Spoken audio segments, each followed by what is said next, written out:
the SDGs is maximizing assistance to the UN in addressing the food issue. COVID-19, along with other adverse factors, has exposed the weakness of the countries where this issue is unsolved and where the population doesn't get proper nutrition.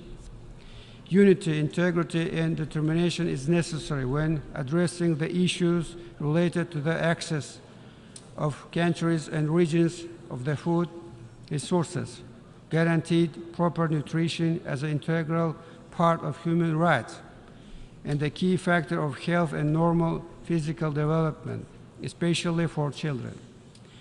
It is obvious that it needs groundbreaking decisions and new approaches which will overcome political, ideological, and conjunctural barriers.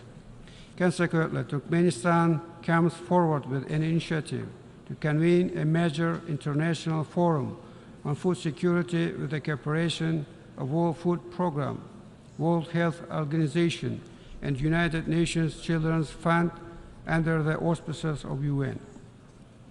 We express our readiness to provide terms for holding such an event in the capital city of Turkmenistan within the agreed time frame.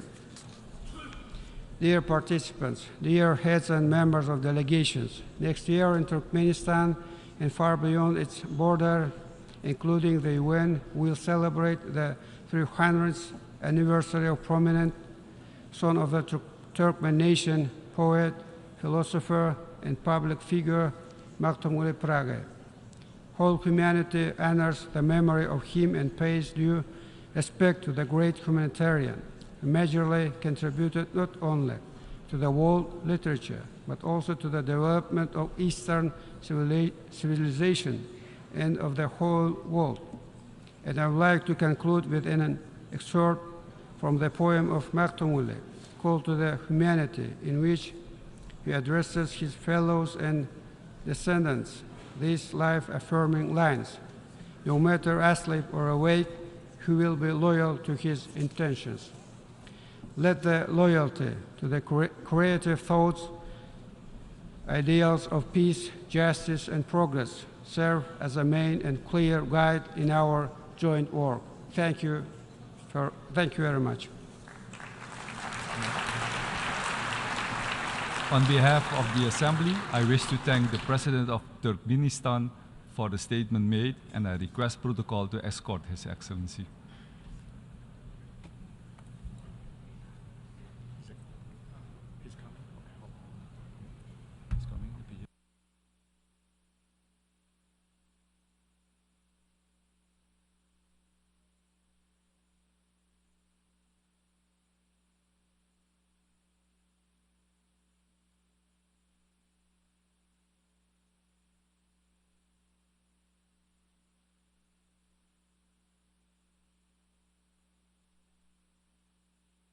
Assembly will hear an address by His Excellency Volodymyr Zelensky, President of Ukraine. I request protocol to escort His Excellency. On behalf of the General Assembly, I have the honor to welcome His Excellency Volodymyr Zelensky, President of Ukraine, and invite him to address the Assembly.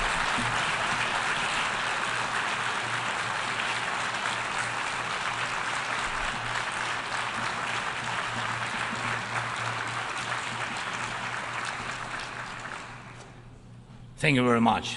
I welcome all who stand for common efforts, and I promise, being really united, we can guarantee fair peace for all nations. What's more, unity can prevent wars. Ladies and gentlemen, Mr. Secretary General, Mr. President, fellow leaders, this call saw many wars, but not as active defender against the aggressions. In many cases, the fear of war, the final war, was the loudest here, the war after which no one would gather in the General Assembly Hall again. The Third World War was seen as a nuclear war, a conflict between states on the highway to nukes. Other wars seemed less scary compared to a threat of the so-called great powers firing their nuclear stockpiles.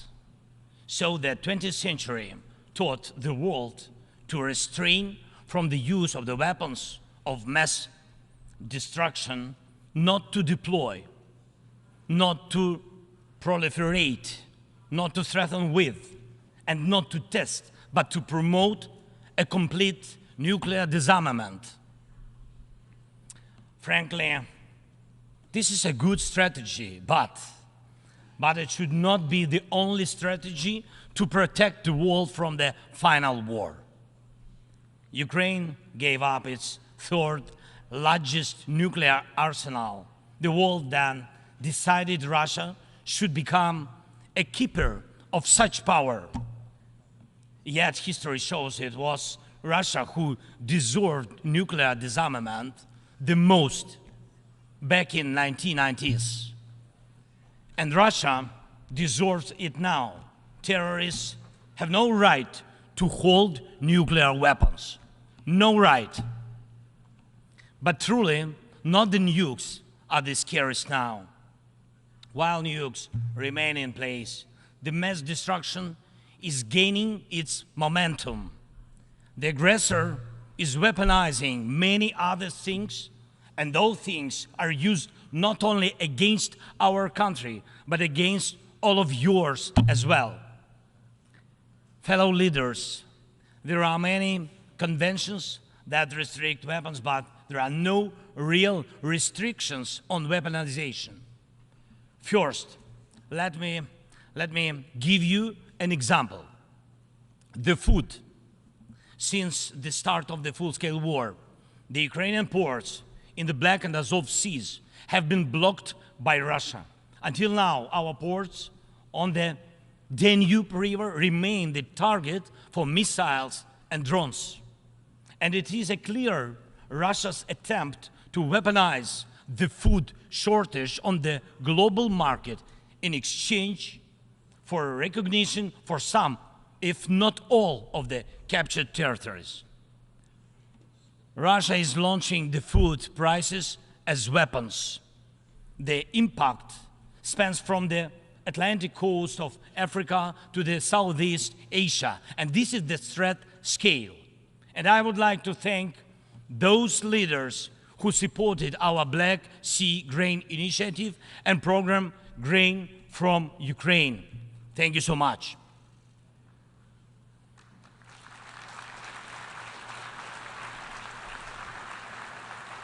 United, we made weapons turn back into food again. More than 45 nations saw how important it is to make Ukrainian food products available on the market, from Algeria to Spain to Indonesia and China. And even now, when Russia has undermined the Black Sea Grain Initiative, we are working to ensure food stability. And I hope that many of you will join us in these efforts. We launched a temporary sea export corridor from our ports, and we are working hard to preserve the land routes for grain exports. And it is alarming to see how some in Europe, some our friends in Europe, play out solidarity in political theater, making thriller from the grain.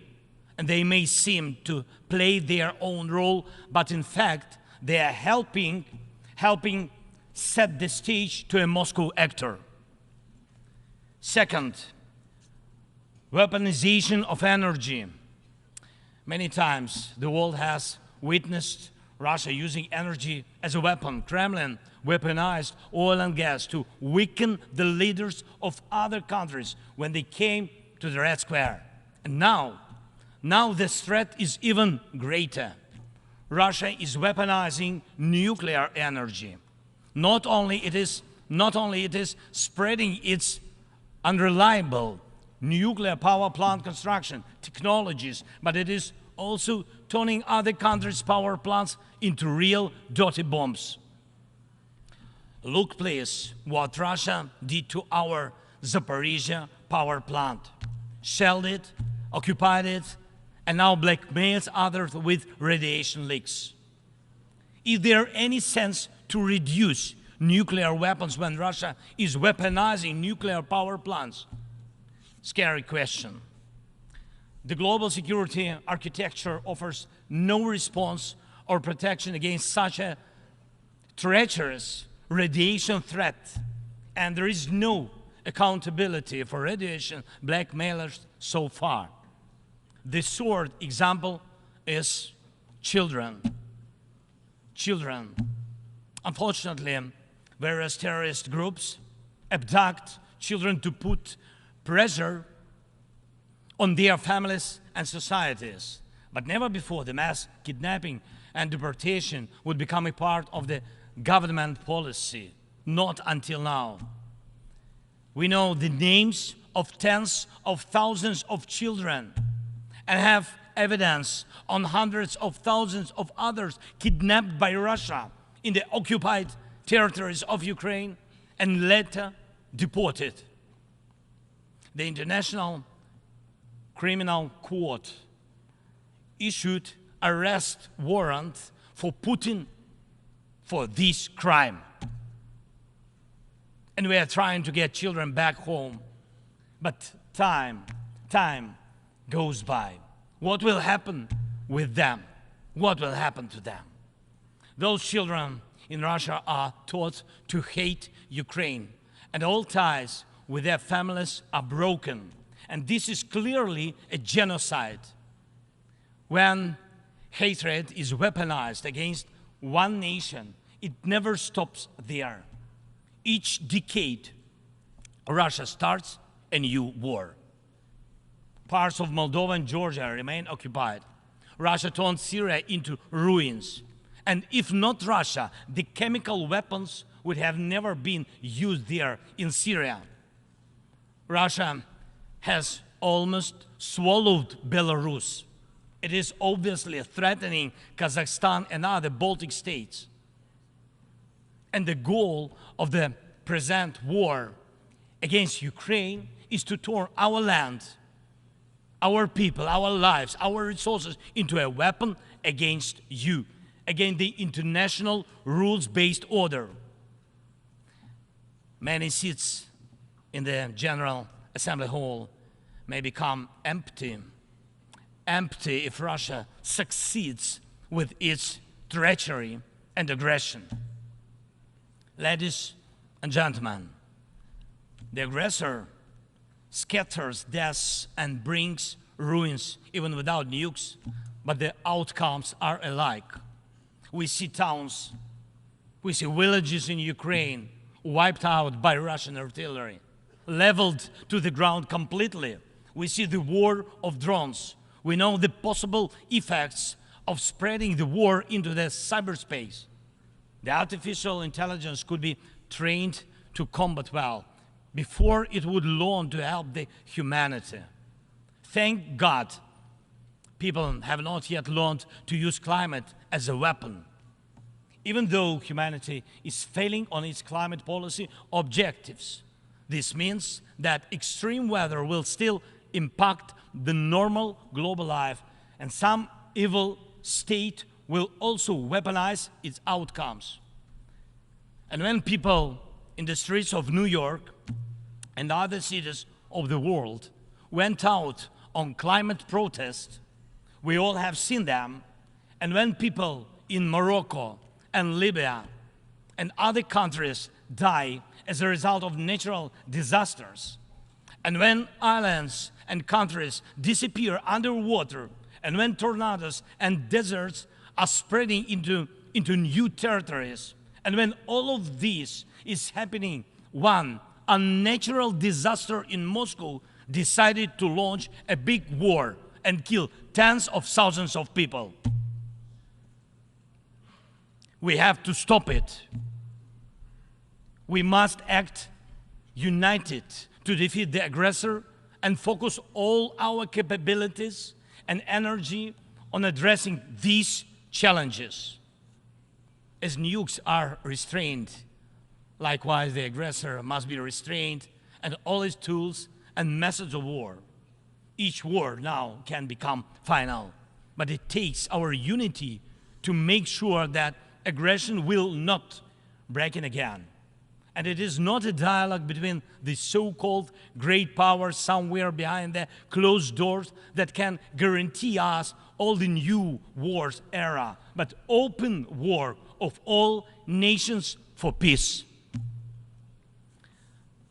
Last year, I presented the outlines of the Ukrainian peace formula at the UN General Assembly. Later, in Indonesia, I presented the full formula. And over the past year, the peace formula became the basis to update the existing security architecture. Now we can bring back to life the UN Charter and guarantee the full power for the rules-based world order. And tomorrow, I will present the details at a special meeting of the UN Security Council. The main thing is that it is not only about Ukraine. More than 140 states and international organizations have supported the Ukrainian peace formula fully or in part. The Ukrainian peace formula is becoming global. Its points offer solutions and steps that will stop all forms of weaponization that Russia used against Ukraine and other countries and may be used by other aggressors. Look, for the first time in modern history, we have a real chance to end the aggression on the terms of the nation which was attacked. And this is a real chance for every nation to ensure that aggression against your state, if it happens, God forbid, will end. Not because your land will be divided and you will be forced to submit to military or political pressure, but because your territory and sovereignty will be fully restored. We launched the format of meetings between national security advisors and diplomatic representatives. Important talks and consultations were held in Hiroshima, in Copenhagen, and in Jeddah on the implementation of the peace formula. And we are preparing a global peace summit. And please, I invite all of you who do not tolerate any aggression to jointly prepare the summit. And I am aware of the attempts to make some shady dealings behind the scenes. Evil cannot be trusted. Ask Prigozhin if one bets on Putin's promises. Please hear me. Let unity decide everything openly. While Russia is pushing the world to the final war, Ukraine is doing everything to ensure that after Russian aggression, no one in the world will dare to attack any nation. Weaponization must be restrained. War crimes must be punished. Deported people must come back home. And the occupier must return to their own land. We must be united to make it, and we will do it. Slava Ukraini!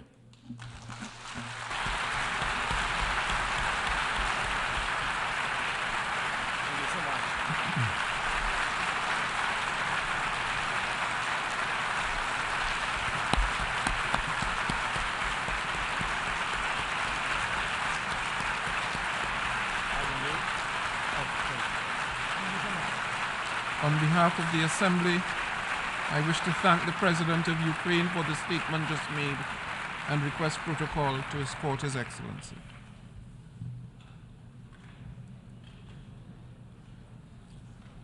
The Assembly will hear an address by His Excellency Alejandro Giammattei Fella, President of the Republic of Guatemala. I request protocol to escort His Excellency.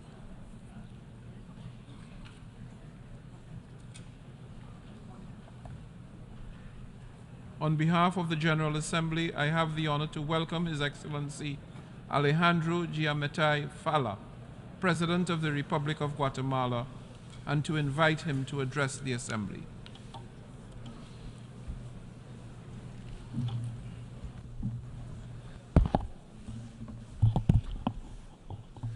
Excelentísimos, Excellencies, President of the General Assembly, Secretary General of the United Nations Organization, ladies and gentlemen, heads of state and government, ministers for foreign affairs, honorable delegates, ladies and gentlemen, I wish to express my gratitude for the work of the President of the 77th session. I also wish to congratulate the President of this session, Mr. Denis Francis. I commend him for choosing the theme he's chosen for this session. That touches on the need to rebuild trust between nations and to address threats to peace, prosperity, and progress of the peoples of the United Nations. Today, we stand at an unprecedented moment in time. For more than a year and a half, we have watched in horror the war launched by the Russian Federation against Ukraine play out. That war violates the most fundamental principles on which the international order was built following the Second World War. Delegates, and you know what is even worse still? That it would seem that we've got used to that war, and we've got used to the following: to flagrant violations of human rights in Ukraine, to war, to death. Worse yet, instead of tackling all of the above, we've got used to turning a blind eye in the face of a tragic and harsh reality that we pretend to ignore. All of this has led to mistrust between human beings, to inequality between nations, to non-compliance with peace agreements, and under these circumstances, prosperity and progress of humankind is impossible. Today, here, before you all, I declare that this organization is not particularly active. We have food insecurity, people are killed by war, there are major migratory flows, and these count among other myriad problems. Consequently, we need to make this organization work. We need to work together to do that. We need a revitalized organization which seeks out solutions, but above all, we need countries that are prepared to look beyond their ideological positions, countries that are prepared to overcome age-old conflicts. Now is the time that the human beings represented among your people, now is the time for them to shake hands. Now is the time for them to be ready to share their wealth and to invest in countries that need that investment to generate wealth to survive. It is a matter of saving the very human race. It's a matter of saving the planet. It's a matter of having future generations that will be able to live in peace and development. A case in point would be here the vast flows of human beings fleeing crises in their countries. They're fleeing as a result of insecurity, a lack of food, or due to economic hardship. Consequently, under this new order that we need to usher in, we have to build a United Nations striving for peace and human development. We must demand adherence to international law. We must demand respect for the principle of the peaceful resolution of disputes, and we must demand the respect of the self-determinations of peoples. In order for these goals to be achieved, every country must raise its voice. Every country needs to say enough is enough. And today my country adds its voice to those crying out to say enough is enough. My country is adding its voice to the global call for the immediate withdrawal. Desarme y la no proliferación de las armas nucleares, así como la utilización de la energía nuclear para fines pacíficos, es uno de los pilares más importantes de la organización.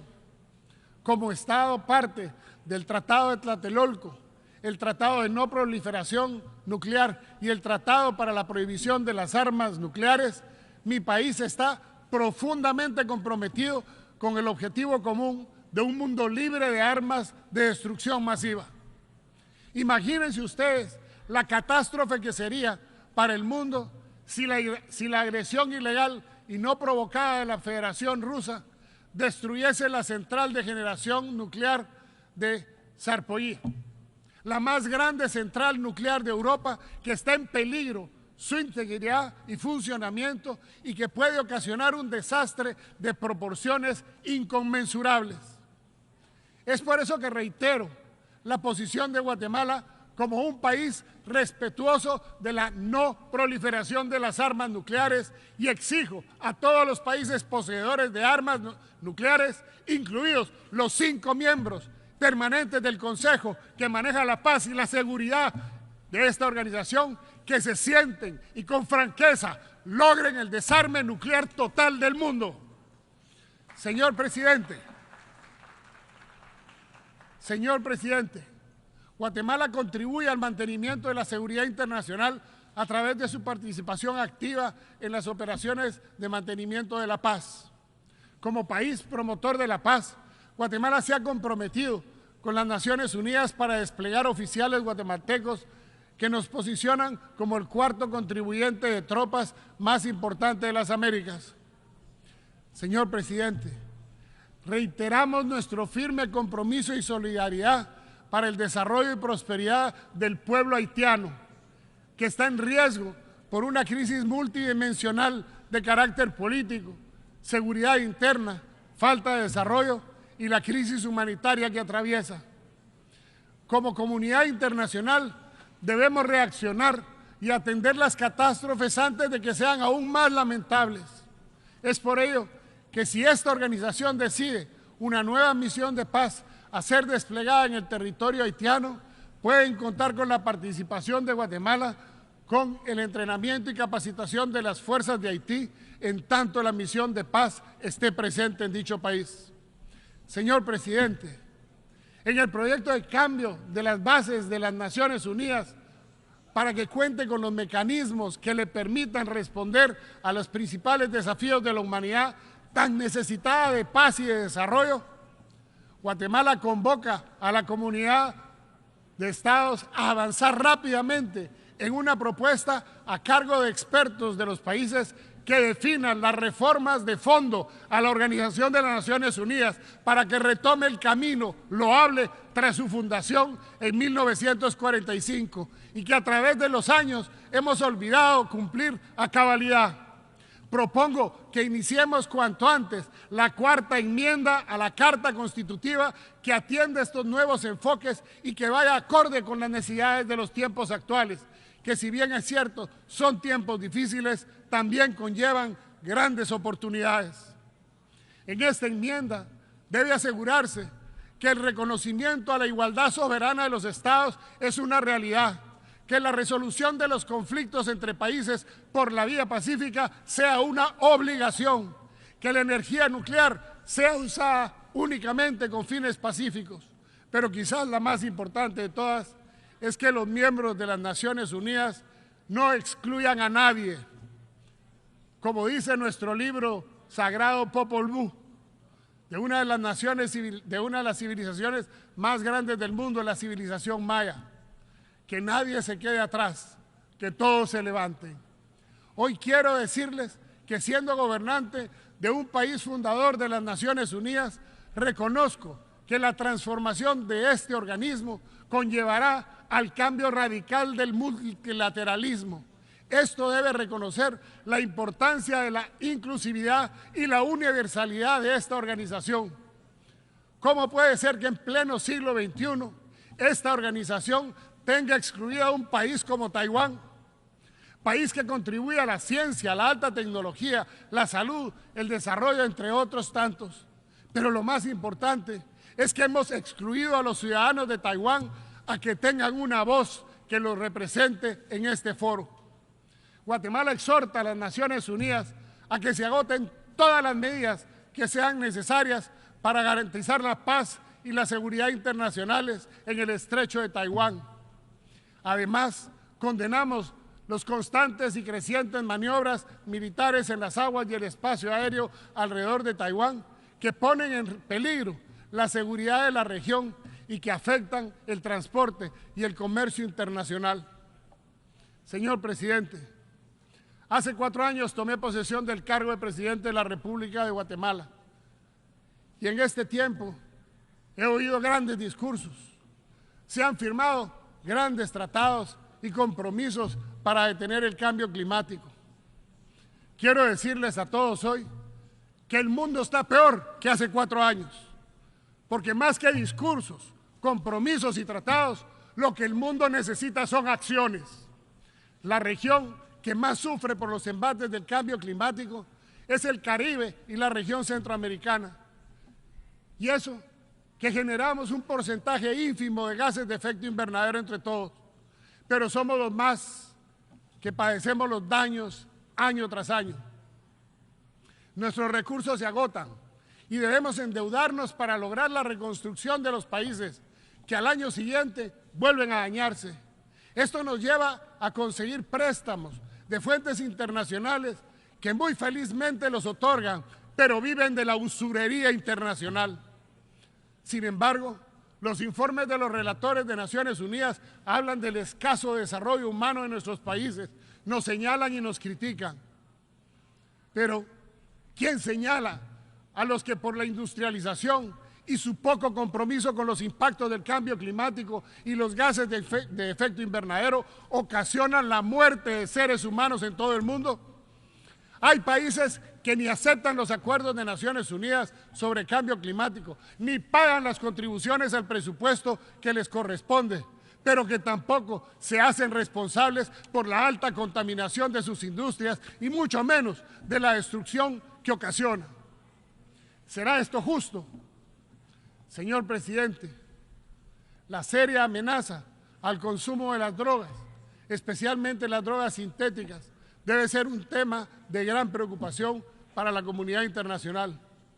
Estas representan un enemigo invisible que está afectando la salud y que también impacta la gobernabilidad y frena el desarrollo de los países.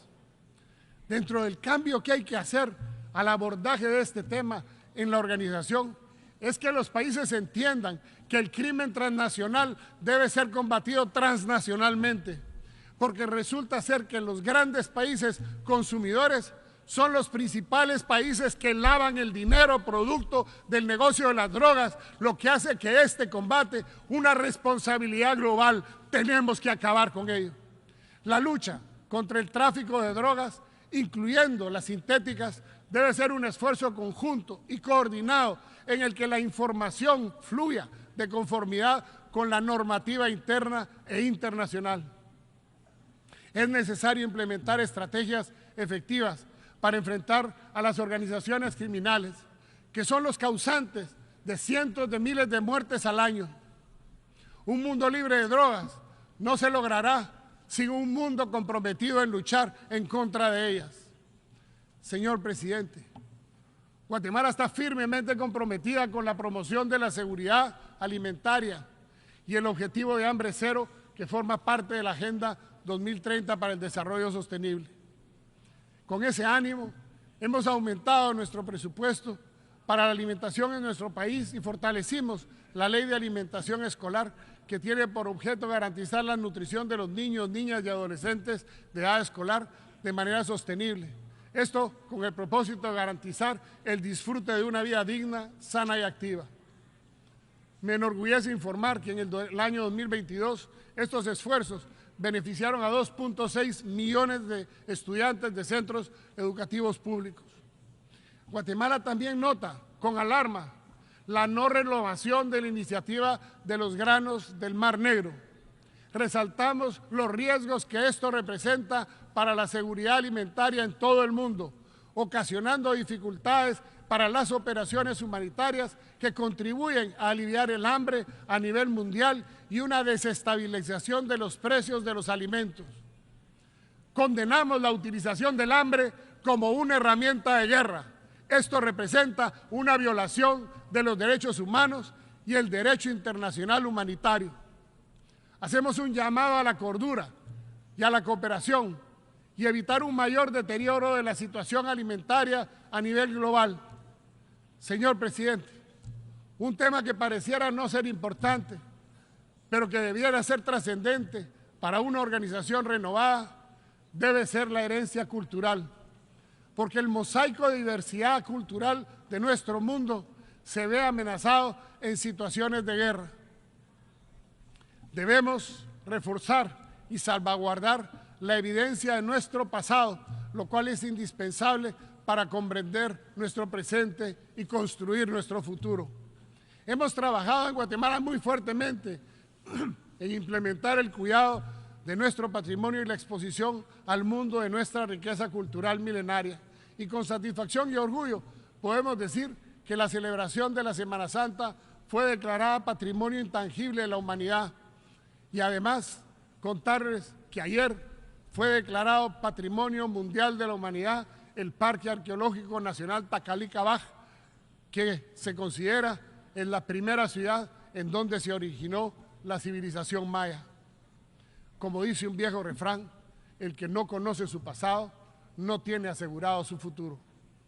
Señor presidente, Guatemala se ha caracterizado por siempre hacer un llamado al respeto a la coexistencia del derecho internacional y al respeto a la soberanía.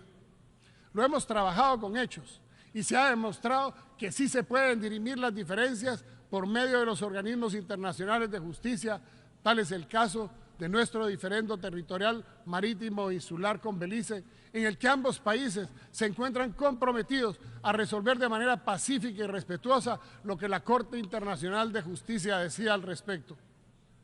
Estimados amigos, la buena voluntad entre las partes, como ha quedado demostrado entre Belice y Guatemala, es un ejemplo de cómo se puede llegar a una solución pacífica por medio de la justicia internacional, en contraste a la guerra por conflictos que, en consecuencia de la necesidad de los seres humanos, tienen que respetar.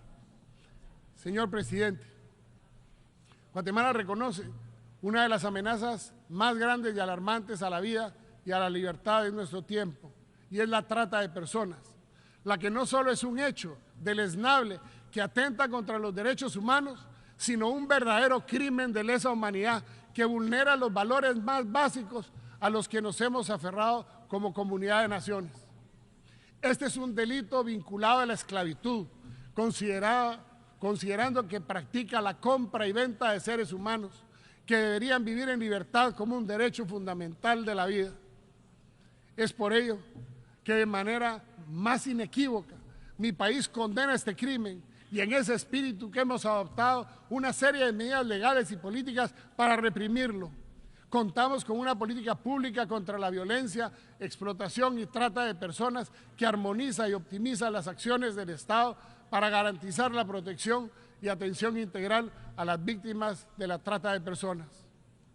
Asimismo, promueve la prevención, detección, persecución y el castigo de este aberrante delito.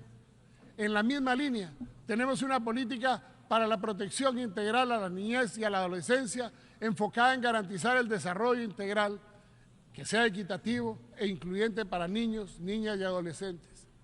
En esta política, adoptada en el 2022, se reúne más de 90 programas de instituciones del organismo ejecutivo para el desarrollo del ser humano en todas sus etapas de su vida. Guatemala, a través de estas distintas iniciativas, busca destacar en el combate la trata de personas, considerando que esta práctica ha superado el número de personas en situación de esclavitud que en épocas pasadas, razón por la cual es nuestra prioridad detener estos flagelos hacia la dignidad humana de las personas. Debo recordarles que el monto de utilidades que genera la trata de personas ya supera a la que genera el tráfico internacional de armas, y a este ritmo alcanzará pronto y superará al del tráfico ilícito de drogas. Niños arrancados de sus hogares, entregados a bandas que los prostituyen y que luego de dejar de ser carne fresca para estos criminales, los destazan y venden sus órganos para trasplantes. No sigamos con una actitud indiferente e indolente ante estos horrorosos crímenes. Señor presidente, este es mi último discurso en esta Asamblea General como jefe de Estado y distinto a la falta de la verdad que hoy hemos escuchado en este podio, entregaré el poder a quien resultó electo por la soberana voluntad mayoritaria del pueblo de Guatemala el próximo 14 de enero, que se cumple mi mandato constitucional. Un evento electoral que estuvo enmarcado con acciones de injerencia internacional innecesarias, porque nuestra democracia puede que no sea perfecta, pero ha sido una democracia que nos ha permitido el principio de alternancia en el poder, el respeto a la Constitución, y en un continente donde algunos presidentes luchan por quedarse y perpetuarse y aferrarse a los puestos, permitiendo reelecciones, aún en contra de sus propias constituciones, en Guatemala se cumple a cabalidad el principio de alternabilidad en el poder cada 4 años. Para finalizar, las Naciones Unidas enfrentamos el mayor desafío de la historia, un desafío que nos necesita fuertes, que nos necesita unidos, que nos necesita listos para la acción.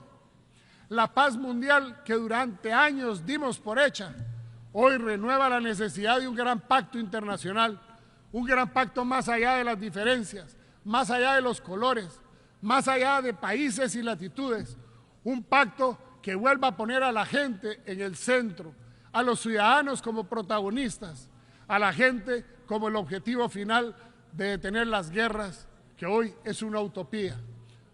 Hoy es el gran imperativo: crean en lo que crean, luchemos por la paz.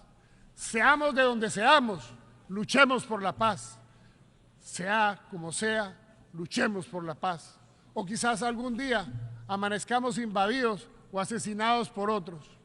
Por eso, unámonos, esforcémonos para que un día podamos amanecer todos los ciudadanos del mundo en un clima de paz, progreso, prosperidad y desarrollo.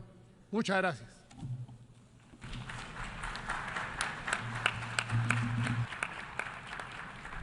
A nombre de la Asamblea, agradezco al presidente de la República de Guatemala la declaración que acaba de formular y pido protocolo que acompañe a su excelencia.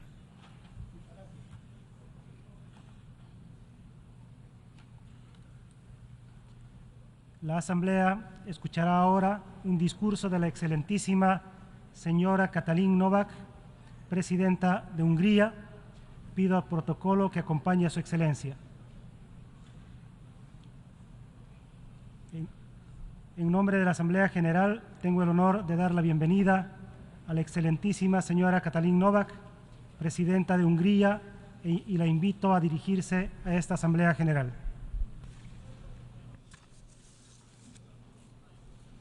Of the people, by the people, for the people.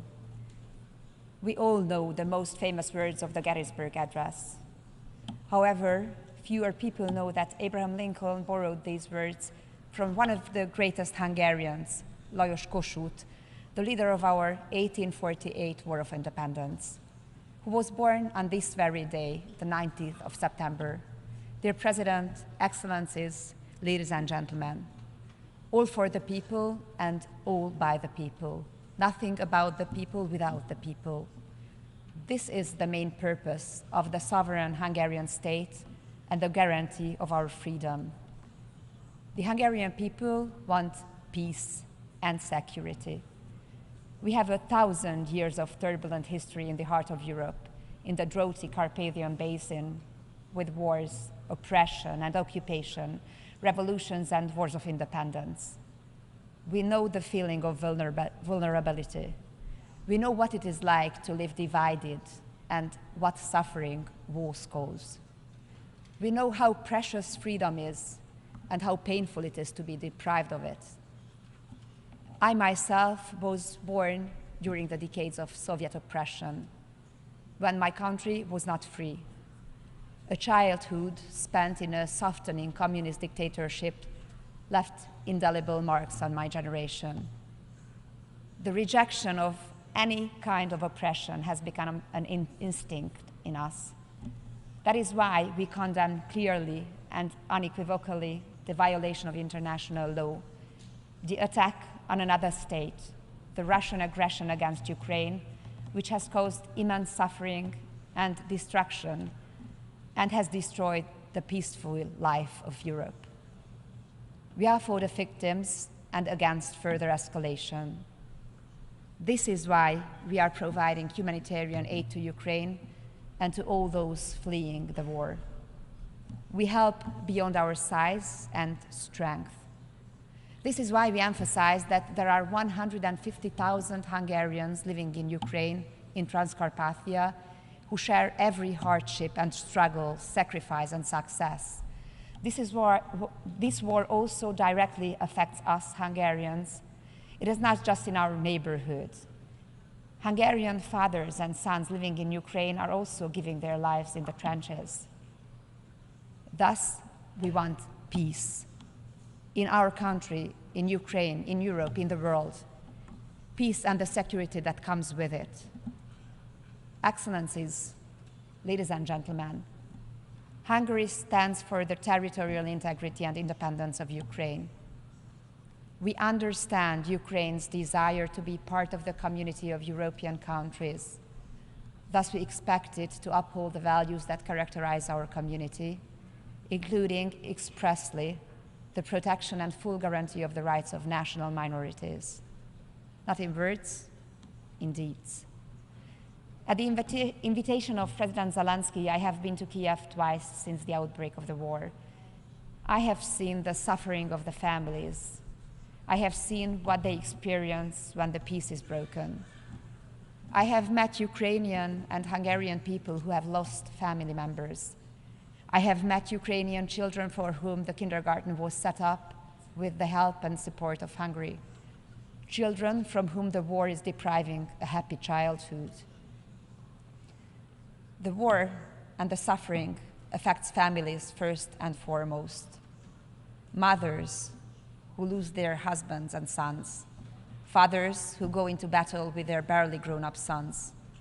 Children who lose their sense of security and faith in the future. There is no alternative to peace. The killing, the terrible destruction must stop as soon as possible. War is never the solution. We know that peace is only realistically attainable when at least one side sees the time for negotiations as having come. We cannot decide for Ukrainians about how much they are prepared to sacrifice, but we have a duty to represent our own nation's desire for peace. And we must do all we can to avoid an escalation of the war. I am a mother of 3 children, and we mothers know in every war, children are the most vulnerable. War hits them the hardest, although they are the ones who need security and stability the most. These are lost in war. Hungary has always been respectful towards other nations. We are loyal to our allies and our partners alike, proud and active members of the United Nations, NATO, the European Union, and the Council of Europe. We do our share of the joint tasks, even beyond our size and economic weight. As an equestrian nation, we speak honestly with a straight posture. Here we are at the UN in New York, heads of state and governments, world leaders. We have come together as we do every year in the United Nations, created by our ancestors' desire for peace, demand a ceasefire and a just peace. Excellencies, ladies and gentlemen, of the people, by the people, for the people, I would also like to take this opportunity to send a message to the world from young Hungarians. I have asked our youth delegate, the youth delegate of Hungary to the United Nations, Csenge Offenbacher, who is here with us today, to help us articulate the message of Hungarian youth. This is the sentence they gave me. Today, we need solidarity with each other more than ever. So young people feel that we must look out for each other, that we must not let go the hands of others reaching out towards us. Excellencies, ladies and gentlemen, this spring in Hungary, Budapest, in the nation's main square, the square named after the aforementioned Lajos Kossuth, Pope Francis prayed in the presence of tens of thousands of people with the following words: pour into the hearts of the leaders of men and of peoples the desire to build peace, to offer to future generations a future of hope, not war, a future of cradles, not graves. The 5th Budapest Demographic Summit, the most important international forum on demographic issues, was concluded 3 days ago. A large part of the world is facing, in addition to war, a difficulty that is oppressing it from within. In Europe and in many of your countries, the demographic winter has turned into an ice age. Public leaders, thinkers, demographers, and the representatives of family organizations and professional workshops from 60 countries and 5 continents sought answers on how to protect and strengthen families and how to overcome our demographic difficulties. If we do not address this issue, it will have an immeasurable impact on our economies, societies, and security in the near future. Elon Musk may be right when he says that demographic decline is a more serious problem than the climate crisis. Little attention is paid to the real and irreversible change of the world. If there is no child, there is no future. What is the point of looking after the earth if we don't have children and grandchildren to pass it on to? If childlessness becomes widespread, if fewer children continue to be born each year than the number of those who pass away in our countries, our beloved world that we believe to be secure will be shattered. We Hungarians see the solution to the demographic crisis in strengthening and supporting families. Our aim is for everyone to have a full and happy family life and to have all the children that young couples want. Hungary was the first country in the world to put the strengthening of families and the tackling of the demographic crisis into the focal point. We have built a broad family support system. In the European Union, we are the ones who spend the most on family support. This has not destroyed the Hungarian economy. On the contrary, strengthening families is positive in economic terms. We protect parental freedom.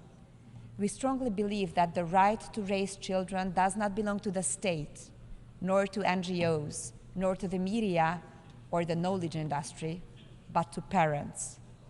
Anyone who has a child is ready to fight at any time to ensure that their child can live in peace and freedom.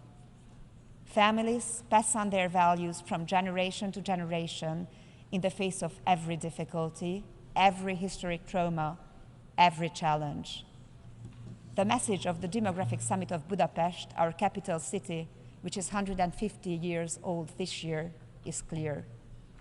Pro-family forces stand up for their values and interests. Even at a time when anti-family and anti-child ideologies are on an unprecedented offensive.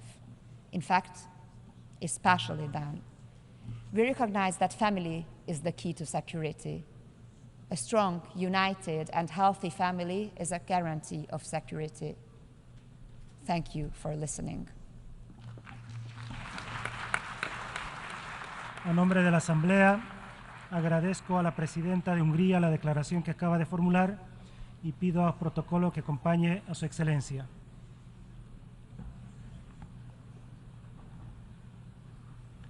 La Asamblea escuchará ahora un discurso del excelentísimo señor Alain Berset, Presidente de la Confederación Suiza. Pido al protocolo que acompañe a Su Excelencia.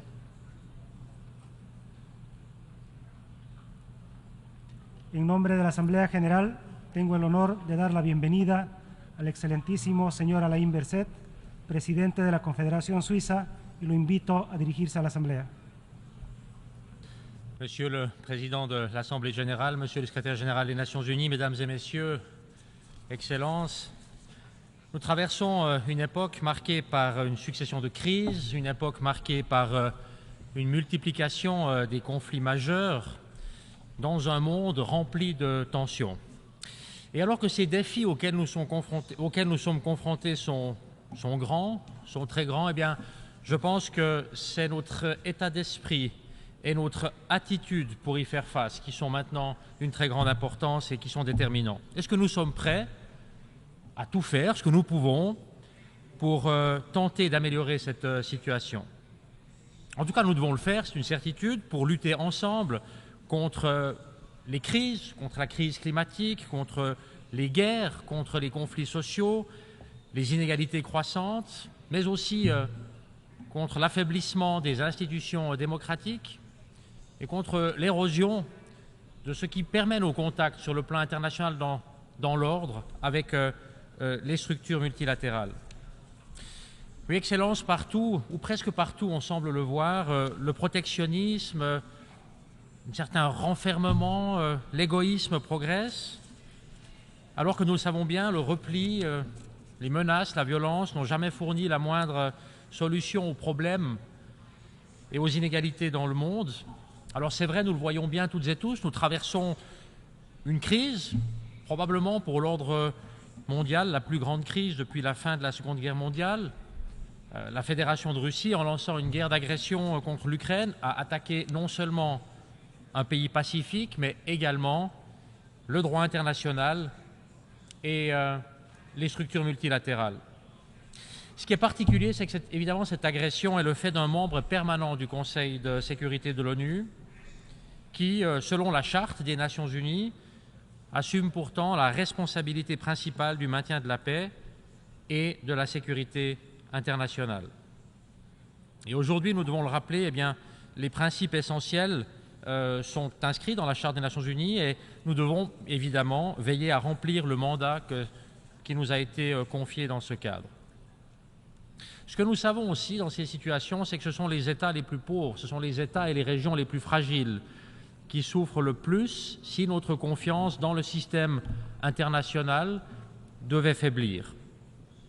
J'ai mentionné la Charte des Nations Unies, qui est une pierre angulaire du droit international public, et cette année, il y a le 75e anniversaire de la Déclaration universelle des droits de l'homme, qui est une occasion unique de réaffirmer ce qu'était le consensus mondial qui a été incarné par cette déclaration, un moment clé pour unifier et pour renforcer la communauté internationale. Oui, les Nations Unies sont le fondement d'une collaboration pacifique et d'une confiance mutuelle entre les États. Et je crois qu'il n'y a pas de doute, ces défis ne peuvent pas vraiment être surmontés par des initiatives isolées. Notre action doit être commune, elle doit être collective. Pensons par exemple à la lutte contre les inégalités. Les institutions multilatérales fortes sont essentielles pour combattre les inégalités qui s'accroissent malheureusement toujours dans les crises. Le changement climatique exacerbe aussi les inégalités sociales et économiques. Et ce sont des inégalités qui explosent non seulement entre les pays, mais également à l'intérieur de nos pays, qu'il s'agisse des inégalités sociales, de genre ou des disparités économiques. J'ai été frappé de relire récemment qu'au cours des 20 dernières années, l'écart de revenus entre les 10% les plus riches et les 50% les plus pauvres a doublé. Et frappé aussi de relire récemment qu'aujourd'hui, les inégalités sont aussi grandes qu'au début du XXe siècle, avant la Première Guerre mondiale. Ce sont des inégalités qui affectent toujours de manière disproportionnée celles et ceux qui sont déjà les plus vulnérables dans nos sociétés, encourageant ainsi les instabilités et le populisme, et conduisant à une perte de confiance envers la démocratie et envers les institutions. Donc, cette fragilité nous menace toutes et tous, sur le plan intérieur dans nos pays, mais également sur le plan international. Et longtemps, probablement trop longtemps, nous avons considéré que la défense de nos intérêts et la protection des plus vulnérables étaient deux choses différentes. Et aujourd'hui, eh bien, nous savons que l'une ne va pas sans l'autre. Aussi pour la promotion de la paix, Excellences, des institutions multilatérales fortes sont indispensables. Et nous avons quelques éléments sur lesquels nous appuyer ensemble. Le nouvel agenda pour la paix du secrétaire général, par exemple, qui insiste sur un point extrêmement important, c'est que la prévention est le point de départ de tout effort de paix. Les inégalités d'accès, les inégalités des chances, que ce soit l'alimentation, la santé, en termes d'emploi ou de propriété, conduisent à des conflits. Et nous devons tout faire pour que chacun dans nos pays puisse participer de manière complète à la vie politique, économique, sociale et culturelle. Et dans ce cadre, sur le plan international, les menaces, les persécutions et les actes de violence qui ciblent notamment les femmes, notamment celles et ceux qui sont là pour défendre les droits humains, eh bien, doivent être aussi résolument combattus. Les jeunes aussi doivent avoir une perspective de développement et des perspectives de prospérité. J'ai parlé des inégalités, j'ai parlé de la promotion de la paix. Il y a évidemment aussi un rôle central des institutions multilatérales pour la protection des civils. Tous les conflits armés sont différents. mais tous ont pour dénominateur commun l'aggravation des inégalités et la souffrance des populations civiles. Et là aussi, donc, des institutions multilatérales fortes sont essentielles, avec le respect du droit international humanitaire qui est une priorité absolue pour la Suisse, un respect qui est au cœur aussi de l'engagement de la Suisse au Conseil de sécurité. Et c'est l'occasion dans cette discussion, dans ce débat, de rappeler que la protection des civils dans les conflits armés, ce n'est pas une option. Il s'agit d'une obligation pour toutes les parties au conflit. Et durant l'année écoulée, j'ai eu l'occasion de me rendre à plusieurs reprises dans des pays marqués par des conflits, notamment au Mozambique, notamment en République démocratique du Congo, notamment aussi en Colombie. Et ces contacts avec les populations affectées par les conflits rappellent à quel point le travail sur les causes profondes d'un conflit est essentiel pour garantir une paix durable. J'ai aussi pu observer sur le terrain à quel point la participation pleine et entière des femmes est essentielle à tout retour à la paix. C'est la raison pour laquelle, d'ailleurs, mon pays, la Suisse, poursuit un engagement fort en faveur de la mise en œuvre de l'agenda femmes, paix et sécurité des Nations Unies. Et c'est pour cela aussi que nous continuons à nous engager et à nous mobiliser pour la pleine mise en œuvre des résolutions qui y sont liées. Lors des conflits armés, le manque de biens et de services essentiels pour la population civile coûte souvent beaucoup plus de vies que l'impact direct des hostilités. Il aggrave les inégalités, fragilise le retour à la paix. Et dans ce contexte, je saisis cette occasion d'insister devant vous sur l'importance des missions de paix des Nations Unies qui font un travail indispensable pour les populations les plus affectées.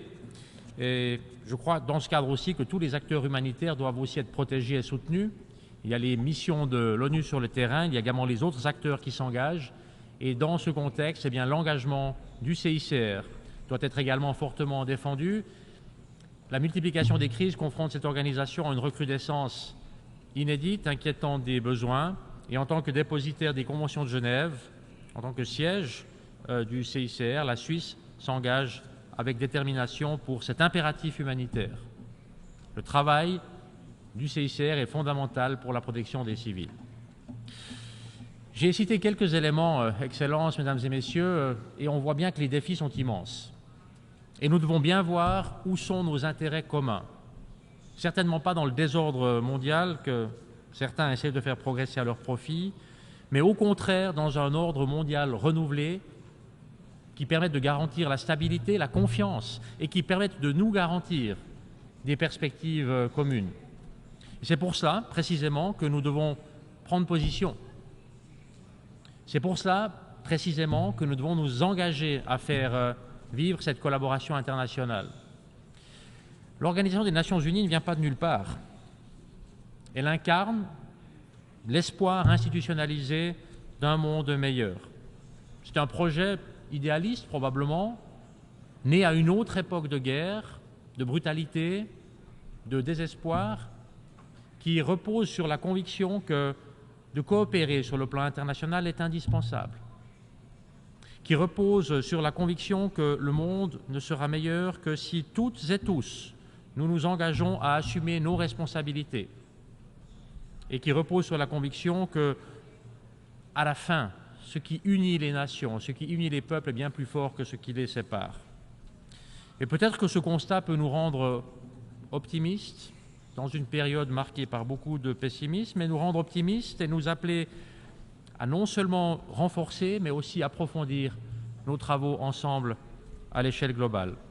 Et nous avons avec cette Assemblée Générale une chance unique, une occasion rare de nous rassembler pour une marque de confiance et de préparer ensemble le sommet de l'avenir en 2024 pour renforcer la coopération sur des questions essentielles, pour combler les lacunes que présente la gouvernance mondiale et pour réaffirmer les engagements existants. C'est notamment le cas pour l'agenda 2030. C'est très impressionnant et très intéressant de pouvoir participer au débat et aux discussions hier. Et le sommet sur les objectifs de développement durable qui s'est tenu justement hier doit nous permettre de donner un nouveau souffle à cet agenda parce qu'il s'agit de rien moins que notre feuille de route commune pour un avenir meilleur. Faisons preuve donc de responsabilité, de solidarité pour construire un monde plus juste, plus égalitaire, pas tellement pour nous, mais pour celles et ceux qui vont nous succéder, pour les générations futures. Et il faut bien le dire, c'est une responsabilité que nous devons assumer. Elle ne peut pas être déléguée, c'est la nôtre. Merci de votre attention.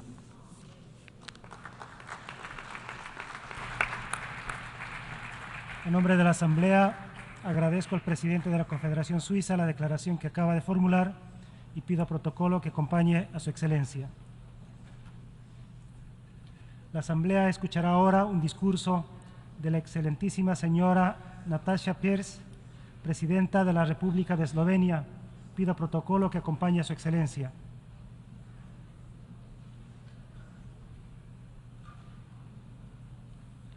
En nombre de la Asamblea General, tengo el honor de dar la bienvenida a la excelentísima señora Nataša Pirc, presidenta de la República de Eslovenia, y la invito a dirigirse a esta Asamblea.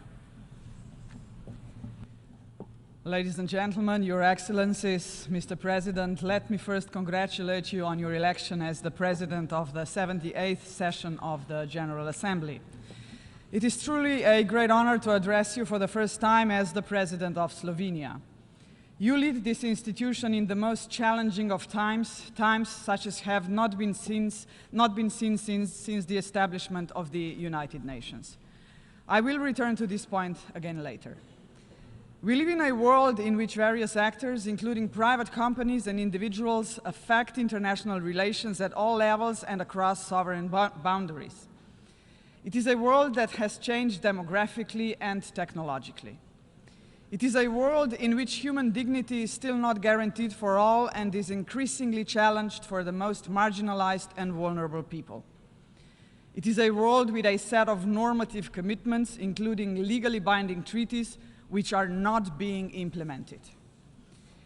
It is a world where there are many wars, deadly conflicts, aggressions against states, and the suffering of many civilians who fear for their lives or are affected by the socio-economic destruction caused by conflicts. It is a world that has not universally recognized the seriousness of the climate change unfolding before our eyes. It is a world that lacks global solidarity for the implementation of the development goals that we all have committed to. It is a world that needs the United Nations with a reformed, representative Security Council that will be able to respond to all of the mentioned challenges effectively and in an adequate and fair manner. We should tackle these challenges as one.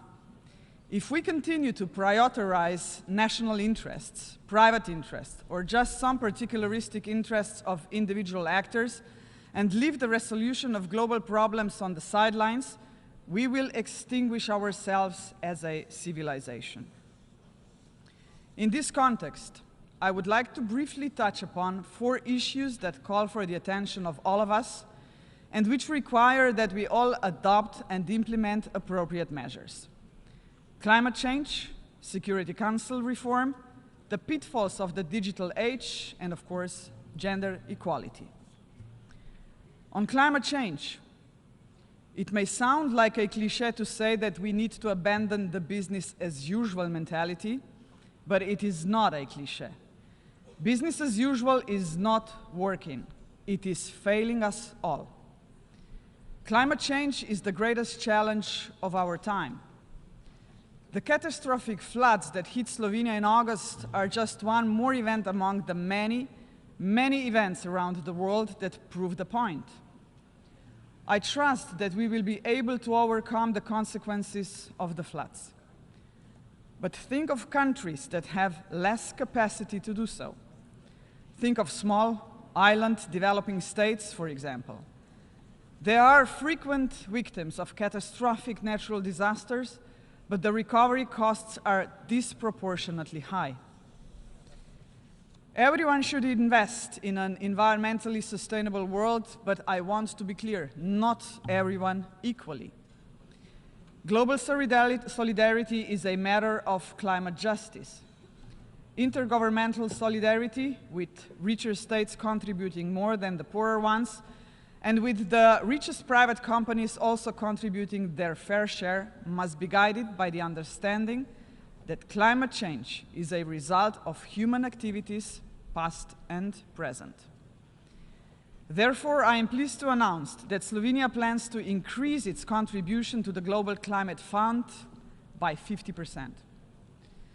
Addressing the growing financing gap between the needs of developing countries and available financial resources is essential for the implementation of Agenda 2030. However, I am very concerned that the current geopolitical polarization is hindering collaborative climate action. I only wish that in such circumstances, scientists were listened to more. According to the IPCC, simply keeping our promises would already be a step in the right direction. Sustainable development must become our joint and purposeful goal and principle guiding everyone's behavior. We must integrate climate action as well as the related question of water and food security into conflict prevention, conflict resolution, and sustainable peace building. Slovenia continues to be actively involved in ensuring climate and environmental justice, including the right to a clean and healthy environment, and in securing equitable access to safe drinking water and sanitation for all. During the UN 2023 Water Conference, I emphasized, water is life, water is existence, water is peace. It is for this reason that I would like to use this opportunity to repeat our call for the establishment of an UN Special Envoy on Water, which will be an important step towards ensuring the better coherence of water efforts inside and outside the United Nations.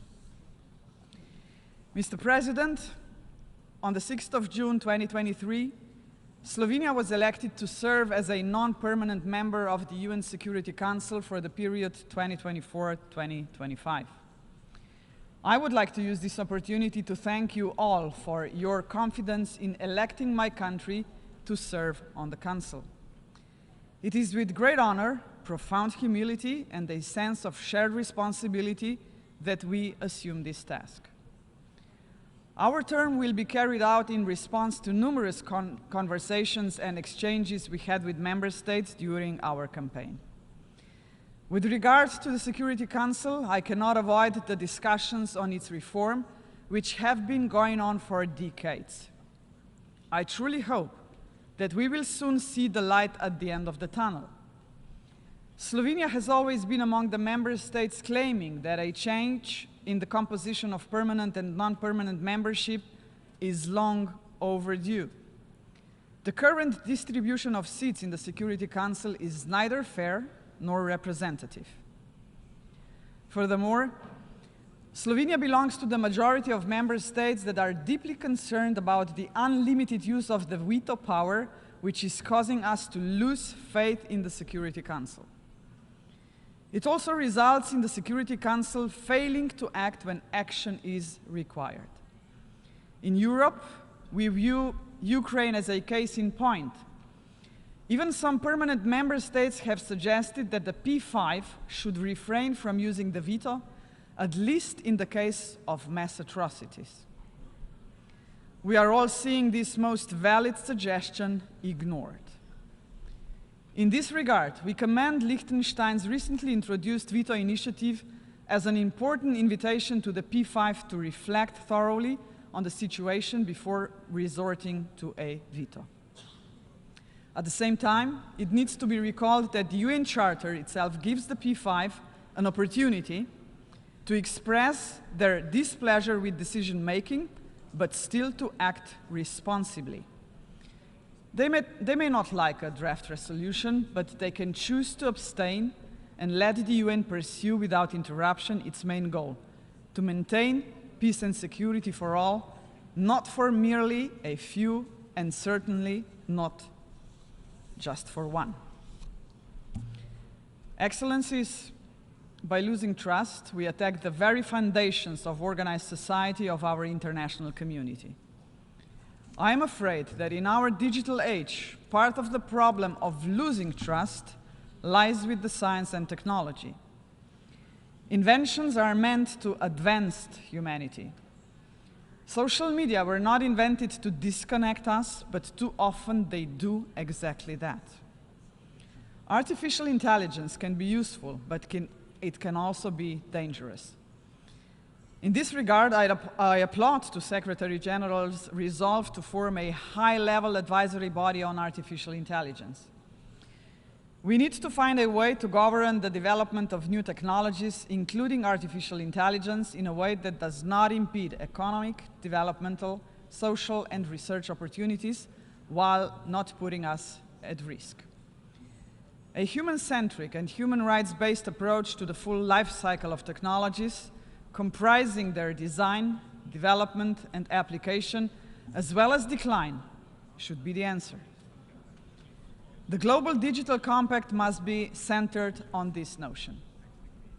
Things can be done, but all actors, including private companies, will need to be on board with honest and meaningful commitment. Ensuring that human rights are the foundation of an open, safe digital future is not going to be an easy task. In saying so, I look at the key menace of our time: disinformation. Unfortunately, our time is once again a time of competing of narratives, only that now they are much more complex as regards the threat they pose to humanity. It is an era of snack news, attention economy, the fabrication of facts, and of increasing disagreements about facts precisely because we no longer trust any narratives. We may have the freedom of information, but we are not protected against false information, manipulation, and deceit. Mr. Secretary General is to the point in referring to the proliferation of hate and lies in the digital space as grave global harm. Big tech companies should take more systematic responsibility for the content they host and moderate. They should better protect users from hate speech, disinformation, and other harmful online content. What is unacceptable offline should not be acceptable online. Excellencies, ladies and gentlemen, I am about to say a few words on a subject so important that I have saved it for the last part of my address: gender equality. This year we are celebrating the 75th anniversary of the Universal Declaration of Human Rights. It saddens me that today we are still facing the fact that half of the world's population, women and girls, experience inequality, exclusion, and even brutal violence. The societal marginalization of women and girls, often coupled with poverty, a lack of opportunities to receive quality education, and exclusion from labor markets and decision-making processes, is not only unjust. It also results in a monumental waste of potential for our societies. To ensure dignity for everyone, including women and girls, we all must pursue this goal, whether in the West or East, the North or South, or anywhere in between. We should start at home, also in our United Nations home. In this regard, I would like to recall an outstanding detail that illustrates the need to take SDG goal number 5 very seriously. Namely, that it will take 140 years to achieve the equal representation of women in leadership positions in the workplace. This is simply unacceptable. The Secretary General agrees. The achievement of women's full, equal, and meaningful participation in political and public life is part of his new agenda for peace. That is why I am very much in favor of initiatives to achieve this objective, including within the framework of the United Nations. On this particular point, I'm thinking of the initiative from the group of women leaders, Voices for Change and Inclusion, concerning the alternation of the gender of the presidency of the UN General Assembly. Mr. President, you are presiding over an assembly of the most important global institution. We are all painfully aware of the fact that hitherto only 4 Only 4 presidents of the General Assembly have been women. Only 4 in its entire history. 74 were men. We should live up to our own declarations on gender equality and materialize them in the work of the General Assembly as well. This would be a vivid and symbolic way of demonstrating our joint commitments. Excellencies, as I leave this podium, I would like to reaffirm the need for multilateralism.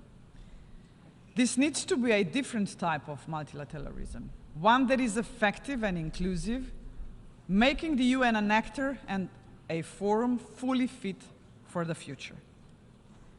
The most pressing challenges today, and I have elaborated on some of them, cannot be addressed by individual states, no matter their size or power.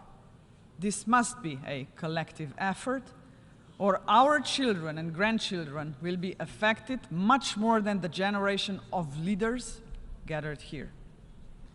We must work towards a new global compact which needs to be principled, rise above particularistic interest, and be based on global solidarity. It needs to prioritize the protection of nature and human dignity. It also needs to have a long horizon. Slovenia is fully committed to contributing to the Pact for the Future, and we look forward to actively engaging in the upcoming summit next year. We must be ambitious, even if do not agree on solutions to all the emerging challenges.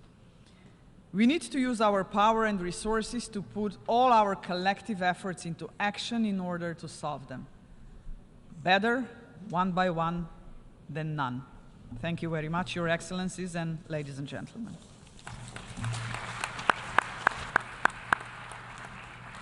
A nombre de la Asamblea, agradezco a la Presidenta de la República de Eslovenia la declaración que acaba de formular y pido protocolo que acompañe a Su Excelencia.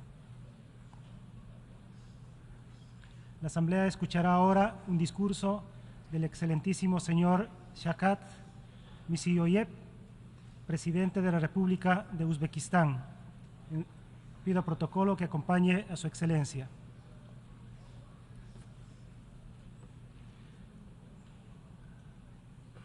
En nombre de la Asamblea General, tengo el honor de dar la bienvenida al excelentísimo señor Shavkat Mirziyoyev, Presidente de la República de Uzbekistán, y lo invito a dirigirse a esta Asamblea. Hurmatli rais janoblari, hurmatli bosh kotib janoblari, delegatsiya rahbarlari, xonimlar va janoblar. Birlashgan Millatlar Tashkiloti Bosh Assambleyasining bugungi sessiyasi xalqaro munosabatlar tizimida fundamental o'zgarishlar yuz berayotgan bir sharoitda bo'lib o'tmoqda. Jahon miqyosida ishonch inqirozi kuzatilmoqda. Global xavfsizlik institutlari faoliyatidagi muammolar va xalqaro huquq me'yorlaridan chekinish kuchaymoqda.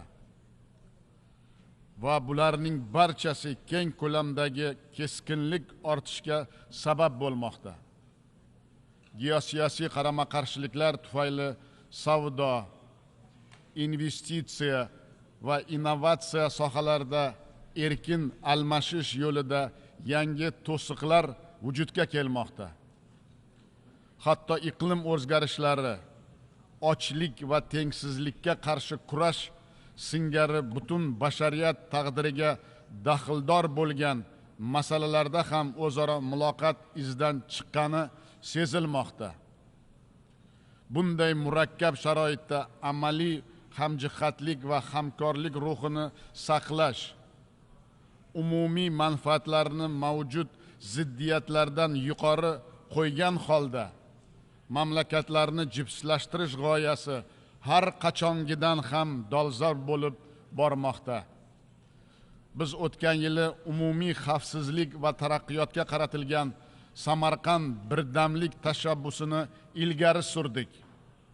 Asosiy maqsadimiz mamlakatlarimiz va xalqlarimizning bugungi kuni va istiqboli uchun mas'uliyatni har tomonlama chuqur anglash, ochiq va konstruktiv hamkorlikka tayyor barcha tomonlarni global muloqotga jalb qilishdan iboratdir.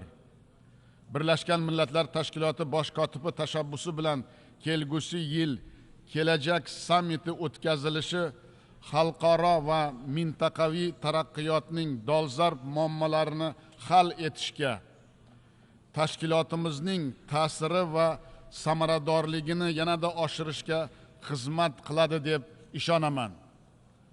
Hurmatli anjuman ishtirokchilari, biz huquqiy, dunyoviy, demokratik va ijtimoiy davlat bo'lmish yangi O'zbekistonni barpo etish siyosatini qat'iy davom ettirmoqdamiz. Mamlakatimiz inson qadri va manfaatlari uchun degan ezgu g'oya asosida demokratiya va adolat tamoyinlarini mustahkamlashga qaratilgan tub islohotlar yo'lidan dadil ilgari bormoqda. Joriy yil aprel oyida milliy taraqqiyotning ustuvor yo'nalishlarini belgilab beruvchi yangilangan konstitutsiya bo'yicha O'zbekiston tarixida birinchi marta umumxalq referendumi bo'lib o'tdi. Referendumda ovoz berganlarning 90%dan ziyodi ushbu chinakam xalq konstitutsiyasini qo'llab-quvvatladi. Shu tariqa islohotlarimizning ortga qaytmaydigan muqarrar tus olishi ta'minlandi.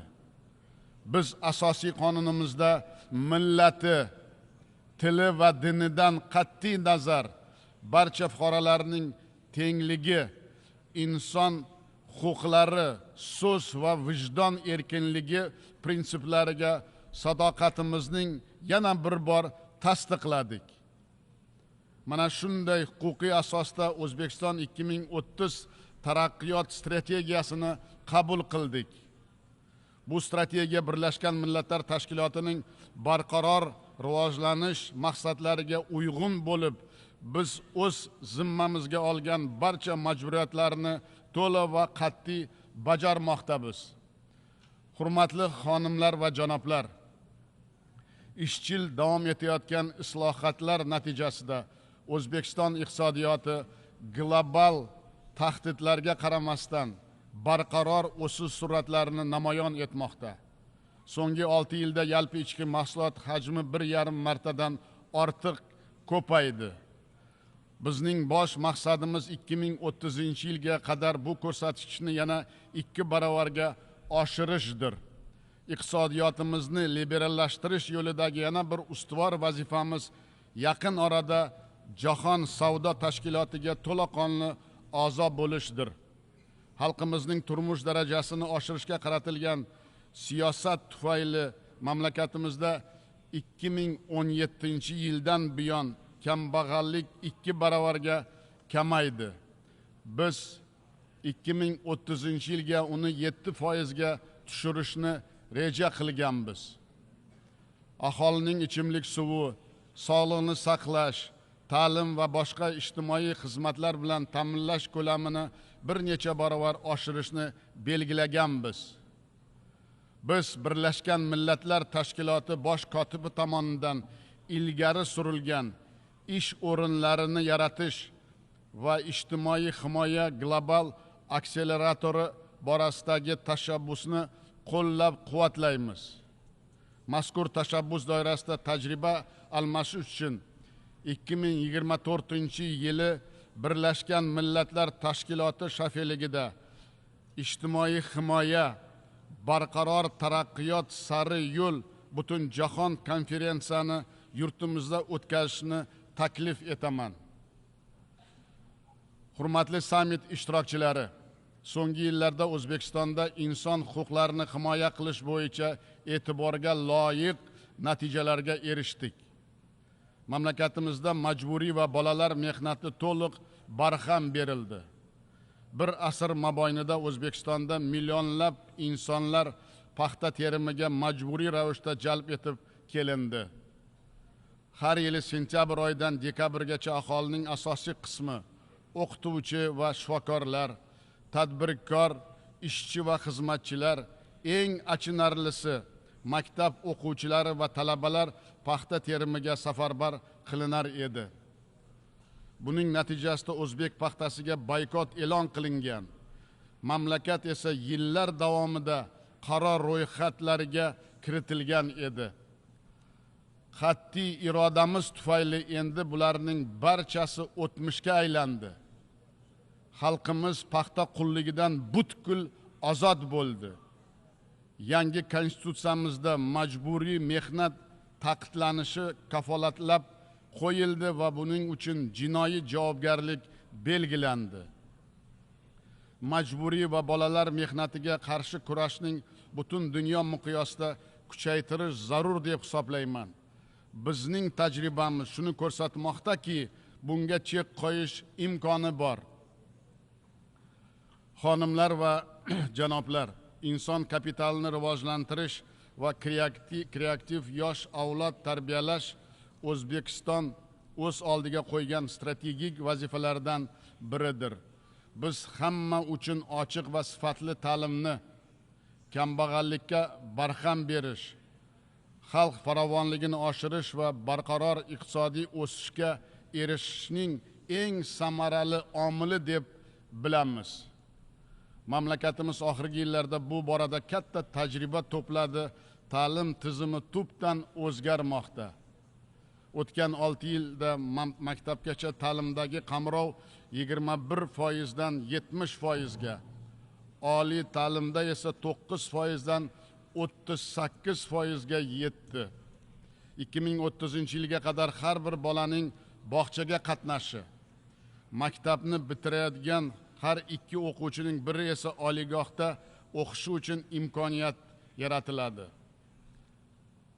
Hurmatli delegatsiya rahbarlari, so'nggi yillarda Markaziy Osiyo yaxshi qo'shnichilik, barqarorlik, o'zaro hamkorlik va rivojlanish yo'lidan bormoqda. Birgalikdagi sa'y-harakatlarimiz tufayli O'zbekiston barcha qo'shinlari bilan davlat chegaralari, transport koridorlari va suvdan foydalanish bo'yicha muammolarni bartaraf etishga muvaffaq bo'lmoqda. Mintaqa davlatlari o'rtasida o'zaro savdo 2,5 barobardan ziyod, qo'shma korxonalar soni esa 5 martaga o'sdi. Mintaqamiz iqtisodiy rivojlanish markaziga sharq va g'arbning, shimol va janubning bog'laydigan transport kommunikatsiya ko'prigiga aylanib, unga qiziqish tobora ortib bormoqda. Markaziy Osiyoning dunyoga ochiqligi, mintaqa xavfsizligi va barqaror rivojlanishini ta'minlaydigan eng muhim shartga aylanmoqda. Ishonch bilan aytish mumkinki, bizning xalqlarimizning mintaqaviy o'ziga xoslikni anglash tuyg'usi birlashtirmoqda va bu tuyg'u tobora kuchayib bormoqda. Bizning nafaqat tariximiz, balki kelajagimiz, hayotiy muhim manfaatlarimiz ham umumiy va mushtarakdir. Mintaqaviy hamkorligimizning kengaytirishdan boshqa yo'limiz yo'q va bo'lishi ham mumkin emas. Aminmanki, xalqaro hamjamiyatning qo'llovi bilan Markaziy Osiyo birdamlik yo'lidan borishni davom ettiradi. Markaziy Osiyoni tinch va gullab yashnayotgan hududga aylantirish O'zbekiston tashqi siyosatida bundan buyon ham ustuvor maqsadi bo'lib qoladi. Hurmatli anjuman ishtirokchilari, aholisining deyarli yarmi yosh avlod vakillari bo'lgan Markaziy Osiyo uchun yoshlar va ularning salohiyatini ro'yobga chiqarish masalasi ayniqsa dolzarb ahamiyatga ega. Ushbu sohada hamkorlikning kuchaytirish maqsadida yaqinda mintaqamiz davlatlari tomonidan yoshlar siyosatining umumiy yo'nalishlari haqidagi bitim imzolandi. Ayni paytda biz Birlashgan Millatlar Tashkiloti va uning ixtisoslashgan tuzilmalari bilan samarali hamkorlik o'rnatish, boshqa mintaqalarning ilg'or tajriba va yutuqlarini o'rganishdan manfaatdormiz. Shu munosabat bilan Birlashgan Millatlar Tashkiloti huzurida Markaziy Osiyo yoshlarining rivojlantirishga ko'maklashish bo'yicha ishchi guruhni tashkil etishni taklif etaman. Uning doirasida Markaziy Osiyo yoshlarining kun tartibi 2030 dasturini ishlab chiqish maqsadga muvofiqdir. Hurmatli delegatsiya rahbarlari, xotin-qizlarning jamiyat va davlat boshqaruvida faol ishtirok etishi bugungi kunning dolzarb masalasidir. Milliy siyosatimiz markazida turadigan eng ezgu maqsad oilalar mustahkamligini, ayollarning huquqiy himoyasi va osoyishta hayotini ta'minlashdan iboratdir. Gender tenglikka erishish borasida ham tizimli ishlarni olib bormoqdamiz. Jumladan o'tgan yili oliygohlarga qabul qilingan talabalarning 49%ni qizlar tashkil etdi. Xotin-qizlar davlat boshqaruvidagi ulushi esa birinchi marta 35% ga yetdi. Ayollar va voyaga yetmaganlarni zo'ravonlikdan himoya qilish maqsadida alohida qonun qabul qilindi. Biz Birlashgan Millatlar Tashkiloti xotin-qizlar tuzilmasi bilan hamkorlikni yanada kengaytirishdan manfaatdormiz. Birgalikdagi tashabbus sifatida ayollarning bunyodkorlik salohiyatini ro'yobga chiqarish masalasini muhokama qilish va tajriba almashish uchun kelgusi yili O'zbekistonda Osiyo xotin-qizlarining forumini o'tkazishni taklif etamiz. Hurmatli xonimlar va janoblar, hozirgi vaqtda dunyoda keskin ekologik vaziyat kuzatilmoqda. Sayyoramiz miqyosida 3 ta inqiroz, ya'ni iqlim o'zgarishi, bioxilma-xillik yo'qolishi va atrof muhit ifloslanishi kuchaymoqda. Ana shunday murakkab sharoitda Orol dengizi fojiasiga qarshi kurashni davom ettirayotgan Markaziy Osiyo iqlim o'zgarishlari oldida eng zaif mintaqalardan biriga aylanmoqda. Global muammo bo'lgan Orol fojiasi oqibatlarini bartaraf etish yo'lida O'zbekiston o'z imkoniyatlari darajasida harakat qilmoqda. So'nggi yillarda Orol dengizining qurigan tubida 1.7 million gektar maydonda qurg'oqchilikka chidamli o'simliklardan iborat yashil hududlar barpo etildi. Bu sa'y-harakatlarimizni davom ettirish uchun xalqaro hamjamiyatning qo'llab-quvvatlashi juda muhim. Keyingi 30 yilda mintaqamizda havo harorati 1,5 gradusga ko'tarildi. Bu dunyodagi o'rtacha isishdan 2 karra ko'pdir. Oqibatda muzliklar umumiy maydonining qariyb 3dan 1 qismi yo'qolib ketdi. Ushbu tendensiya saqlanib qolsa, yaqin 20 yilda mintaqamizdagi 2 ta yirik daryo, Amudaryo va Sirdaryo oqimi 15% ga qisqarishi mumkin. Jon boshiga suv bilan ta'minlash darajasi 25% ga, qishloq xo'jaligi ekinlari hosildorligi esa 40% ga kamayishi kutilmoqda. Agar o'z vaqtida ta'sirchan choralarni ko'rmasak, ushbu muammolar oqibatlari mintaqamizdagi ijtimoiy, iqtisodiy barqarorlikka jiddiy putur yetkazadi.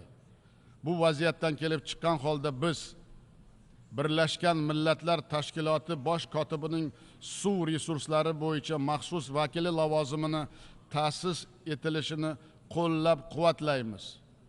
Markaziy Osiyo suvni tejaydigan texnologiyalar platformasini yaratish jarayonida Birlashgan Millatlar Tashkiloti suv resurslari mexanizmini ishga solib, eng ilg'or texnologiyalarni jalb etish va tatbiq qilish tarafdoribiz. Biz mintaqamizda qabul qilingan yashil taraqqiyot dasturi doirasida tizimli hamkorlikni yo'lga qo'ymoqdamiz. Bunday sheriklik manfaatlarimizga birdek mos bo'lib, iqlim o'zgarishlari bilan bog'liq tahdidlarni oldini olishga qaratilgan. Bu borada Markaziy Osiyo iqlim muloqotini joriy etishni maqsadga muvofiq deb hisoblayman.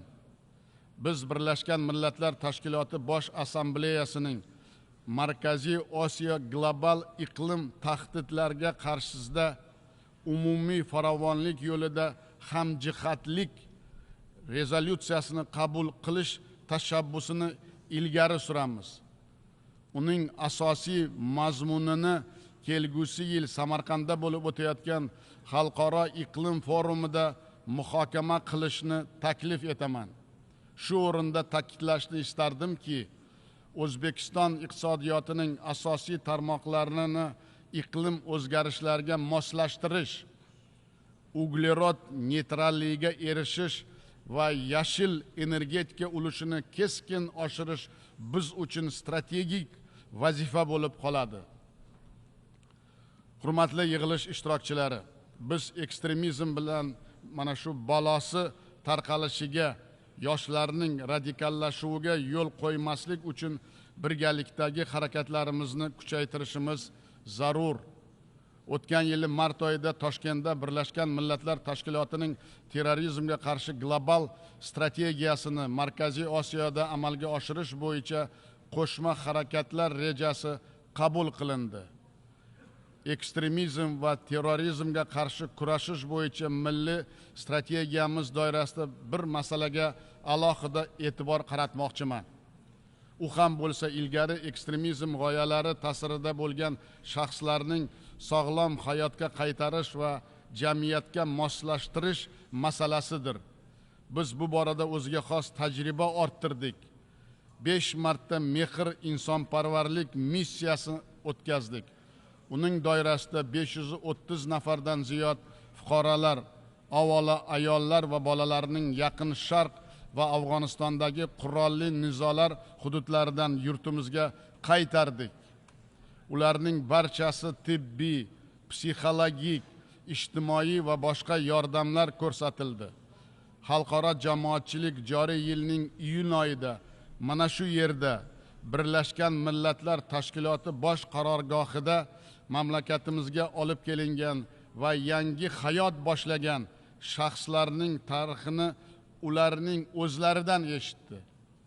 Biz bu yo'nalishdagi harakatlarni davom ettirish va doimiy tajriba almashish yo'lga qo'yish uchun Birlashgan Millatlar Tashkilotining terrorizmga qarshi kurash boshqarmasi shafiyligida urush hududlaridan qaytganlar bilan tizimli ishlash bo'yicha mintaqaviy ekspertlar kengashini tuzishga qaratilgan amaliy qadamlarni tashladik.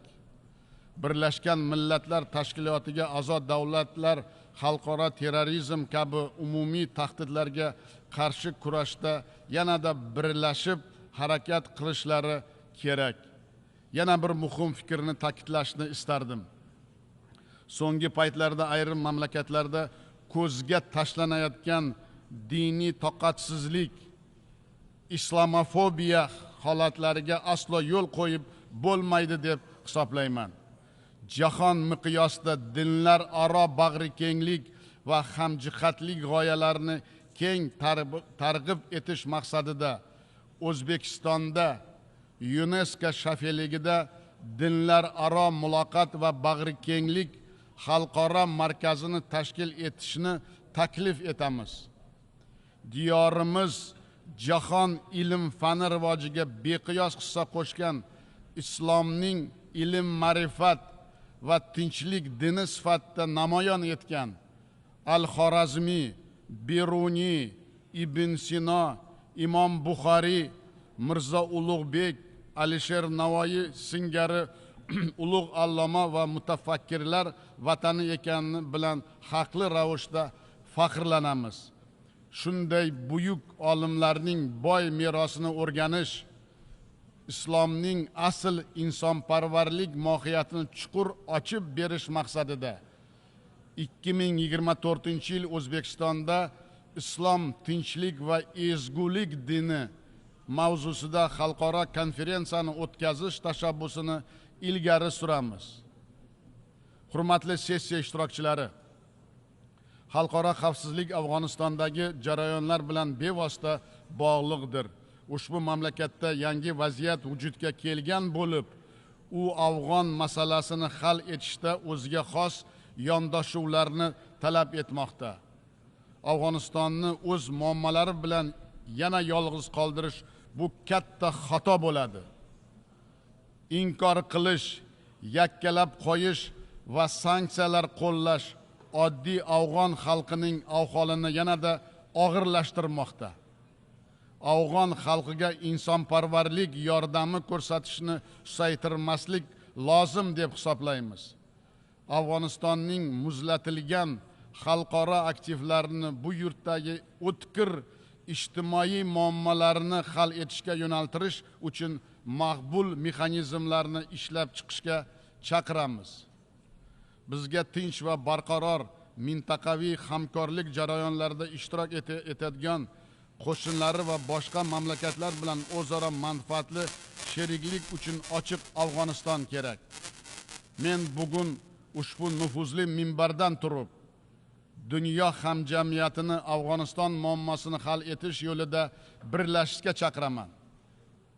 Bu borada Birlashgan Millatlar Tashkiloti rahnamoligida Afg'oniston bo'yicha birgalikda ishlab chiqilgan vaziyatga moslashuvchan va konstruktiv pozitsiyani belgilash prinsipial jihatdan muhim deb hisoblayman. Hurmatli rais, hurmatli anjuman qatnashchilari, biz barchamiz hozirgi tarixiy tub burilishlar pallasida kelgusi avlodlarga sayyoramizning qanday holda qoldirish haqida o'ylashimiz zarur. Mustahkam tinchlik va hamkorlikka faqat umumiy intilishlar va birgalikdagi harakatlar bilan erishish mumkin. Bizga o'zaro ishonch, birdamlik va hamkorlik ruhi har qachongidan ham ko'proq hozir zarur.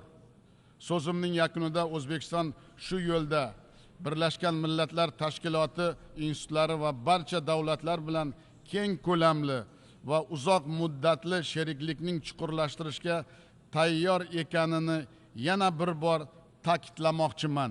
E'tiborlaringiz uchun rahmat. A nombre de la Asamblea, agradezco al presidente de la República de Uzbekistán la declaración que acaba de formular y pido al protocolo que acompañe a su excelencia. Hemos escuchado la última intervención en el debate general de esta sesión.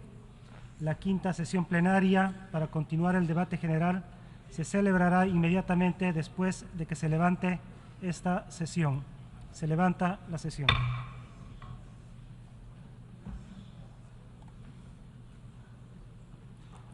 Declaro abierta la quinta sesión plenaria de la Asamblea General. La Asamblea escuchará ahora un discurso del excelentísimo señor Luis Alberto Arce Catacora, presidente constitucional del Estado Plurinacional de Bolivia. Pido a protocolo que acompañe a su excelencia. En nombre de la Asamblea General, tengo el honor de dar la bienvenida al excelentísimo señor Luis Alberto Arce Catacora, presidente constitucional del Estado Plurinacional de Bolivia, e invito a dirigirse a esta Asamblea General al presidente de mi país. Muchísimas gracias, hermano vicepresidente de la Asamblea General de las Naciones Unidas, Diego París Rodríguez. Es una alegría y un orgullo para Bolivia verlo dirigir esta Asamblea General del más importante organismo multilateral creado por la humanidad, y estamos seguros que junto al presidente Denis Francis y su liderazgo pondrán en alto el nombre de sus países, de nuestra región latinoamericana y caribeña. Distinguidos jefes, jefas y distinguidos jefes de Estado, de Gobierno, ministros de Relaciones Exteriores, hermanas y hermanos de las delegaciones presentes, buenas tardes a todas y todos. Hermano vicepresidente, hace un año, en este mismo foro, denunciamos que el mundo enfrentaba una crisis capitalista que ponía en riesgo a la humanidad y a la existencia misma del planeta. Lamentablemente, a un año de esa declaración, ese delicado escenario no ha cambiado. El sistema capitalista, en su afán de imponer su decadente hegemonía, replica prácticas de dominación y explotación colonial que deberían estar ya superadas. Lamentablemente, muchas de las brillantes propuestas que han emergido del seno de esta Asamblea han sido desoídas o simplemente omitidas por intereses funcionales al salvaje sistema de explotación capitalista que prioriza la producción y reproducción del capital antes que salvaguardar la vida de los seres humanos y la existencia del planeta. Es evidente que nos encontramos frente a la precarización de la economía por los efectos de los múltiples conflictos bélicos que sacuden al mundo en la actualidad. La paz y la seguridad se encuentran en inminente riesgo ante la falta de voluntad de la comunidad internacional para proponer soluciones que privilegien el diálogo y pongan fin a los esfuerzos bélicos fomentados por las transnacionales de la guerra. A ello se suman los graves efectos de la crisis ecológica en los sistemas de vida de todos los rincones del mundo. Según los expertos, debido al sistema imperante, se han superado 6 de los 9 límites planetarios, dentro de los cuales la humanidad y la Madre Tierra en su conjunto pueden continuar desarrollándose y prosperar.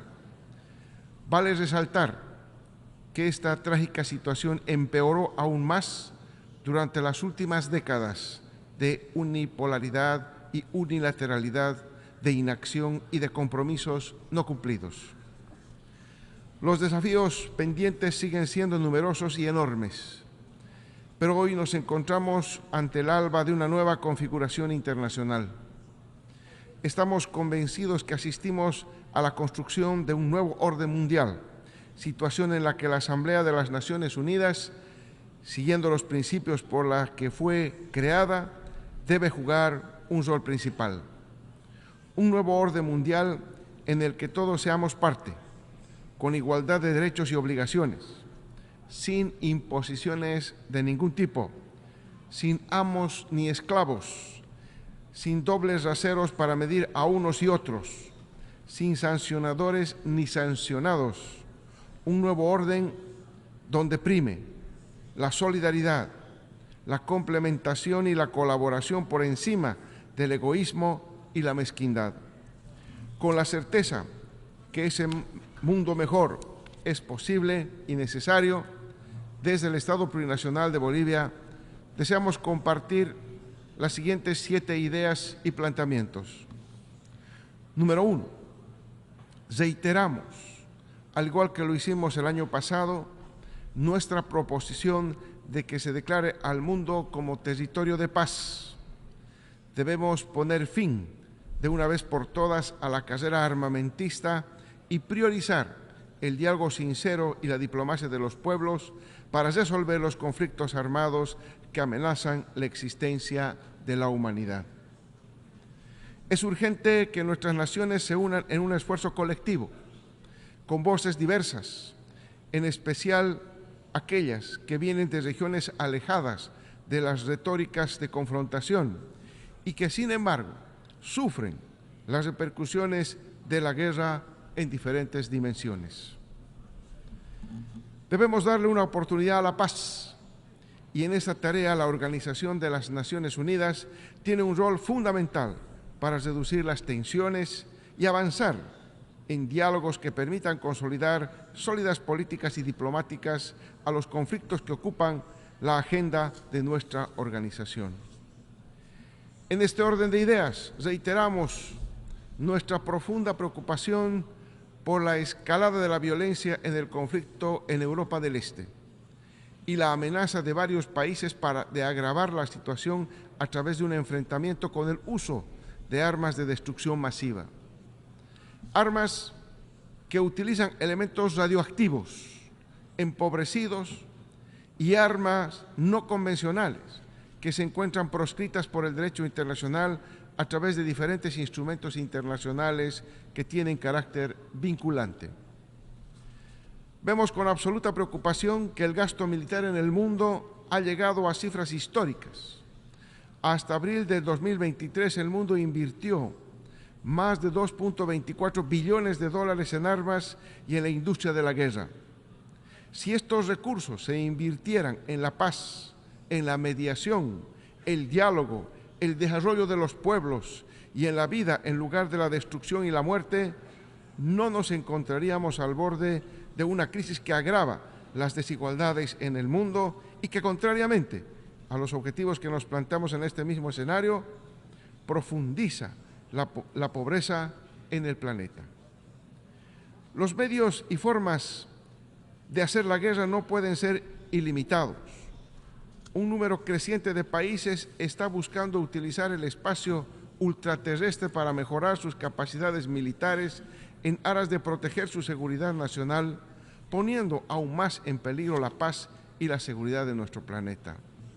Lamentamos profundamente que el mantenimiento de la paz y la seguridad se haya vuelto una meta cada vez más desafiante. Una paz genuina solo podrá ser alcanzada a través de la implementación efectiva de los mecanismos previstos en la Carta de Naciones Unidas y la eliminación completa de todo tipo de armas. Bolivia estará siempre comprometida a defender y fortalecer el multilateralismo y a continuar contribuyendo al desarme, cumpliendo con el derecho internacional, el derecho internacional humanitario, desde una visión centrada en la paz con justicia social, el bienestar de las personas y la convivencia pacífica.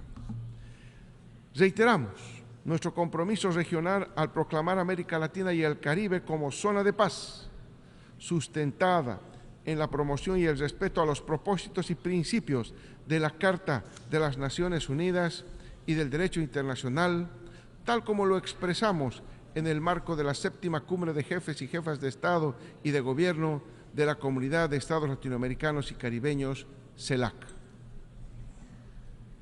De igual forma, en la cumbre CELAC con la Unión Europea, realizado en Bruselas el pasado mes de julio, manifestamos nuestro deseo de una América Latina, el Caribe y Europa en paz, que sus pueblos alcancen la paz que el modelo capitalista no les ha podido ofrecer, abandonando prácticas que en la historia pasada no han satisfecho una relación equitativa y complementaria entre nuestras regiones. Segundo, es necesario quebrantar cuanto antes el orden internacional injusto que agobia a nuestros pueblos y sentarnos ya a debatir en el marco de las Naciones Unidas para construir un nuevo pacto para el futuro. Desde Bolivia hemos empezado a discutir la posibilidad de un nuevo pacto para el futuro, pero para hacerlo debemos recordar el pasado, resolver el presente y prepararnos para el porvenir. Estamos obligados a abordar las necesidades de las generaciones presentes y futuras de manera equitativa. No podemos permitir que un niño muera hoy de hambre para asegurar la merienda de otro niño que todavía no ha nacido. Eliminar la pobreza y las desigualdades hoy prevendrá inimaginables conflictos de distribución económica y ecológica en el futuro. Para reconstruir la confianza, necesitamos abandonar intereses mezquinos y forjar la reciprocidad. Por ejemplo, liberando todas transferencias de tecnología que ayude a salvar vidas y restaurar la madre tierra.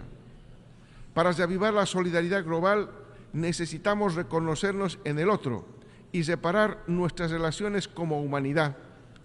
Por ejemplo, en el contexto del cambio y la crisis climática, acordamos que cada Estado dedique recursos al Fondo de Daños y Pérdidas, en proporción a su responsabilidad histórica respecto a los gases de efecto invernadero.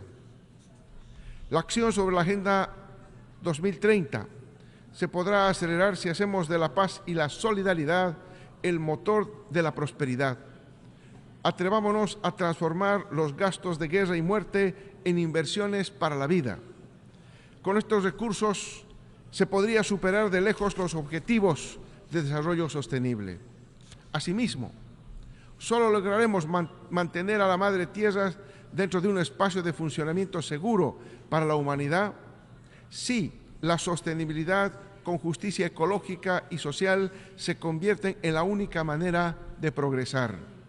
Pero debemos lograr esos objetivos de manera justa y equitativa, con todos y para todos, y sin imposiciones políticas ni financieras. Tercero, es preciso y urgente cambiar el sistema capitalista en tiempos de neoliberalismo que multiplica y reproduce las formas de dominación, explotación y exclusión de las grandes mayorías. Hermanas y hermanos, la crisis multidimensional del capitalismo se ha desnudado en el contexto de la pospandemia y se ha exacerbado por los efectos del conflicto militar en el este de Europa. Y estas no son más que expresiones de la transición hacia la configuración de un orden mundial distinto al que actualmente tenemos. En respuesta, y como nunca había sucedido antes, el sur global se levanta de manera pacífica y constructiva a través de procesos regionales e interregionales de cooperación e integración. Así se incrementa el clamor de reconfigurar el sistema financiero internacional y transformar nuestra comprensión de lo que debe ser el desarrollo científico, respetuoso de la Madre Tierra y cómo perseguirlo equitativamente, reconociendo las responsabilidades históricas respecto a nuestras naciones en todas las dimensiones.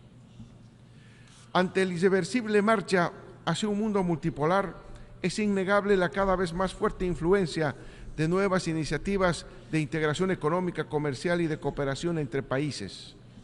El surgimiento de bloques comerciales como los en Asia, África, Sudamérica o los BRICS, que permiten hoy día a las naciones acceder a mercados internacionales sin la necesidad de comprometer su soberanía. En este contexto, pese al contexto internacional adverso, Bolivia ha aplicado el Plan de Desarrollo Económico y Social 2021-2025, reconstruyendo la economía para vivir bien hacia la industrialización con sustitución de importaciones, que sienta las bases para afrontar la crisis económica global y desarrollar políticas públicas para reforzar la economía nacional y promover nuestras capacidades de desarrollo. En tal sentido, las acciones desarrolladas para la reconstrucción económica y reproductiva de nuestra economía superó en el 2021 el 6% y en la gestión 2022 alcanzó el 3,5%. En el año 2022, nuestro Producto Interno Bruto nominal se incrementó de 40.703 millones de dólares en 2021 a 44.315 millones de dólares en 2022. La cifra más alta de nuestra historia. De la misma manera, el Producto Interno Bruto per cápita se incrementó en 7,4% respecto de la cifra del 2021, alcanzando a un monto de 3.691 dólares, la cifra también más alta en la historia de nuestro país. Mencionar también que en lo que va de este año, la inflación acumulada es solamente el 1,6%, la cifra más baja de nuestra región y con respecto a muchos países del planeta. Ese indicador lo alcanzamos sin subir las tasas de interés, sin practicar políticas monetarias neoliberales y siempre cuidando del bolsillo de los más pobres, que es donde más daña la inflación. Los logros alcanzados por nuestro país se sustentan principalmente en el horizonte civilizatorio del vivir bien, que reivindica la cultura de la vida comunitaria en plenitud, respetando la convivencia en armonía, equilibrio y complementariedad del ser humano con el resto de la naturaleza de la Madre Tierra. Cuarto, la crisis climática requiere acciones concretas y compromisos renovados. Bolivia ha planteado el reconocimiento de la Madre Tierra en la Asamblea General de las Naciones Unidas a través de la resolución aprobada el 22 de abril del 2009. como un esfuerzo para que como comunidad internacional tomemos conciencia de la importancia de la restauración de los procesos naturales para la sobrevivencia del ser humano, planteando una visión alternativa anticolonial frente al capitalismo y el mercantilismo. En este entendido, nuestra visión sobre la sostenibilidad del desarrollo tiene fuertes raíces en nuestra visión del vivir bien y de la armonía con la naturaleza. Esta visión nace del pensamiento milenario y ancestral de las naciones y pueblos indígenas que se constituyen en la base de nuestra plurinacionalidad. Respecto a las necesidades sobre mitigación, la adaptación a la crisis climática y a las pérdidas y daños crecientes, es importante que todos los países asumamos nuestras responsabilidades. En este marco, los países desarrollados deben asumir la parte que les corresponde de la deuda climática y la compensación y reparación histórica con los países en desarrollo. El primer paso para esto es cumplir los compromisos pendientes sobre la provisión de financiamiento, transferencia de tecnología y desarrollo de capacidades. En esta problemática mundial hay un problema común y que empieza a pasar factura a los países más pobres: la escasez de agua y el incremento en la tasa de evaporación del agua dulce. Instamos a nuestra Asamblea a prestar permanente atención a esta problemática que afecta principalmente a los más pobres de los 5 continentes y que ya empieza a afectar a sectores sociales que no se encuentran en los marcos convencionales de la pobreza. Bolivia resalta que este año se haya concluido y adoptado por consenso el Tratado sobre la Biodiversidad Marina en áreas más allá de la jurisdicción nacional, porque representa un paso significativo hacia la protección de nuestros océanos y la sostenibilidad en el aprovechamiento de sus recursos, beneficiando significativamente a los países en desarrollo y en especial a los países en desarrollo sin litoral.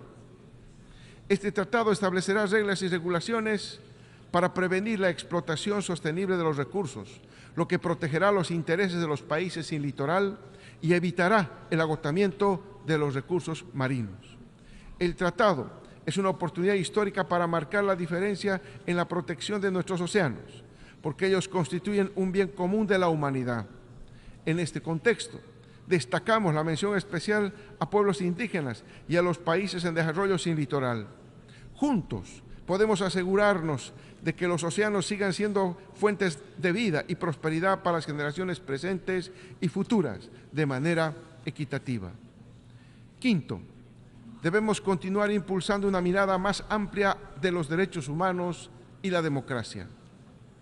A pesar de los progresos alcanzados, el mundo sigue siendo un mundo desigual. Si bien es cierto que los pueblos construyen su propio destino, también es cierto que el vivir bien de nuestros pueblos ha sido menoscabado durante siglos por el colonialismo legal, económico e ideológico.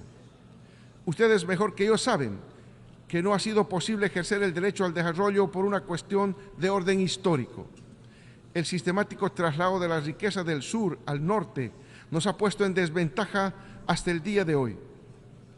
Hemos tenido que navegar por el vendaval de una crisis impuesta solo al sur, desde donde no es lo mismo hablar de derechos humanos, económicos, sociales y culturales como la salud, educación, alimentación, acceso al conocimiento y las tecnologías en un continente que en otro, en el sur que en el norte.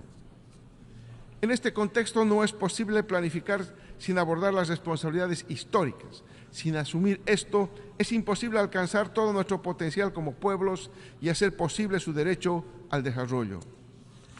En el Estado plurinacional de Bolivia, hemos comprendido que no hay democracia posible sin desarrollo.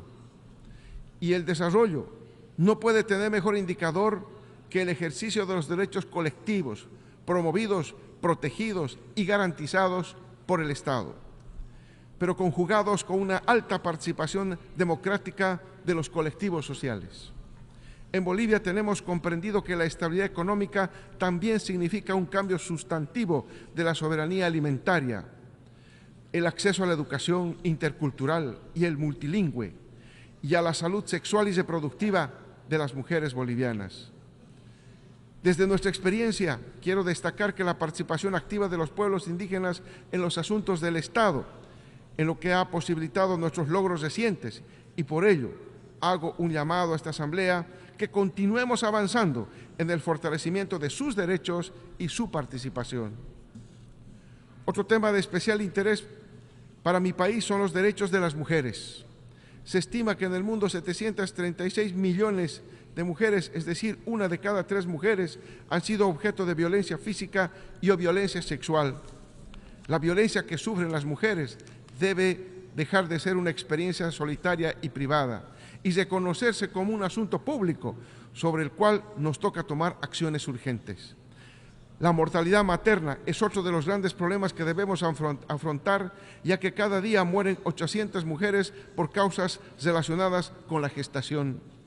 El desarrollo sostenible no será posible si no le damos la oportunidad a las mujeres de vivir sin miedo a la violencia y ejercer sus derechos sexuales y reproductivos con acceso a los servicios de salud universal. Sexto, desterrar el sistema internacional de la implementación de sanciones y medidas coercitivas unilaterales. Hermano vicepresidente, otro tema que no puedo dejar de mencionar en esta oportunidad es el relacionado a las medidas coercitivas unilaterales y las sanciones que se aplican a pueblos hermanos, atentando contra su desarrollo y los derechos humanos más elementales. Estas medidas son una muestra de un sistema disfuncional y alejado del derecho internacional y el multilateralismo. Un claro ejemplo de estas medidas es el ilegal, inhumano y criminal bloqueo económico y financiero impuesto por Estados Unidos contra Cuba. Las restricciones impuestas han dificultado el acceso a alimentos, medicinas y otros bienes básicos, generando el sufrimiento humano, impactando en su economía y desarrollo.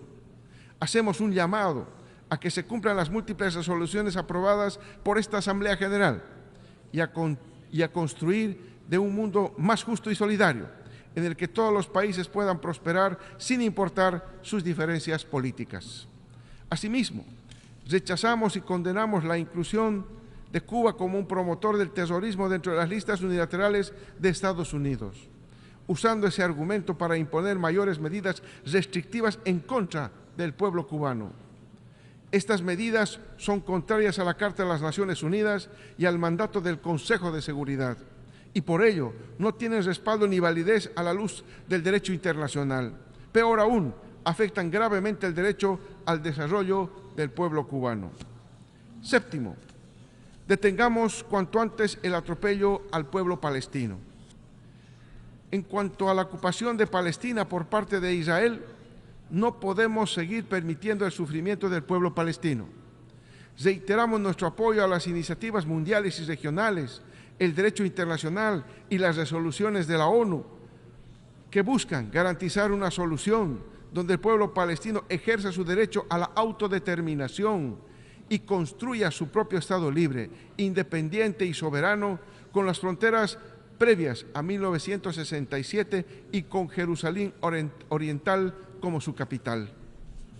Finalmente, hermanas y hermanos, la crisis actual demanda una organización de Naciones Unidas fuerte, consecuente con los principios que la crearon, comprometida con la paz, que mantenga su carácter intergubernamental, pero sin subordinación a ningún poder hegemónico, sea económico, político o militar, porque las soluciones a los múltiples desafíos que enfrenta la humanidad solo serán realidad con el genuino compromiso y la voluntad política de todos los países y de los actores, priorizando el interés común de la humanidad, de los pueblos y de los sectores más vulnerables de la humanidad.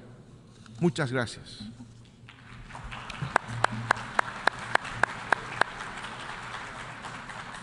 A nombre de la Asamblea, agradezco al presidente constitucional del Estado Plurinacional de Bolivia la declaración que acaba de formular y pido protocolo que acompañe a su excelencia.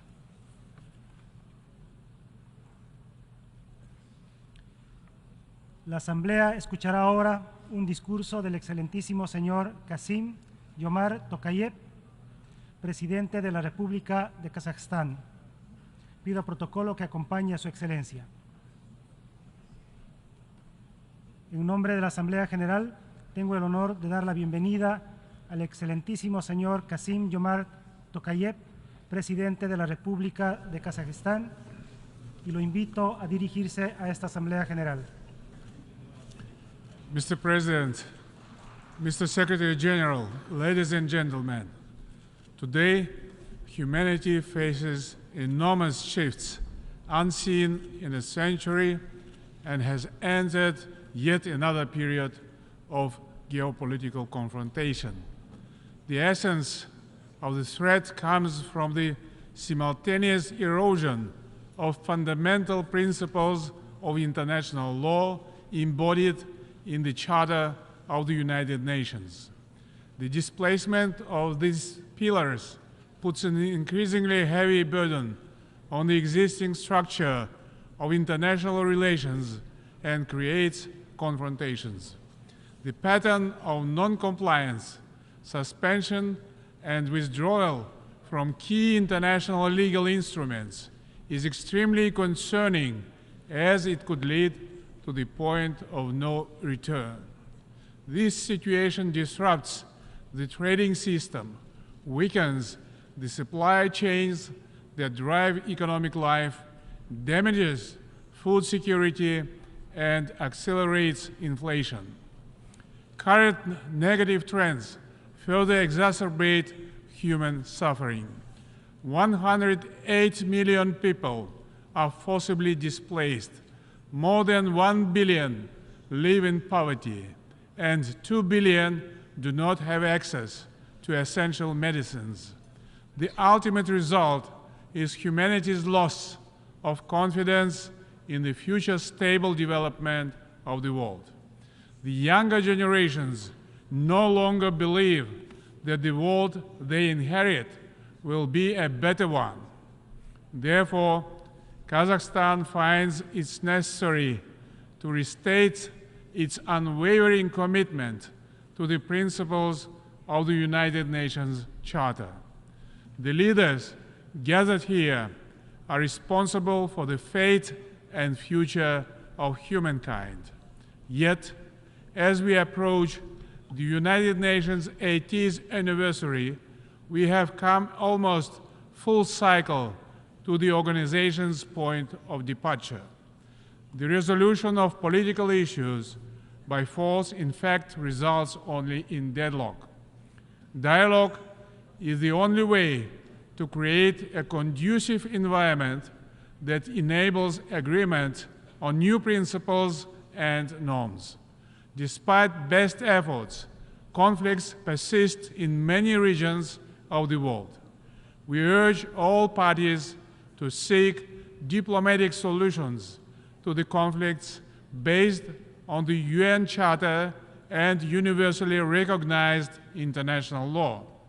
In this regard, Kazakhstan commends all efforts and plans proposed by different states and groups of countries in support of a political settlement of the Ukrainian crisis. Diplomacy and dialogue should always prevail in seeking the resolution of international disputes. We must therefore together exert the greatest efforts to stabilize the only system of global institutions we have. We will not succeed in tackling these challenges without a comprehensive reform of the Security Council. It's an urgent need of our time that meets the interests of the vast majority of humanity. I'm strongly convinced that the voices of middle powers and all developing countries in the Council need to be amplified and clearly heard. Since the Security Council appears unable to move beyond deadlock, it should become more representative so that other countries, including Kazakhstan, can play a greater role in the maintenance of peace and security.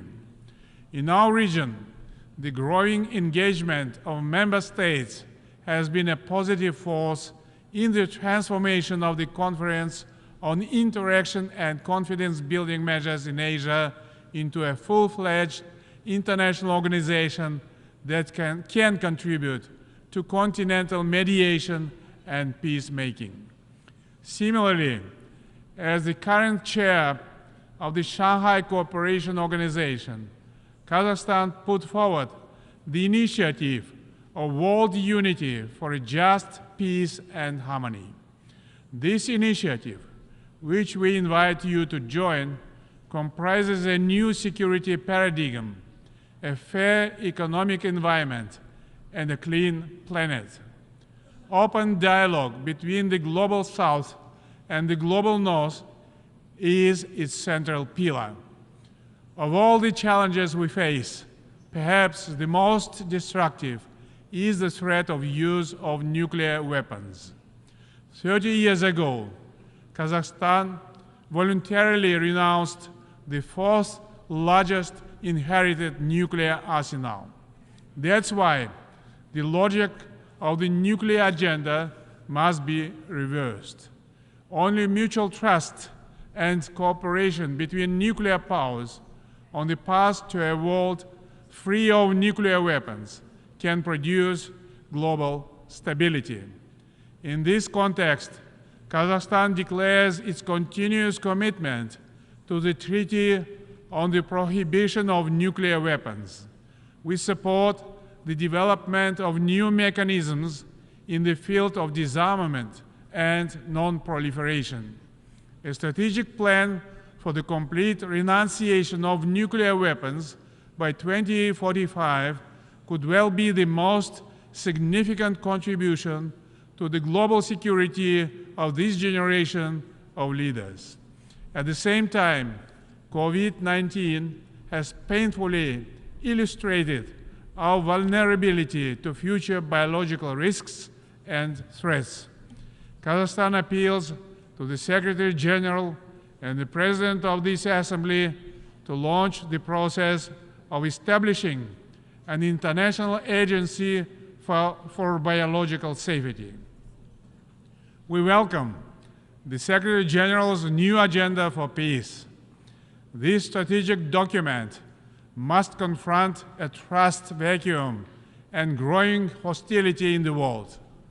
In the upcoming Summit of the Future next year, Kazakhstan will play a constructive and supportive role to adopt a pact for the future. But the search for peace is not just about the banning of weapons or the signing of declarations. Interreligious and interfaith dialogue plays a key role in fostering a culture of peace. We are therefore concerned about recent acts of profound disrespect towards holy books. Such barbaric acts against Islam or any other religions cannot be accepted as expressions of freedom, free speech, and democracy. All holy books, including Quran, deserve legal protection against vandalism. Finally, a culture of peace can only be based on the principles of unity in diversity and mutual respect. I am proud, therefore, of the outstanding role of the Astana-based Congress of the Leaders of World Religions. In brief, Kazakhstan is a peace-loving nation that pursues its own national interest while continuously searching for peaceful solutions of pending international issues. Independence, territorial integrity, and sovereignty are core principles that will guide my people now and in the future. We will continue cooperation with our major allies on all strategic issues. Ladies and gentlemen, we need new assessments that will enable us to tackle pressing global economic problems while ensuring the right to development. To do this, we require an open, transparent, and inclusive multilateral trading system based on WTO principles and rules. We also need to think about a better global food security system. Nearly 10% of the world's population faced hunger last year. We must boost voluntary information exchange on food security, including volumes of production, and the export on import of food products. In concert, we must enable the transparent tracking of funding from the international community in response to food crisis. Kazakhstan is ready to act as a regional food supply hub. We have all the required resources, infrastructure, and logistics in place for these purposes.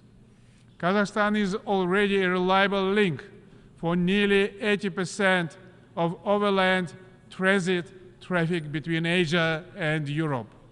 The Trans-Caspian International Transport Route, the so-called Middle Corridor, can significantly strengthen East-West engagement. This route could increase the pace of trade between critical markets, cutting by almost half the amount of time required to transport goods via the maritime route. Dear friends, the urgency of climate action risks to become a cliché. But it is a dangerous cliché because immediate, effective, and transformational steps are urgently required to prioritize environmental protection. Central Asia is one of its front lines. Even if we successfully limit global temperature rise to 1.5 degrees by 2030, which looks increasingly unlikely, we will experience between 2 and 2.5 degrees of temperature rise in Central Asia. Despite the long road of the Paris Climate Agreement, we must all remain committed to a carbon-free future. The climate agenda should not be used to introduce measures restricting trade and investment cooperation. Instead, we must focus on positive change, such as climate-positive actions identified by the United Nations, including investing in green jobs, ending fossil fuel subsidies, and ensuring that all climate actions are fair, inclusive, and involve women at all levels. Yet, without proper funding, ambitious plans to combat climate change will remain unmet.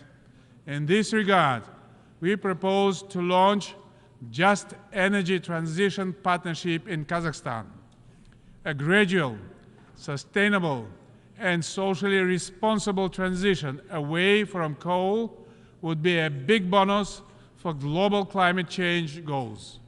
Kazakhstan's initiative to open the project office for Central Asia on climate change and green energy in Almaty can lead on these issues. We look forward to hosting a regional climate summit in Kazakhstan in 2026 under the United Nations auspices. In our region, we have seen that water scarcity has created serious economic and other challenges in transboundary river basins. This will be replaced across the world. By 2040, global demand for water may outstrip supply by as much as 40%. We must therefore combine political will and economic resources to address this critical global issue simultaneous with climate action.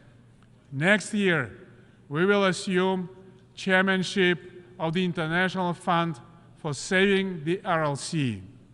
We will continue efforts to prevent further degradation of the environment and its impact on livelihoods around what was once the fourth largest lake on the planet. Today, It is the world's largest lake, the Caspian Sea, that also faces ecological challenges, including shallowing, water diversion, and the pollution of flora and fauna. Saving the Caspian Sea must be a matter of common priority that requires long-term international cooperation. Ladies and gentlemen, Kazakhstan is committed to further enhancing multifaceted cooperation with the countries of Central Asia. Our region can play a more active role as a cohesive and independent part of the international community while contributing to global development processes. Fortunately, economic activity is growing. Over the last 5 years, intra-regional trade doubled to $10 billion US. Our regional agenda includes Afghanistan, which must become a stable, prosperous state and a reliable trade partner. In this context, it's timely to establish a UN regional center for SDGs for Central Asia and Afghanistan in Almaty. I call on all member states to support our initiative. Excellencies, let me also present a brief update on our domestic reform efforts. Despite global, regional, and geopolitical challenges, our society and government are building a just and fair Kazakhstan. In a very short period of time, we have reformed our institutions, amended our constitution, curtailed the powers of the presidency, reset political and economic systems, and battled corruption. Much was done in only 2 years. The mindset of our people, particularly of the younger generation, has already changed substantially in that time. The presidential mandate has been limited to 1 7-year term. This proposal was supported by the people of Kazakhstan in the public referendum and will remain unchanged in the future. We will firmly adhere to the formula of a strong president, an influential parliament, and an accountable government. These reforms are based on the principles of justice, equality, fairness, and freedom. It is my personal credo that the rule of law must prevail in all circumstances. We understand that only political reform and investments in human capital can make our economy more resilient and robust. Kazakhstan has made significant progress in achieving gender equality and empowering women and girls. We introduced a 30% quota for women, youth, and persons with disabilities in the electoral party lists. It will allow them to participate more actively and equally in the political life of the country. In my recent State of the Nation address, I have presented a new economic policy that is designed, first of all, to provide all citizens the necessary opportunities for decent life. We are giving great attention and value to young people who work hard and, with the support of the government, will contribute to the sustainable development of the country and its leading position in international fora. The health, well-being, and good education of the younger generation are key priorities of Kazakhstan's state policy. I place my hope in the younger generation. They will drive our country into the future. At home and abroad, we are working for that better future. Let us rekindle the spirit of unity and collective action that underpins the United Nations. Let us remember that our shared commitment to a better world transcends our differences. Kazakhstan stands ready to collaborate with all member states in the pursuit of a brighter, more just, and sustainable world. Thank you for your attention. A nombre de la Asamblea, agradezco al presidente de la República de Kazajstán la declaración que acaba de formular y pido al protocolo que acompañe a su excelencia. La Asamblea escuchará ahora un discurso del excelentísimo señor Seyed Ibrahim Raisi, presidente de la República Islámica de Irán. Pido al protocolo que acompañe a su excelencia. En nombre de la Asamblea General, tengo el honor de dar la bienvenida al excelentísimo señor Seyed Ibrahim Raisi, presidente de la República Islámica de Irán, y lo invito a dirigirse a esta Asamblea General.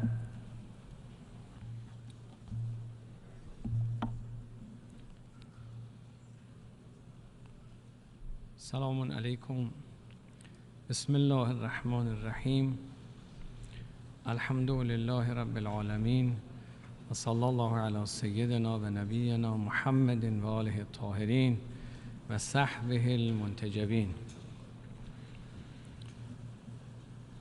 فبشر عباد الذين يستمعون القول فيتبعون احسنه. آقای رئیس، انتخاب جناب عالی را به ریاست 78مین نشست مجمع عمومی سازمان ملل متحد تبریک میگویم. از سال قبل که من از این تریبون با شما سخن گفتم، جهان دستخوش تحولات مهم تلخ و شیرینی بوده است. قریب به 8 دهه پس از تأسیس سازمان ملل، اجلاس جدید مجمع عمومی در حالی آغاز می شود که جهان تحولات بی سابقه و تاریخ سازی را تجربه می کند. در این میان آنچه تضمین کننده آینده‌ای روشن برای جامعه بشری است، توجه به ارزش‌های والایی است که انسان را به سمت کمال و کرامت سوق می‌دهد. و چه چیزی بهتر از کلام پروردگار متعال که می‌تواند انسانیت و ارزش‌های تعالی بخش انسانی را تعریف کند. حضار گرامی، آقایان و خانوم‌ها، قرآن کلام خداوند و کتابی است که انسان را به عقلانیت، معنویت، عدالت و اخلاق و حق باوری دعوت می کند. 3 رکن اساسی در قرآن کریم توحید، عدالت، کرامت انسانی است که تأمین کننده سعادت بشر است. مگر قرآن چه فرموده است که کینه‌های مستکبرین و ارباب قدرت و ثروت را برانگیخته است؟ قرآن می‌فرماید ای بشر، ستم و تفرقه را نپذیر. با این راهنمود میتوان جهانی از کرامت و عظمت ساخت. قرآن از وحدت بشر میگوید، به این که همه ساکنان زمین همچون خواهر و برادرند و از یک پدر و مادر. قرآن انسان را نماینده خداوند و زن و مرد را با وجود تفاوت‌های طبیعی مکمل یکدیگر و مساوی در محضر خداوند می‌داند. قرآن از حریم خانواده دفاع می‌کند و کودک را امانت خداوند می‌داند. وفای به عهد و پیمان، راستگویی و امانتداری، صداقت در مراودات و معاملات، خدمت به محرومان و مبارزه با فقر و فحشا و بی‌عدالتی و تبعیض. آری اینهاست محتوای قرآن شریف. آیا این نخستین بار است که کلمات خداوند را می سوزانند و گمان می کنند صدای ملکوت را برای همیشه قطع کردند؟ آیا نمرود و فرعون و قارون بر ابراهیم و موسی و عیسی پیروز شدند؟ قرآن توهین به عقاید و باورها را منع کرده و احترام به ابراهیم و موسی و عیسی را احترام به وجود رسول خدا محمد صلی الله علیه و آله و سلم می‌داند.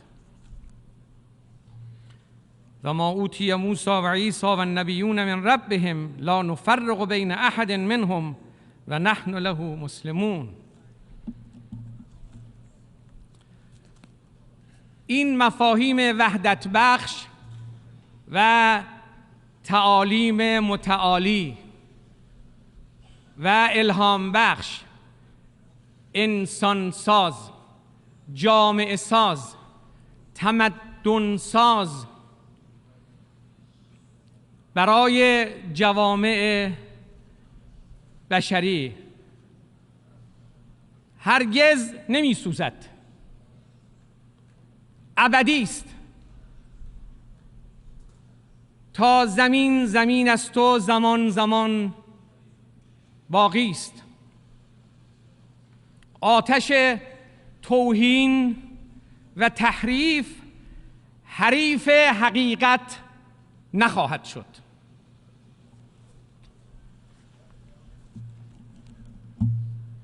آقای رئیس، اسلام ستیزی و آپارتاید فرهنگی در صورتهای مختلف خود از جمله سوزاندن کتاب مقدس قرآن تا منع حجاب در مدارس و دهها تبعیض شرم‌آور دیگر شایسته پیشرفت‌های انسان معاصر نیست. پشت پرده این نفرت پراکنی‌ها طراحی بزرگتری وجود دارد و تقلیل آن به مقوله آزادی بیان گمراه کننده است. به قول یکی از غربی‌ها، غرب که اینک با بحران هویتی و کارکردی مواجه شده است، جهان را جنگل و خود را باغی زیبا می‌بیند. برخی جریان‌های شوم ولی قدرتمند راه حل را در بحران سازی و دشمن تراشی می‌بینند.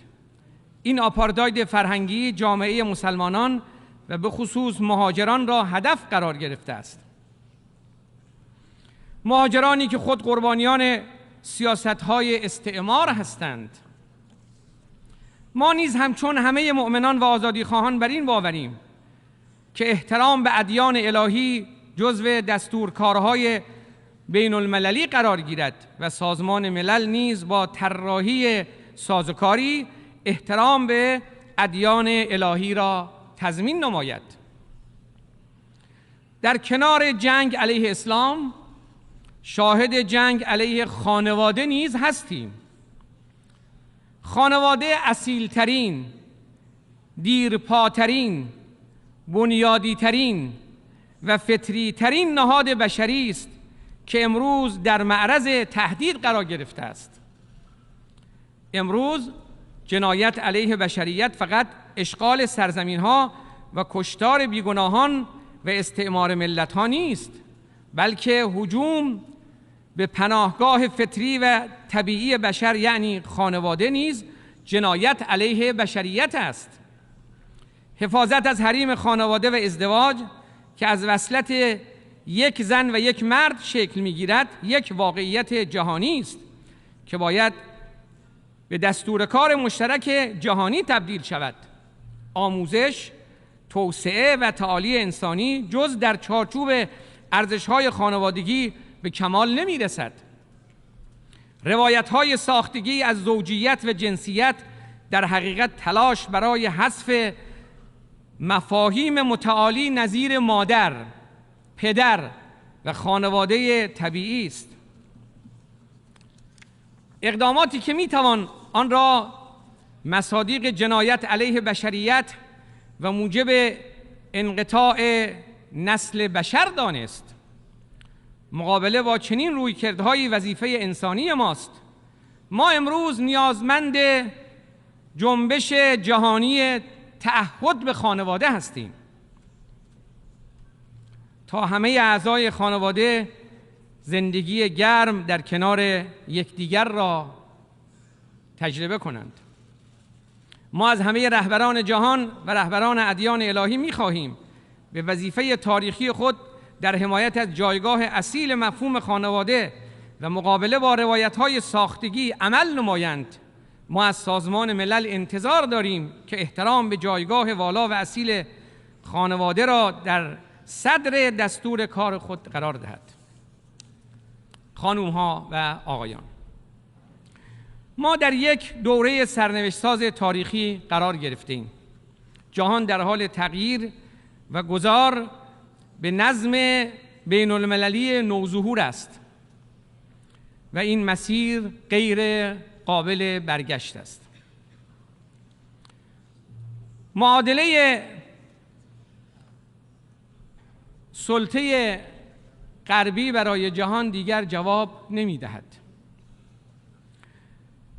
نظم کهنه لیبرال که در خدمت منافع سلطه‌گران و سرمایه‌داران سیری ناپذیر بود کنار زده شده است و در یک کلام پروژه امریکایی کردن جهان شکست خورده است. ملت ایران افتخار دارد که به مدد انقلاب شکوهمند اسلامی خود بیشترین روشنگری را در برانداختن نقاب از چهره سلطه‌گران شرق و غرب انجام داده و با همراهی دیگر ملت‌های غرب آسیا نقش تعیین کننده‌ای در ناکامی نظام سلطه داشته است. اینک که مقاومت و بیداری ملت‌های جهان از همیشه بیشتر شده و قدرت‌های نوظهور سر برآورده‌اند، امید است که نظمی جدید و عادلانه بر جهان حاکم گردد.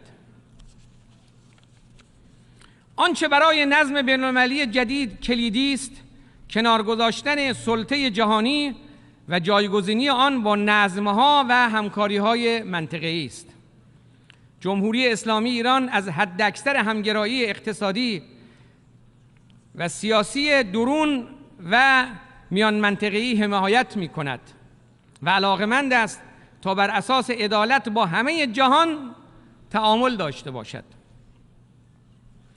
با این حال اینک که کشورهای مستقل جهان در مسیر همکاری و همگرایی بیشتر قدم برمی‌دارند، شاهد تلاش برخی قدرت‌ها برای شعله‌ور کردن آتش درگیری در مناطق مختلف جهان هستیم. آنها با داشتن ذهنیت جنگ سرد به دنبال بلوکبندی مجدد جهان هستند. این حرکت ارتجاعی و به ضرر امنیت و رفاه ملت هاست. جمهوری اسلامی ایران قاطعانه بر این باور است که نباید اجازه داد شرق و غرب جدیدی شکل بگیرد. ناامن کردن کریدورهای تجاری، تنزل درجه کشورها از متحد به وابسته، ممانعت از رشد اقتصادی کشورهای مستقل و ایجاد جنگ‌های نیابتی در آسیا و اروپا بخشی از همین زنجیره شوم است. طنز ماجرا آن است که این اقدامات را به اسم دفاع از دموکراسی مطرح می‌کنند. اما همه جهان از جمله ملت‌های ما در غرب آسیا معنای واقعی دموکراسی غربی را لمس کردند و می‌دانند که صرفاً اسم رمزی است برای کودتا، اشغالگری، جنگ. تکلیف دنیا با پروژه و مکتب لیبرال دموکراسی مشخص است، چرا که می‌دانند چیزی نیست جز یک دستکش مخملی که زیر آن دستی چدنی قرار دارد. اینک مکتبی که می‌خواست الگوی جهان باشد به درس عبرت تبدیل شده و به پایان راه خود نزدیک شده است. خانوم‌ها و آقایان، درست در زمانی که برخی قدرت‌ها جهان را به سوی جنگ‌های بیشتر پیش می‌برند، جمهوری اسلامی ایران سیاست همسایگی و همگرایی را مطرح کرده است. سیاست همسایگی سیاستی خیرخواهانه برای منطقه است و بر این اساس همکاری‌های گسترده اقتصادی و تقویت پیوندهای زیرساختی در صدر دستور کار منطقه‌ای قرار می‌گیرد. جمهوری اسلامی هر دستی را که برای دوستی دراز شود به گرمی می‌فشارد. همسایه مستقل و قدرتمند برای منطقه یک فرصت است.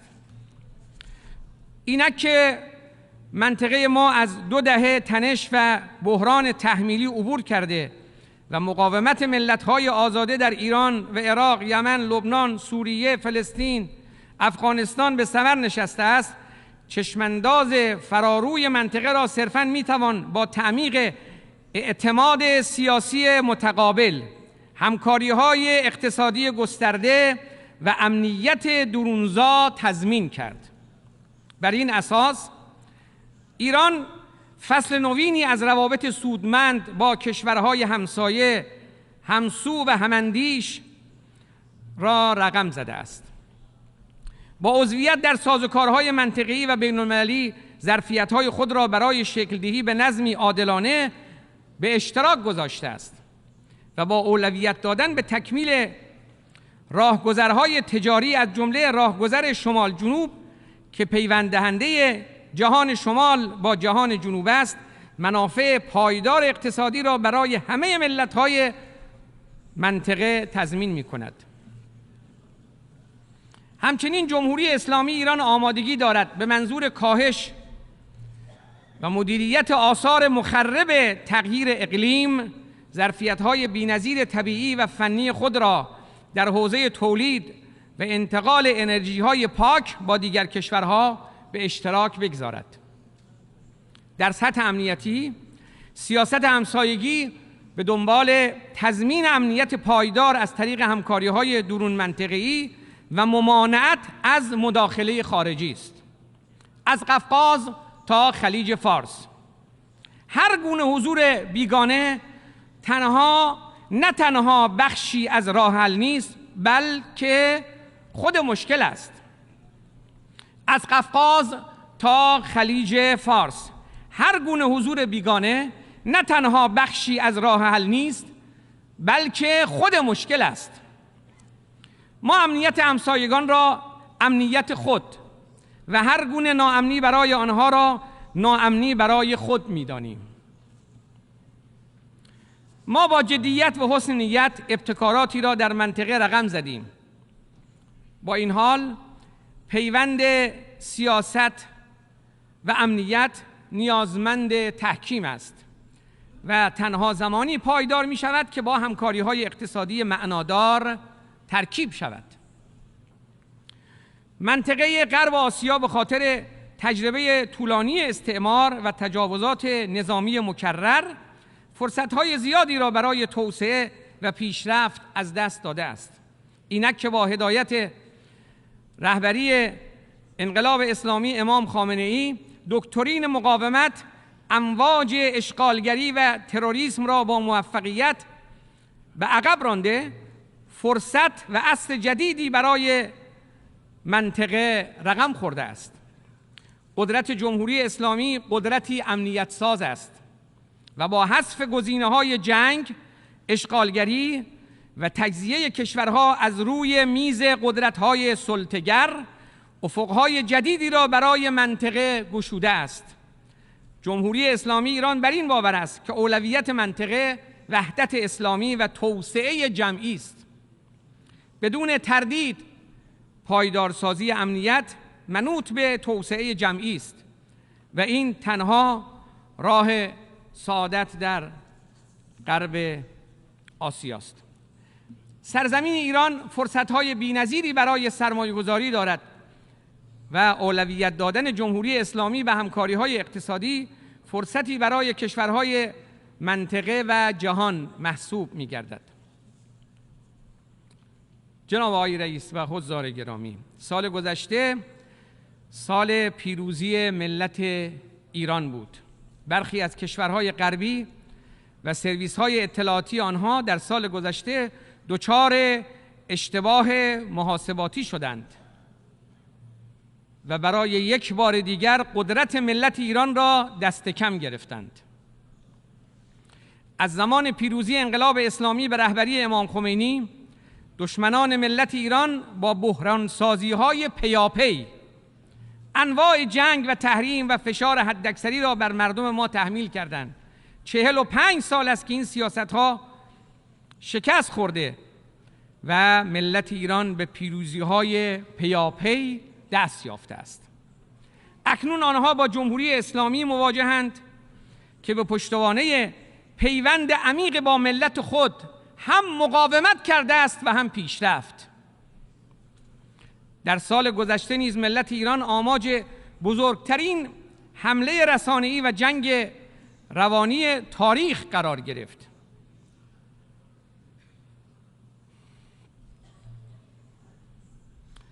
آیا آمریکا که خود بزرگترین زندان مادران در جهان را دارد میتواند صادقانه نگران حقوق زنان باشد؟ در این مدت تصویری که از ایران به جهان مخابره شد محصول سرکوب اطلاعات معتبر و اشاعه اطلاعات نامعتبر بود.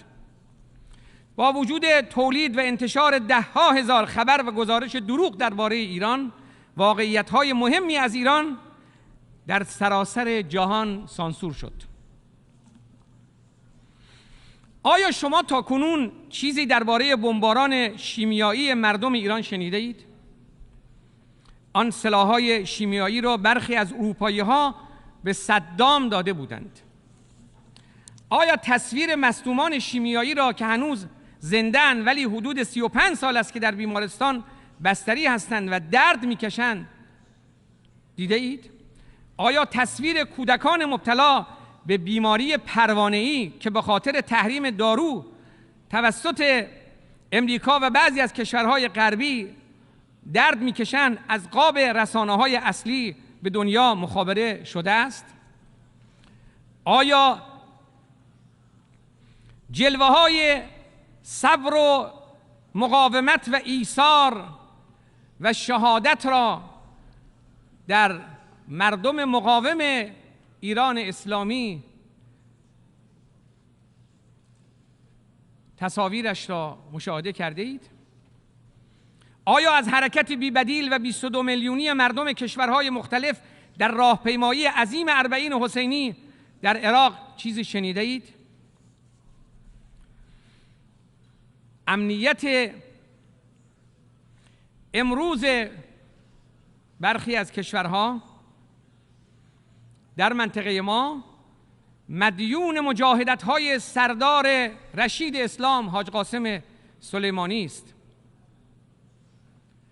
و اگر رشادت حاج قاسم سلیمانی شهید بزرگوار ما نبود، قهرمان مبارزه با تروریسم، خیلی از مناطق در آتش داعش میسوخت. اما آیا از این رشادت‌ها و شهامت‌ها و ایستادگی‌ها در مقابل تروریسم شما در رسانه‌ها و هالیوود تصاویری را مشاهده کرده اید؟ تشییع جنازه 25 میلیونی فرمانده مبارزه با تروریسم سردار شهید حاج قاسم سلیمانی سانسور شد. اندوه و خشم و حس انتقام 85 میلیونی ملت ایران و امت اسلامی سانسور شد. ترور شهید حاج قاسم سلیمانی جایزه به داعش بود که به گفته مقامات سابق امریکا ساخته دست خودشان بود. گفتند داعش را ما ساختیم. به همین خاطر به جای آن که از آن فرمانده شجاع و دلاور تقدیر شود، او ترور می شود. چرا؟ اما جمهوری اسلامی ایران با استفاده از همه ابزارها و ظرفیتها برای اجرای عدالت و محاکمه عاملین و مباشران این تروریسم دولتی تا حصول نتیجه قطعی از پای نخواهد نشست. خون مظلوم پایمال نخواهد شد و دامان ظالم گرفتار خواهد شد. رؤسای محترم،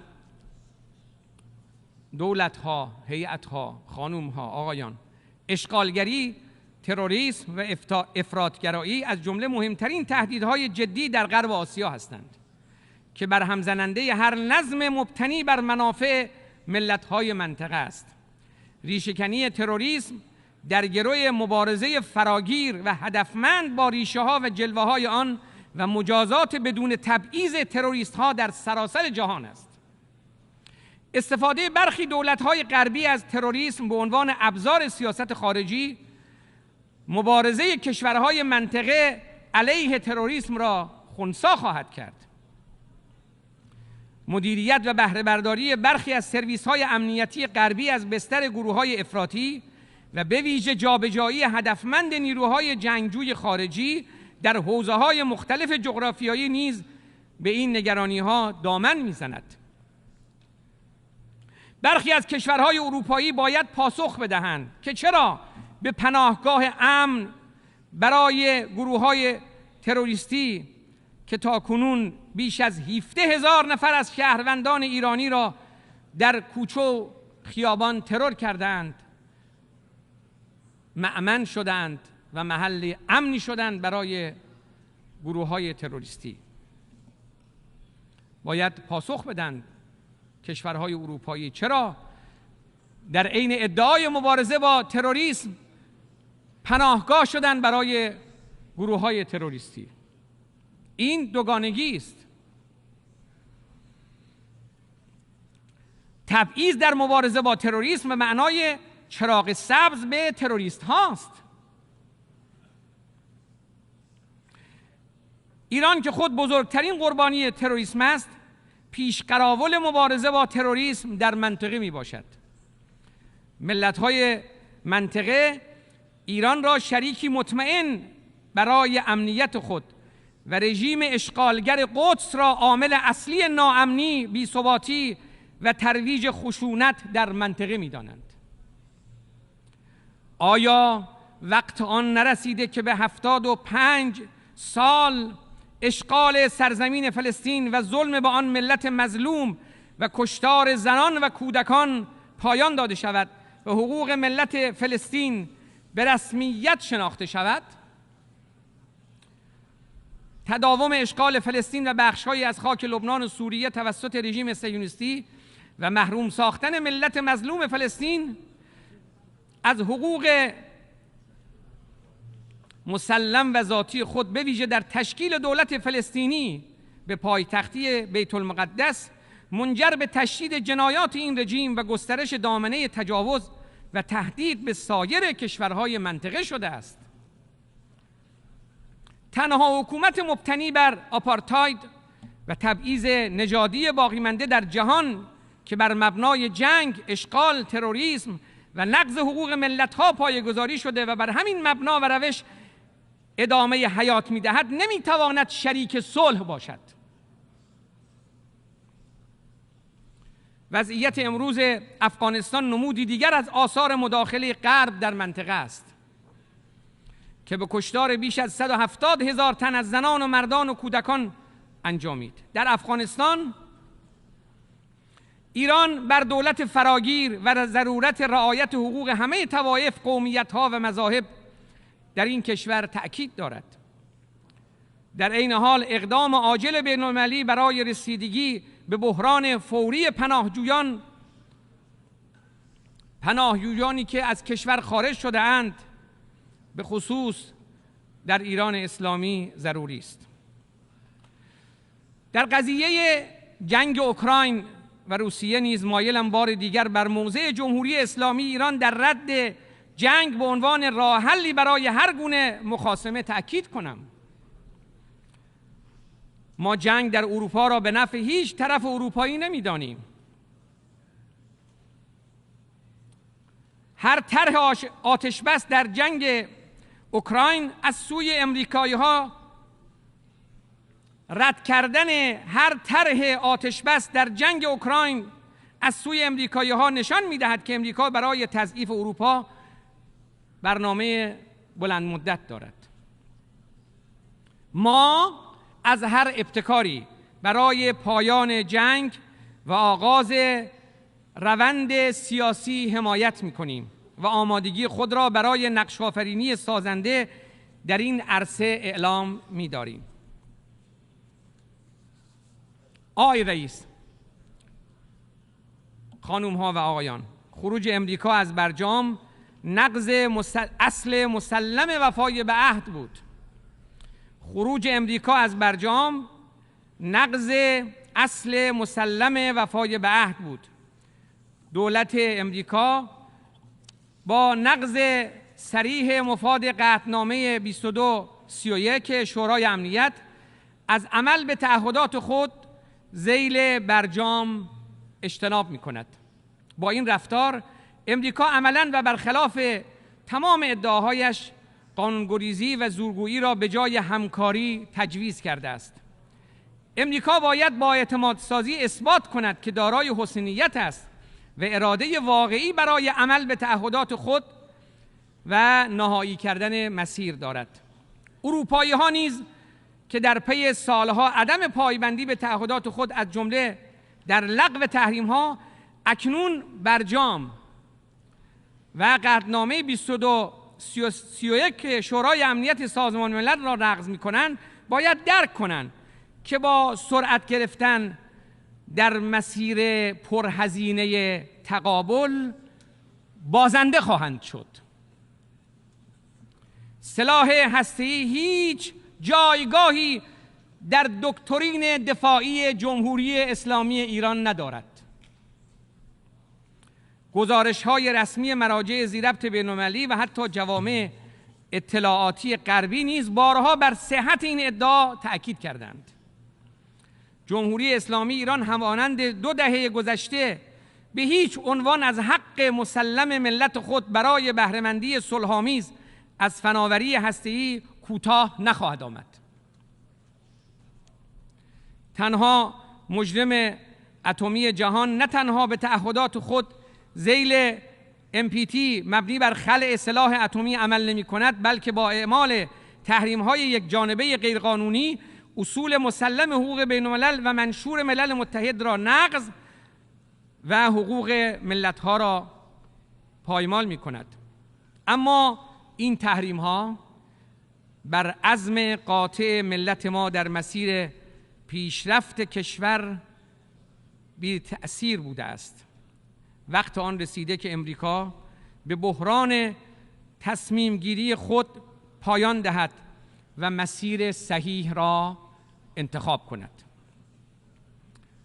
خانم‌ها و آقایان، بشر در حال ورود به مدار جدیدی است. قدرت‌های کهنه در حال افولند. آنها گذشته هستند و ما آینده ایم. تکرار می کنم، آنها گذشته هستند و ما آینده ایم. نگاه ما به آینده امیدوارانه است. جهان در انتظار منجی است که ادیان الهی جملگی آن را وعده دادند. این منجی وجود و حضور دارد. مؤمنانه باور داریم که بر مبنای مشیت و اراده الهی، همانطور که پیغمبران الهی وعده داده‌اند، عدالت جهانی خواهد شد و حکومت بندگان صالح پروردگار در سراسر زمین حکم فرما و بشریت با رشد آگاهی و نابودی جهل رستگار می شود. جهان در انتظار روزی است که حرمان به فرجام رسد. از توجه شما سپاسگزارم. از هیئت رئیسه محترم تشکر می کنم و السلام علیکم و رحمت الله و برکاته.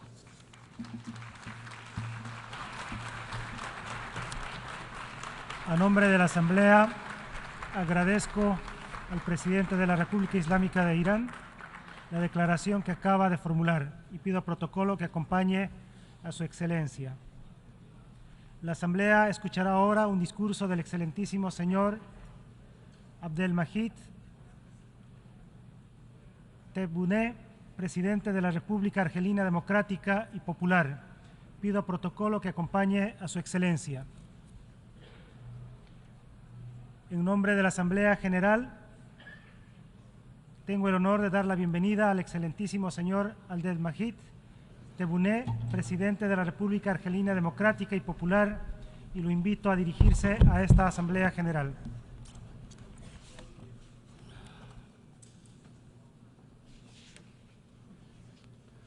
بسم الله الرحمن الرحيم والصلاة والسلام على أشرف المرسلين معالي السيد رئيس الجمعية العامة،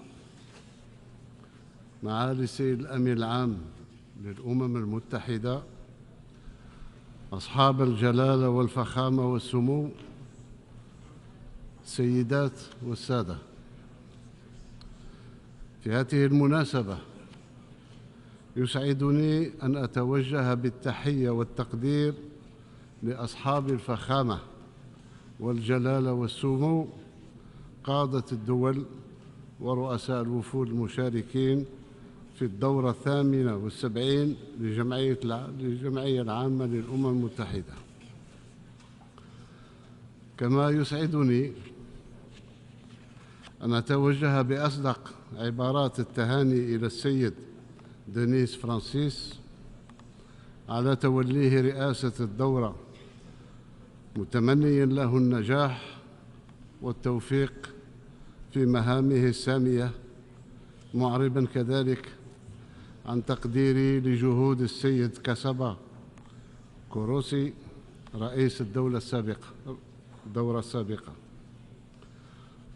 كما أسدي خالص الشكر وبالغ التقدير لمعالي الأمين العام للأمم المتحدة السيد أنطونيو غوتيريش، مجددا دعم الجزائر لجهوده الحثيثة والجديرة بالثناء لتعزيز دور منظمتنا والنهوض بها بما يستجيب لتطلعات الشعوب.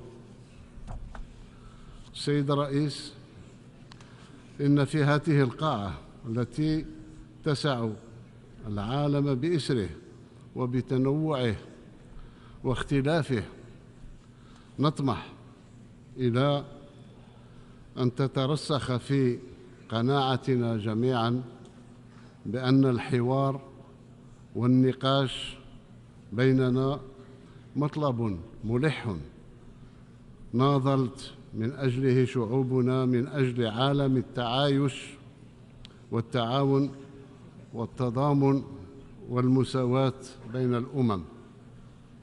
ومن هنا ناضلت بلادي منذ حوالي 50 سنة خلت، ومن هذا المنبر بالذات، عن مكامن الخلل في النظام الدولي الحالي، ودعت إلى نظام دولي جديد تكون فيه المساواة بين الدول التي تأسست من أجلها منظمة الأمم المتحدة. سيد الرئيس، بلغت النزاعات والأزمات في العالم مستوى غير مسبوق، شردت الملايين من الأشخاص وحولت العلاقات الدولية من علاقات تعاون وتوافق إلى مواجهة وصدمات. وضعت الهيئات والمؤسسات الدولية على المحك في وقت يشهد فيه العالم حالة طوارئ ضاغطة مناخية وغيرها. وأمام هذه الصراعات الجيوسياسية والأزمات المتعددة، ضعف مجلس الأمن في السنوات الأخيرة في دوره المحوري الذي قامت عليه الأمم المتحدة، والذي لخص ميثاق الأمم المتحدة أهم مقاصده في تحميله مسؤولية حفظ السلم والأمن الدوليين، لا سيما من خلال منع اللجوء إلى القوة وإزالة الأسباب التي تهدد السلم، بالإضافة إلى التسوية السلمية للنزاعات.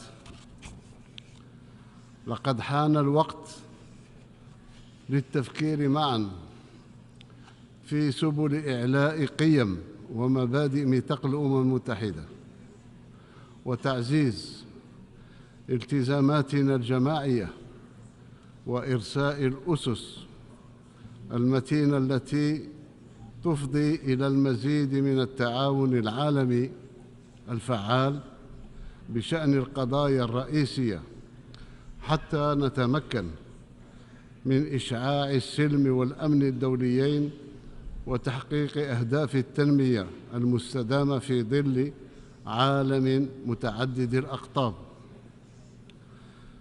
ومن هذا المنظور فإن الجزائر التي تتأهب لتبوء مقعدها غير الدائم بمجلس الأمن تعي ثقة المسؤولية الملقاة على عاتقها بالنظر للتحديات الجمة التي تواجهها المجموعة الدولية.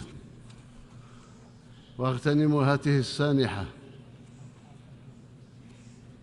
لأجدد الشكر لكل الدول 184 التي صوتت لصالح بلادي، وهي ثقة ستحرص الجزائر على صونها أثناء عهدتها بالمجلس، وستسعى على تجسيدها بالتعاون الوطيد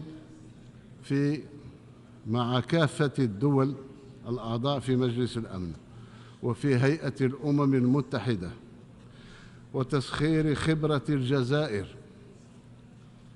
الثرية في مجال الوساطة وتغليب الحلول السياسية والتسوية السلمية للنزاعات.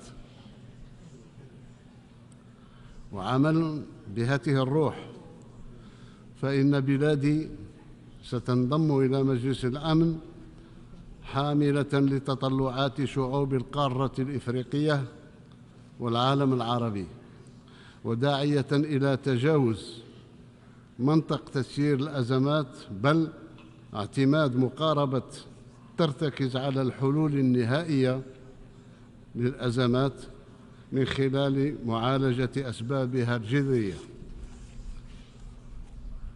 سيد الرئيس، إن أي مسعى لتعزيز العمل الدولي المشترك يقتضي منا الاستجابة للنداءات المتزايدة بصورة إعطاء ديناميكية أكثر للنظام متعدد الأقطاب عبر إصلاح الأجهزة الرئيسية للمنظمة إصلاحاً شاملاً من شأنه أن يجعلها أكثر شفافية ويحقق التوازن الضروري ما بين الأجهزة الرئيسية ويكفل التوازن الجغرافي العادل.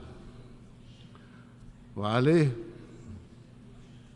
فإن تنشيط الدور المركزي للجمعية العامة للأمم المتحدة باعتباره الجهاز الوحيد المعبر بصدق عن تنوع مكونات المجموعة الدولية هو عامل جوهري في تعزيز المساواة بين الدول وتكريس أسس الديمقراطية الحقة، كما أن الدفع بعجلة المفاوضات الدولية الحكومية بشأن إصلاح مجلس الأمن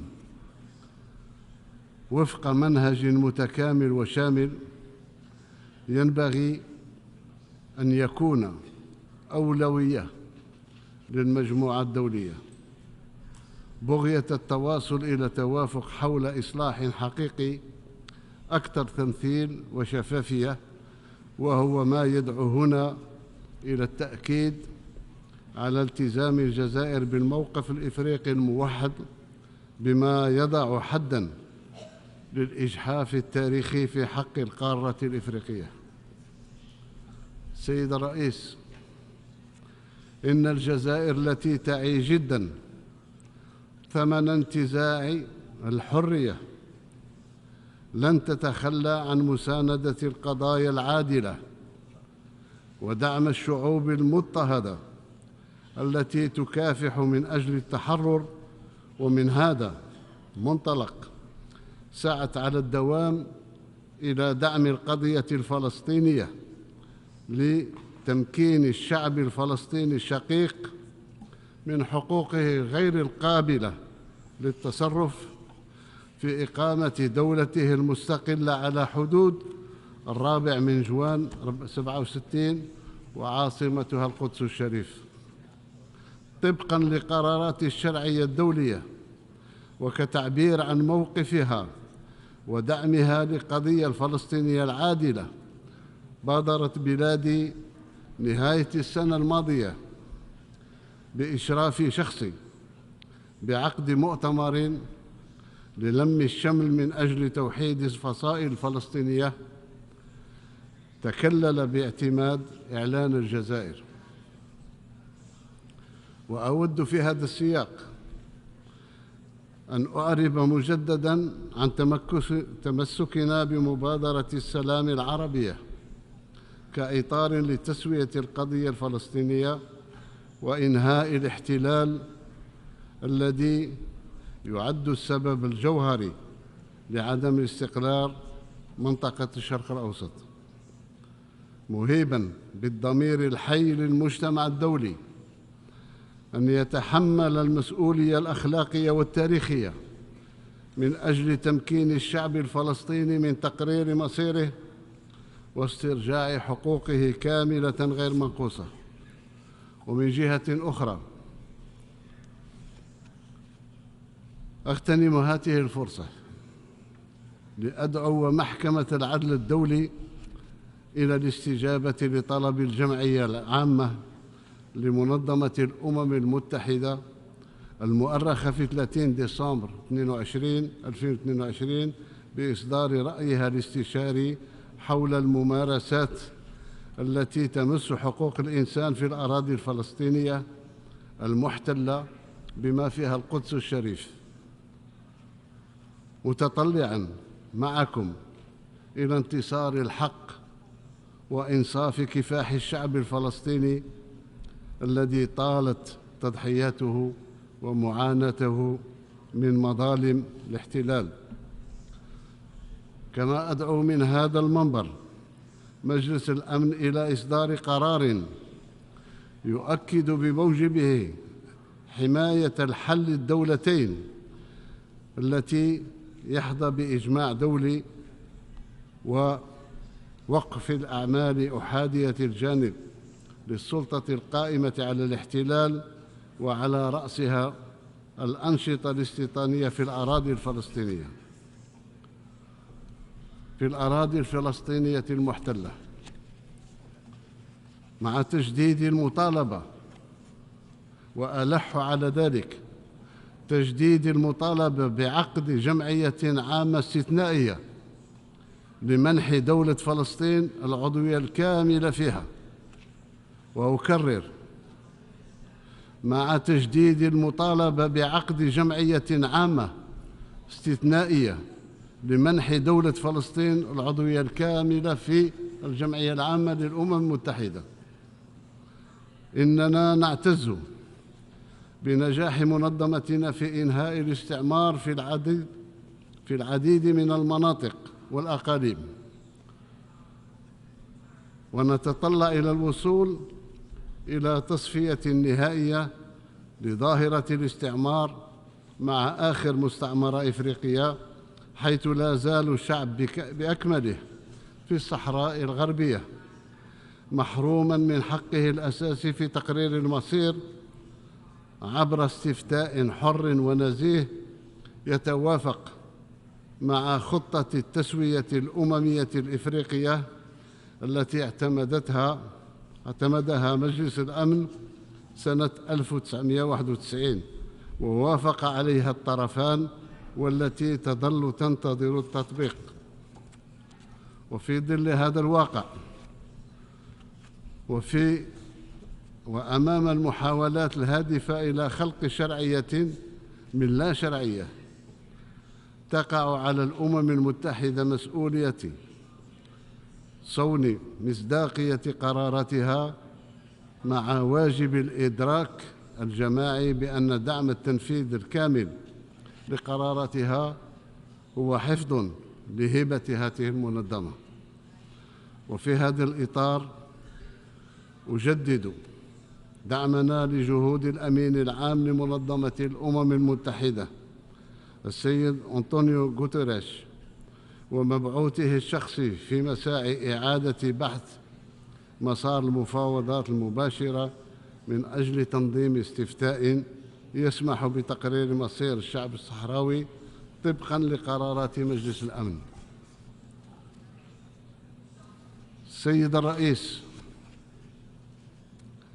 إن بلادي وهي تتابع باهتمام بالغ الاضطرابات المقلقة في بعض الدول الشقيقة والصديقة تواصل بذل قصارى جهدها للعمل على إيجاد حلول سلمية وجمع الفرقاء من أجل تقريب المواقف ووجهات النظر.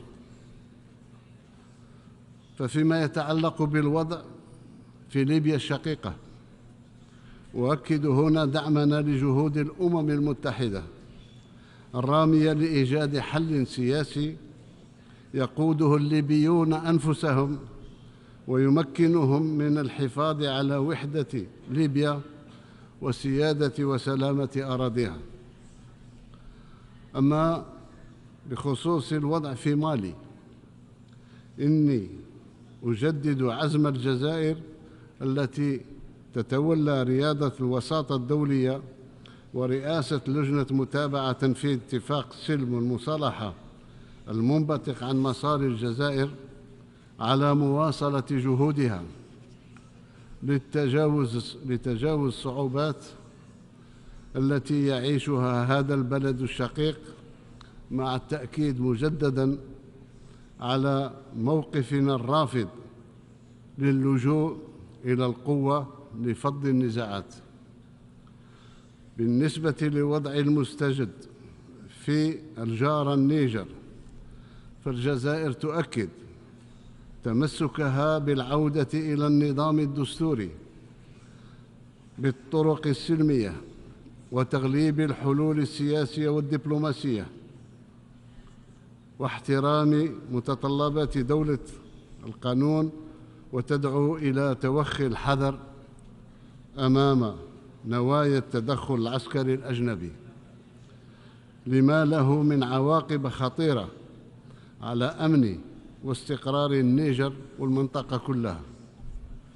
وفي نفس الوقت فإن الوضع الباعث على القلق في السودان يستوقفنا لدعوة كافة الأطراف الشقيقة إلى وقف النزاع وتغليب لغة الحوار، لأنها حالة الاقتتال لإنهاء حالة الاقتتال وما لها من تداعيات على الوضع الإنساني. وبالتأكيد فإن هذه الأوضاع الهشة وغير المستقرة تلقي بظلالها على منطقة الساحل والصحراء التي تعاني من ضعف ومعدلات التنمية وما يشبه المجاعة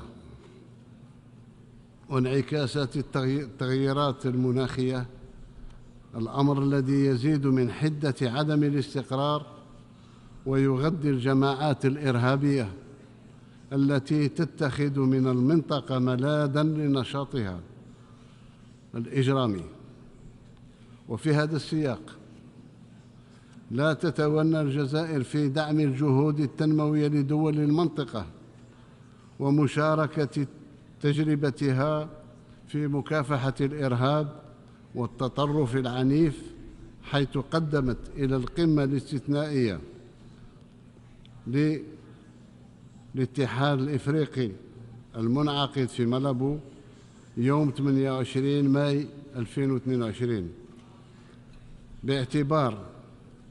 باعتبارنا منسقاً لمكافحة الإرهاب والتطرف العنيف في إفريقيا، وتقريراً عن تطور التهديد الإرهابي في إفريقيا وآليات مكافحته، وهو التقرير الذي يعرض جملة من الآليات العملية لتعزيز مكافحة الإرهاب في إفريقيا، ويشدد على ضرورة وضع قضية مكافحة الإرهاب على رأس أولويات العمل الإفريقي المشترك. وعلى صعيد آخر، ولأن إسهامات الجزائر في جهود الوساطة الدولية لا تنحصر في نطاقها الجغرافي، انخرطت بلادي بصدق في جهود مجموعة الاتصال العربية التي تهدف إلى المساهمة في بعث مفاوضات مباشرة بين روسيا وأوكرانيا. سيد الرئيس، بعد مضي أكثر من 8 سنوات على اعتماد برنامج 2030 للتنمية المستدامة وخطة عمل أديس أبيبا، لا تزال العديد من الدول النامية تواجه تحديات تستوجب تضامناً أكثر على المستوى الدولي من أجل عالم أفضل ونموذج اقتصادي فعال وعادل يسمح بتحقيق أهداف التنمية المستدامة. ولقد تبنت الجزائر خطة التنمية المستدامة وأدرجتها كأولوية وطنية ضمن كل الاستراتيجيات والبرامج المخططة الحكومية، حيث مكن ذلك من قطع أشواط مهمة جداً وتحقيق نتائج معتبرة في مسار أهداف التنمية المستدامة، لا سيما في قطاعات التربية، الصحة، البناء، الكهرباء والمياه. وعلى ذكر المياه، فإن بلادي انطلقت ببرنامج تحلية مياه البحر، وسنصل مع نهاية سنة 2024 إلى إنتاج 1,300,000,000 متر مكعب يومياً إن شاء الله.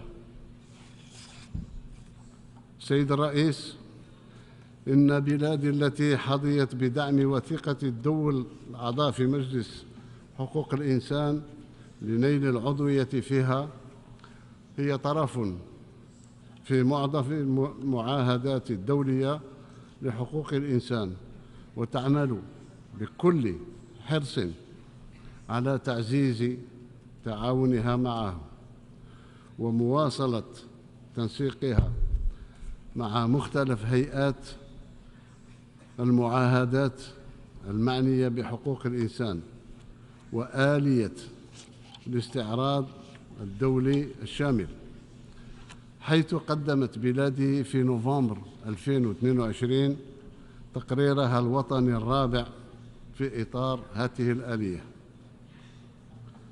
وبلادي تؤمن إيماناً عميقاً بأن احترام حقوق الإنسان وترقيتها هو حجر الزاوية لأي نظام سياسي ذي مصداقية، وتعمل على تعزيزها بكل الوسائل الممكنة، وهو إيمان نابع من تمسك الشعب الجزائري بحقوق الإنسان.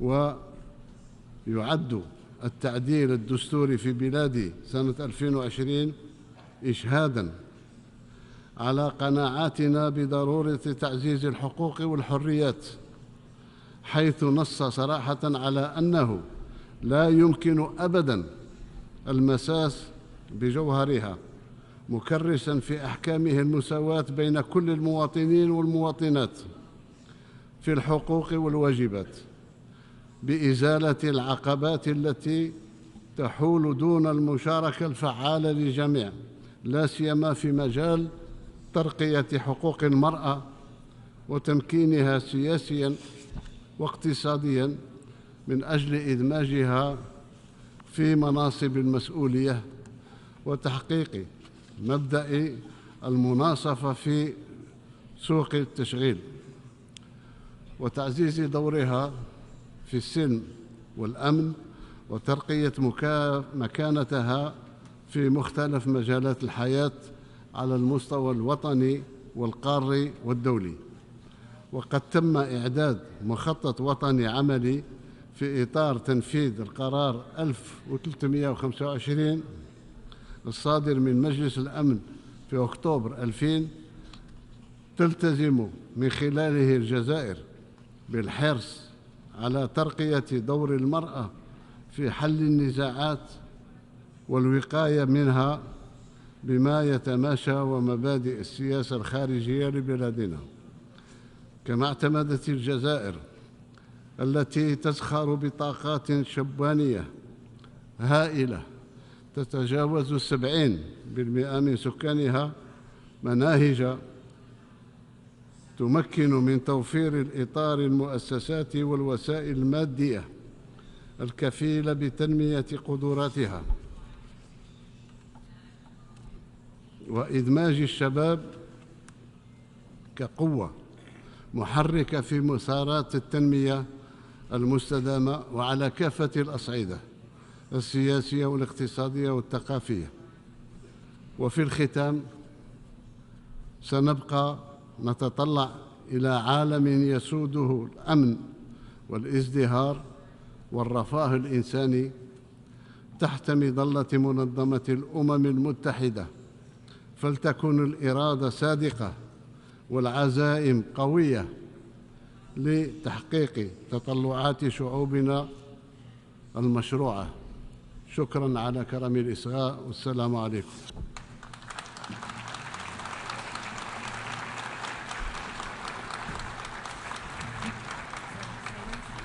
On behalf of the Assembly, I wish to thank the President of the People's Democratic Republic of Algeria for the statement just made, and I request protocol to escort His Excellency.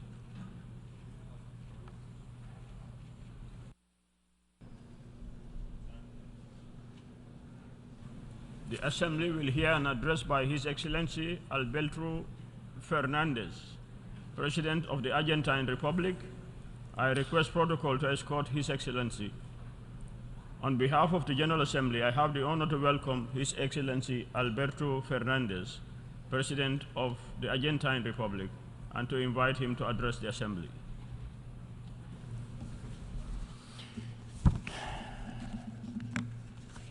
Buenas tardes. Señor Presidente, el mundo está sometido a un tiempo de cambio.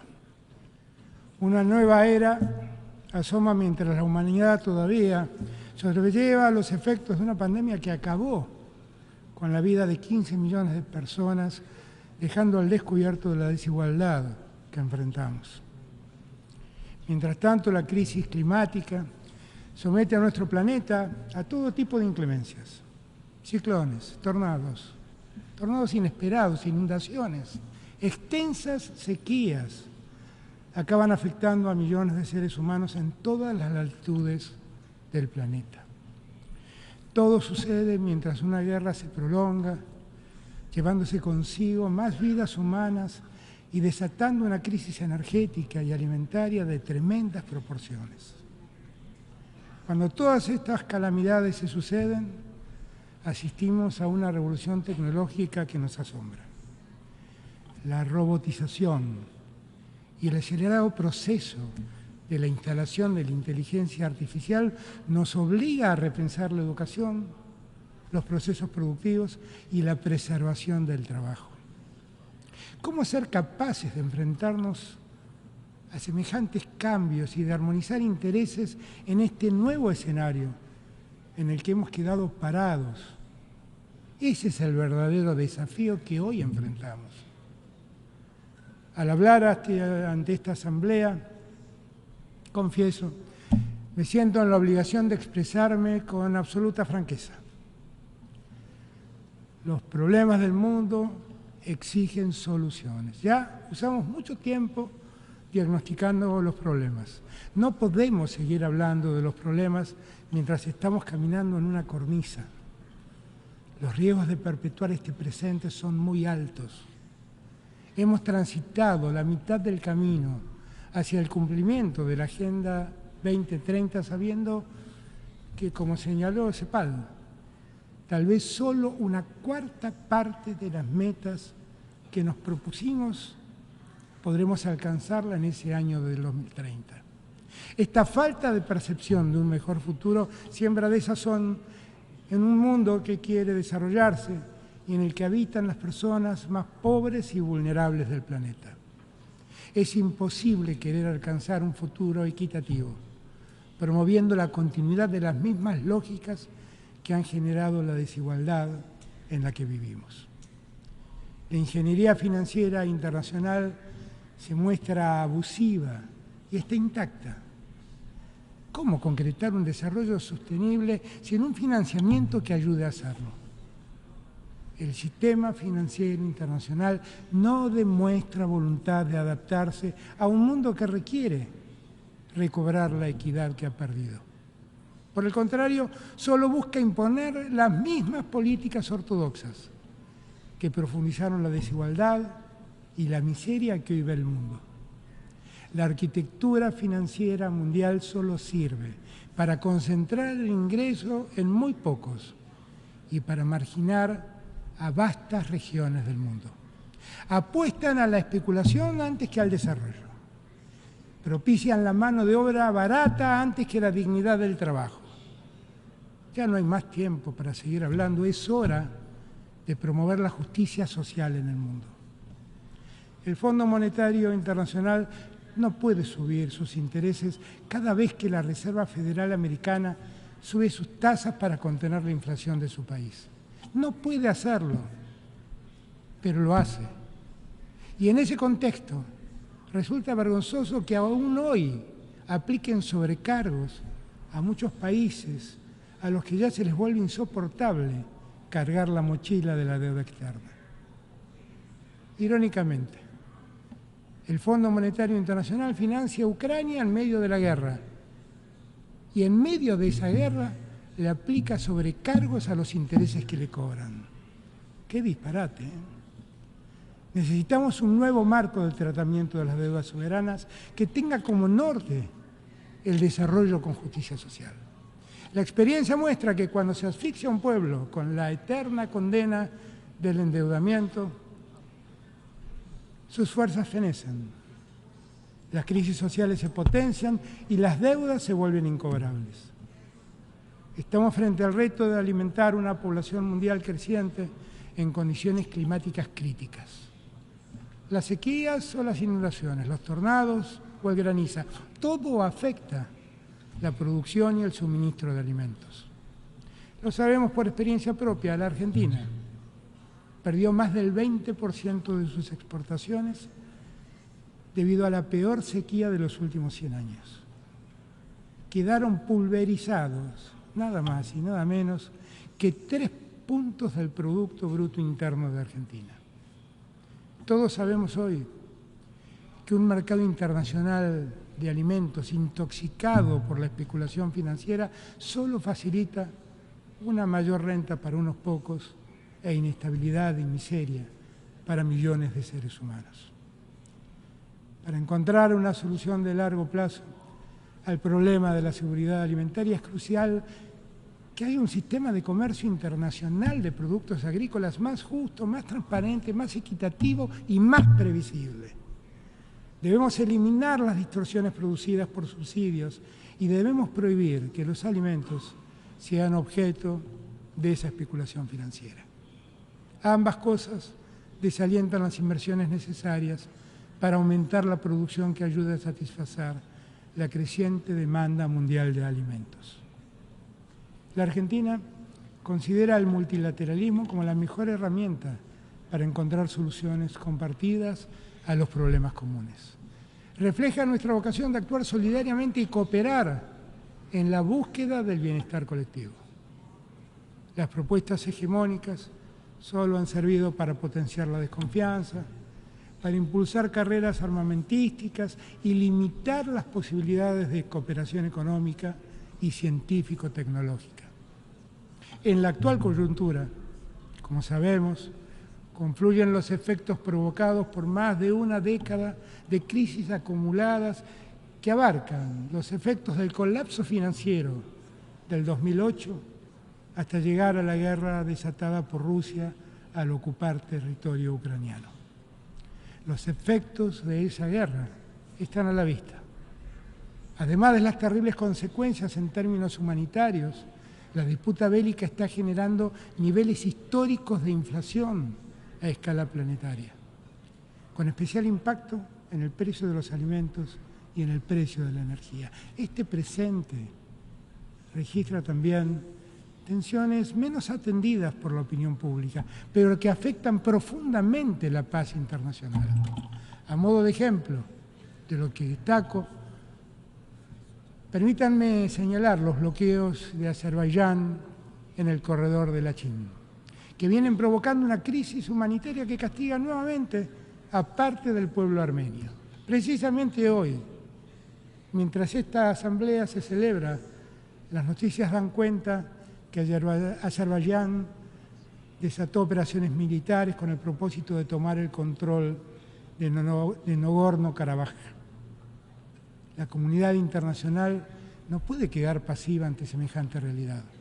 Debe actuar preventivamente para evitar nuevas persecuciones étnicas, raciales, religiosas o políticas. Como siempre lo hemos hecho, seguimos reclamando a las partes que encuentren en la cordura la paz que los convoque. Y reclamándole a los organismos multilaterales que recuperen la fortaleza que parecen haber perdido para hacer valer las reglas internacionales. Los países del sur global hemos compartido históricamente muchas miradas sobre el sistema internacional y sobre la responsabilidad que les cabe a los organismos multilaterales en materia de desarrollo, paz y seguridad global, cooperación y descolonización. Represento a un país que este año celebra 40 años de la recuperación de la democracia. Un país que aprendió de su pasado histórico a decir nunca más a las violaciones a los derechos humanos y que ha promovido como política de Estado el derecho a la memoria, a la verdad y a la justicia. Y estamos orgullosos de estas 4 décadas de democracia ininterrumpida, en los que la promoción y protección de los derechos humanos han sido parte fundamental del camino transitado. Hoy UNESCO declaró Patrimonio Mundial al Museo Sitio de Memoria ESMA, un centro clandestino de detención, tortura y exterminio en el que la dictadura perpetró sus mayores atrocidades. Preservando activa la memoria que quieren ocultar los negacionistas, evitaremos que ese dolor se repita. Frente a esos delitos de lesa humanidad, nuestra salida no fue la venganza, fue la justicia. Justamente porque conocemos el horror que implica la desaparición de 30.000 seres humanos, aprovecho esta oportunidad para reiterar el llamado a adherir a la Convención Internacional para la protección de personas contra las desapariciones forzadas. Necesitamos más estados comprometidos para que este crimen sea completamente erradicado.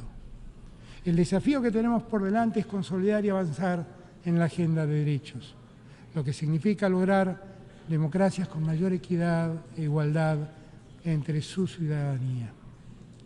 Los derechos humanos son integrales y no admiten ningún tipo de regresividad. Si hay regresión, ganan los cultores del autoritarismo y proliferan los discursos del odio.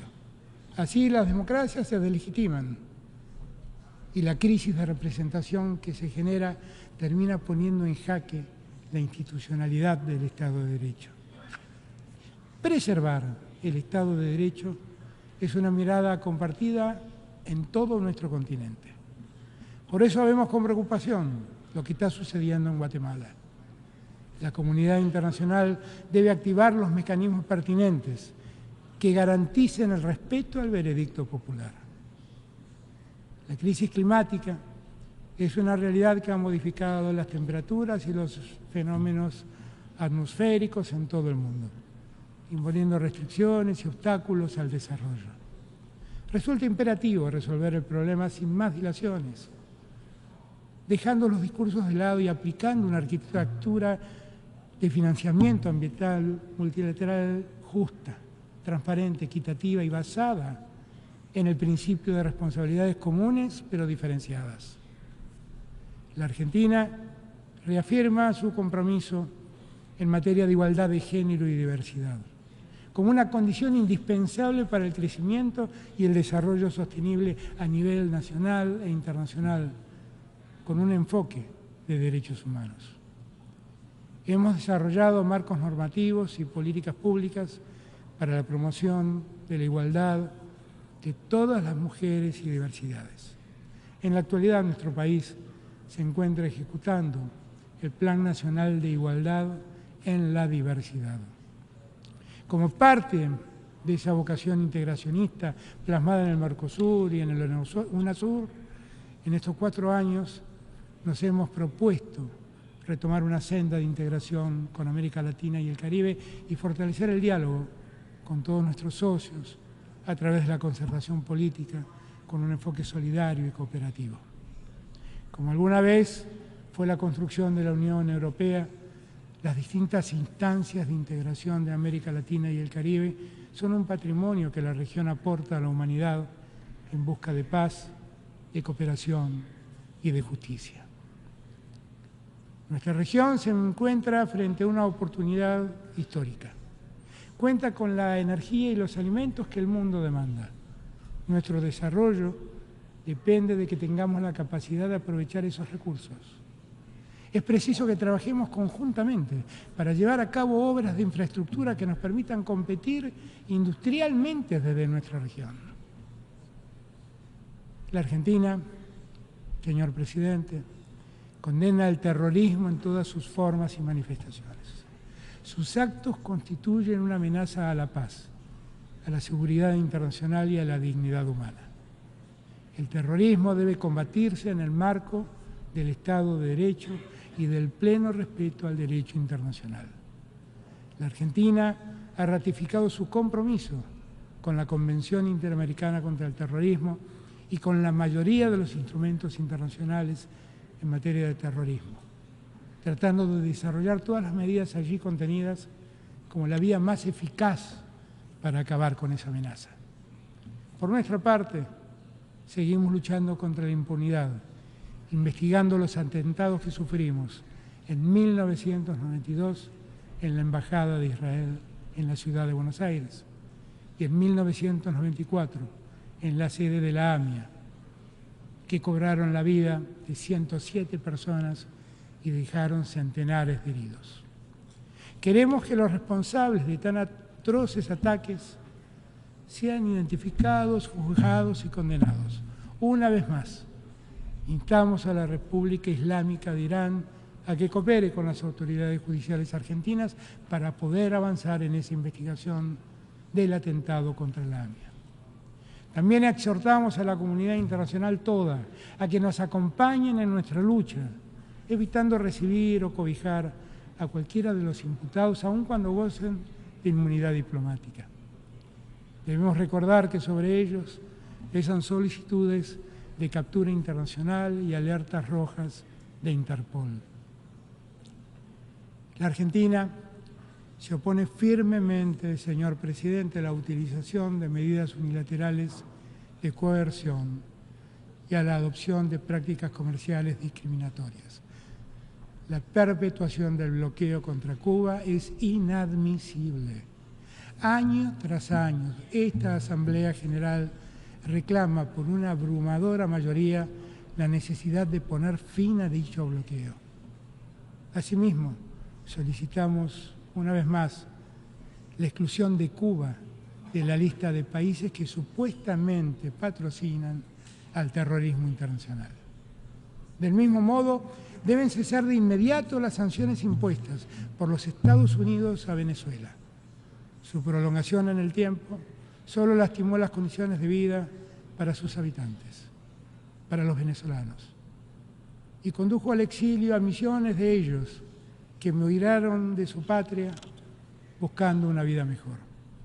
Quiero reafirmar también los legítimos e imprescriptibles derechos de soberanía de la República Argentina sobre las Islas Malvinas, Georgias del Sur, Sándwiches del Sur y los espacios marítimos circundantes.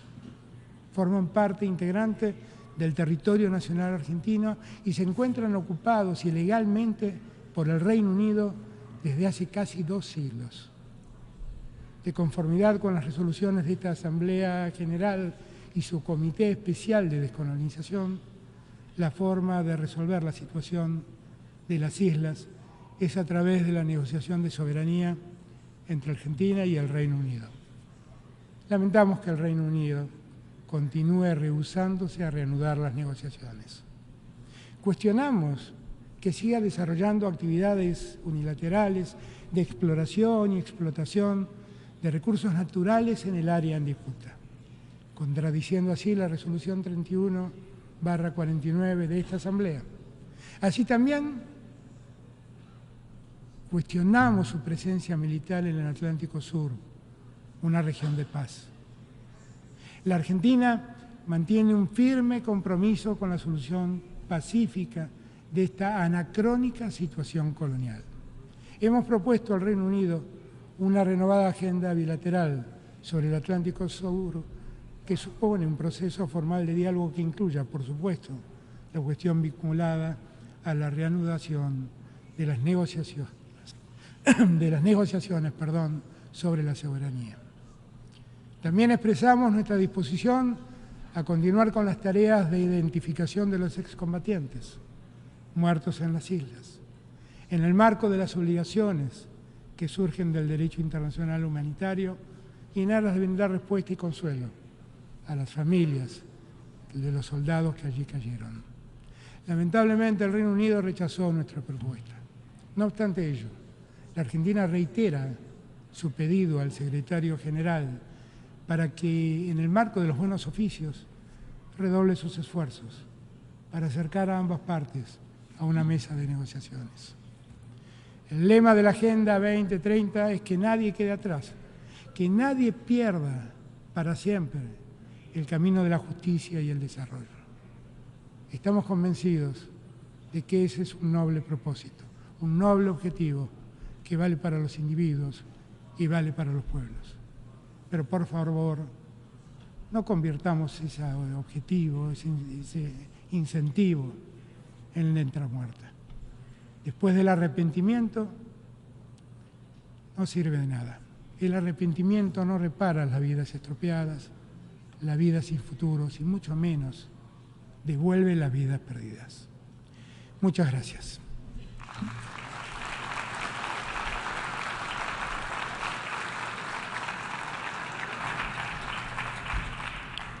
On behalf of the Assembly, I wish to thank the President of the Argentine Republic for the statement just made, and I request protocol to escort His Excellency.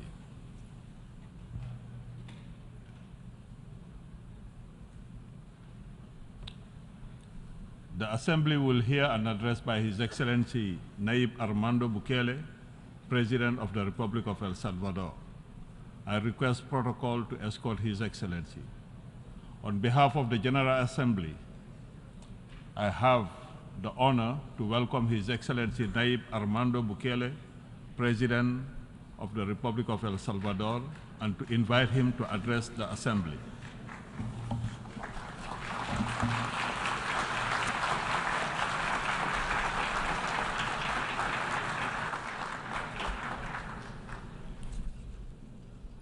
Excelentísimo señor Presidente de la Asamblea General, excelentísimo jefe de Estado y de Gobierno, mi esposa Gabriela y mi hija Laila, honorables miembros de las diferentes delegaciones que nos acompañan, amigos que nos ven a través de las diferentes plataformas, señoras y señores. Desde la primera vez que vine a esta asamblea, les he recordado la necesidad que tenemos de renovarnos y de reinventarnos. Y no me refiero solo a este organismo o a esta Asamblea General, sino a todos los países, sobre todo a los que tienen circunstancias similares a las nuestras. Tampoco lo he dicho solo por decirlo, sino porque lo creo, y porque en mi país, El Salvador, eso estamos haciendo.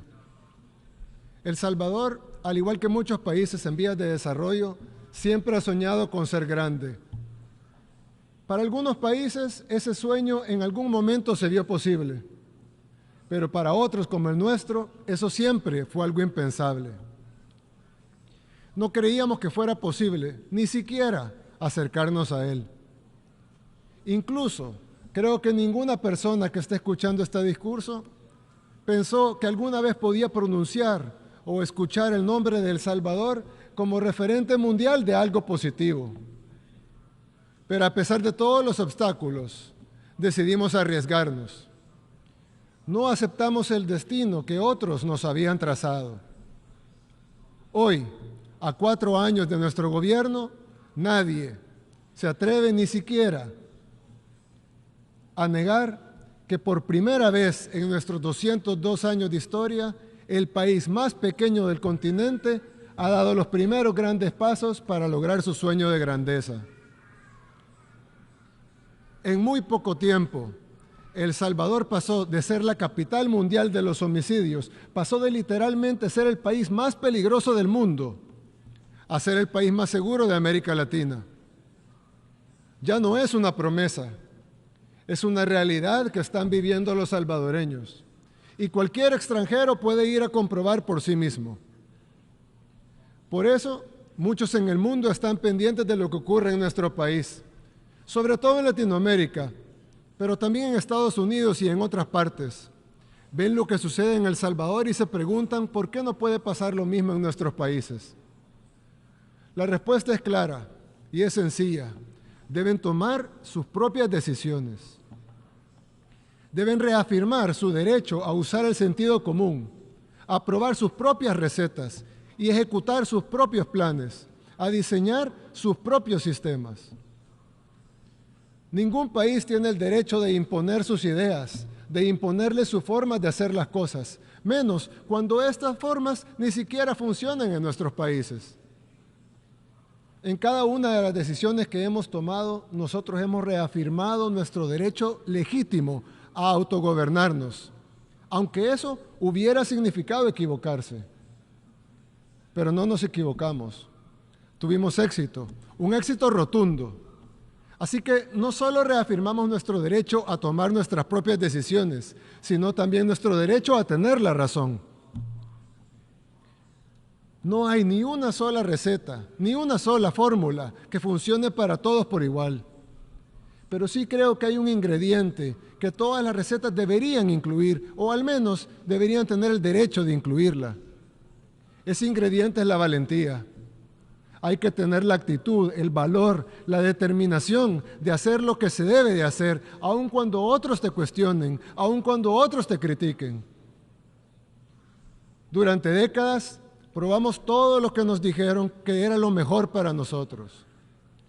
Nos pusieron a luchar una guerra civil por una causa ajena a nuestra realidad, porque llevaron el conflicto entre Occidente y la Unión Soviética a nuestra tierra. Más de 85,000 muertos después y un país destruido.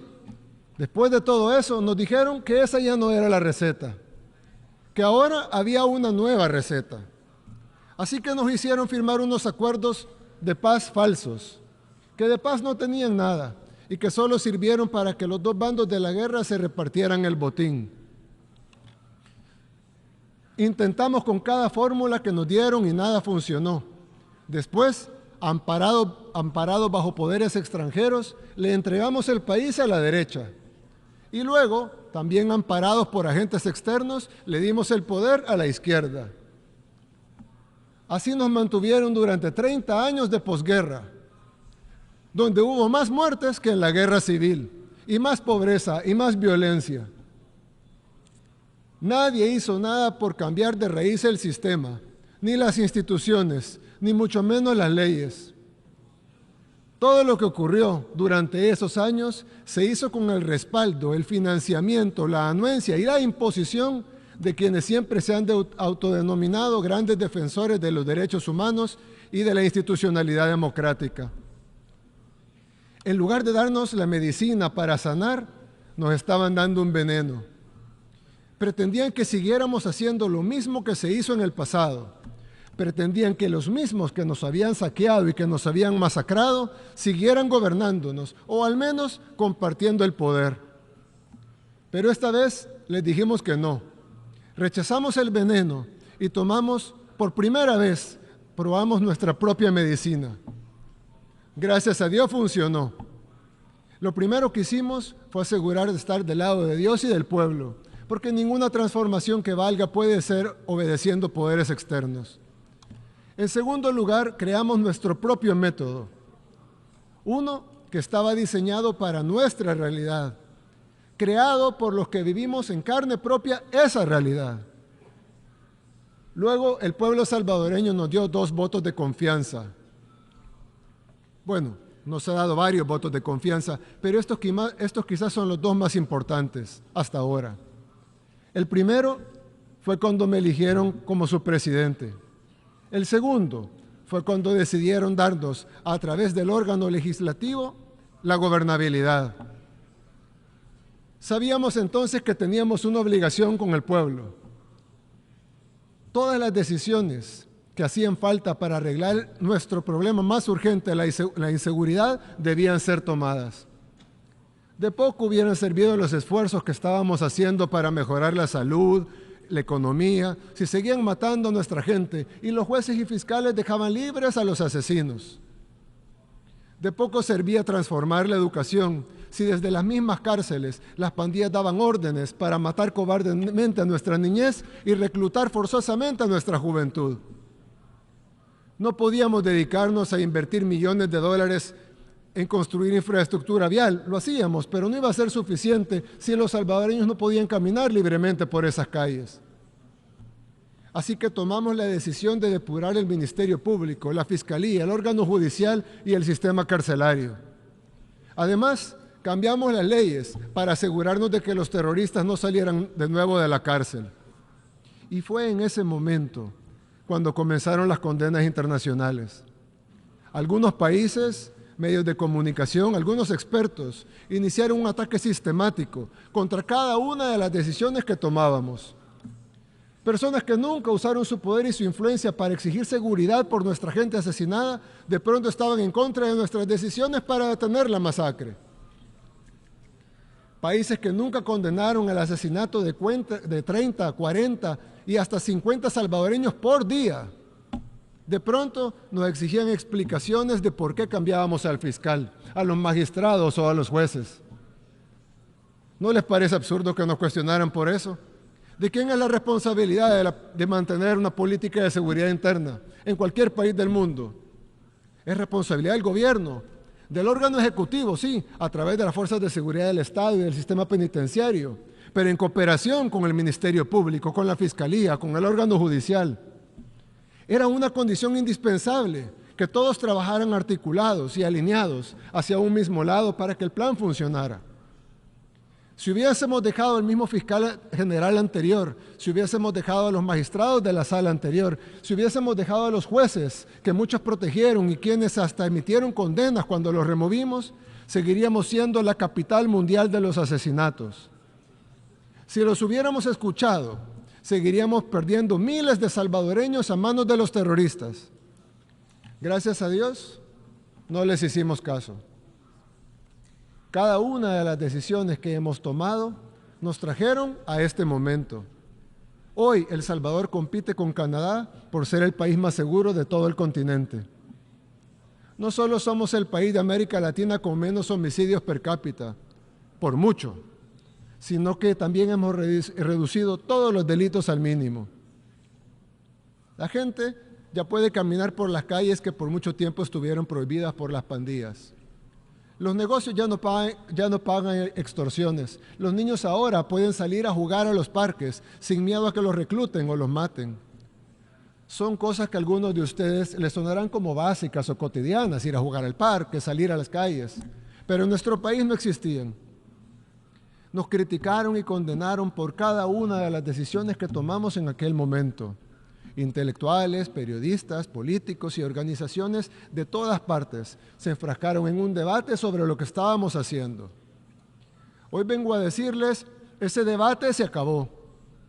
Las decisiones que tomamos fueron acertadas. Ya no somos la capital mundial de la muerte y lo conseguimos en tiempo récord.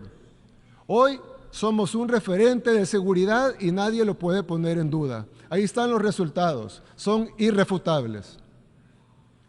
En El Salvador hicimos lo correcto para El Salvador. Y ahora que gozamos de este nivel de seguridad, hemos podido abrir nuestro país al mundo entero. Solo este año recibimos miles de atletas en los Juegos Centroamericanos y del Caribe. Somos el epicentro mundial del surf. Acabamos de firmar un acuerdo con Google para digitalizar el Estado y servicios como la educación y la salud. Cada vez tenemos más turismo, interno y externo. Cada vez más gente quiere venir a conocernos y a invertir en El Salvador. Muchos salvadoreños en el exterior que pasaron años sin poder volver a su tierra, ahora están viniendo e invirtiendo en el país y tienen planes para regresar. De acuerdo a un estudio hecho el año pasado, en el 2022, por la Organización Internacional de las Migraciones de estas mismas Naciones Unidas, más del 60% de los salvadoreños que residen en Estados Unidos, que son muchos, tienen la intención de regresar a El Salvador. Sabemos que falta mucho para lograrlo, pero estamos en camino a conseguir nuestra meta de revertir el éxodo masivo de salvadoreños producto de todas las políticas equivocadas del pasado y de la guerra civil, y llegar a nuestros sueños de tener migración inversa, que más salvadoreños regresen de los que salgan. Y los mismos estudios de aquí de las Naciones Unidas ya lo vaticinan. Dentro de unos meses también seremos sede del certamen de Miss Universo. Un certamen que nos pondrá nuevamente en los ojos del mundo y atraerá todavía más turismo y más inversión.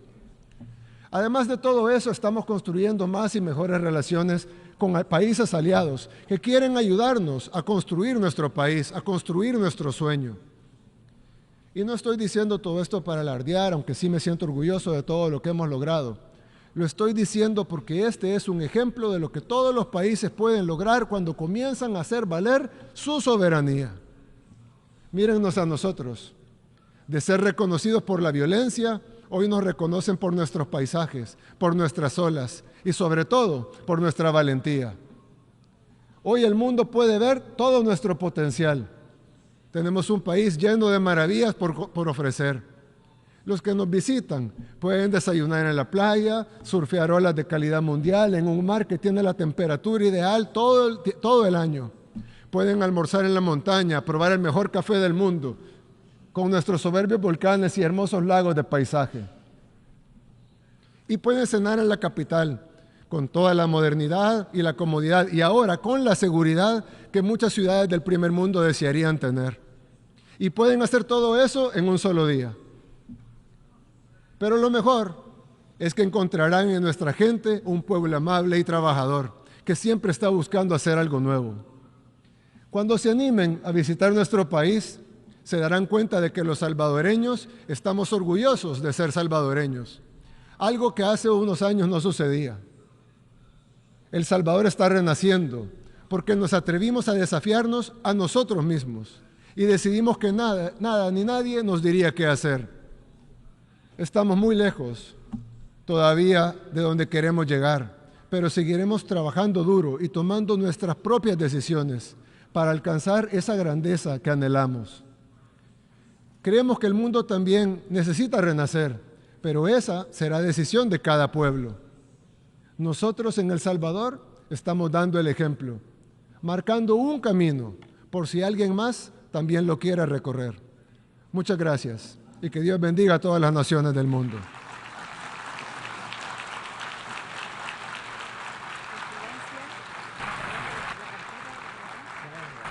On behalf of the Assembly, I wish to thank the President of the Republic of El Salvador for the statement just made, and I request protocol to escort His Excellency.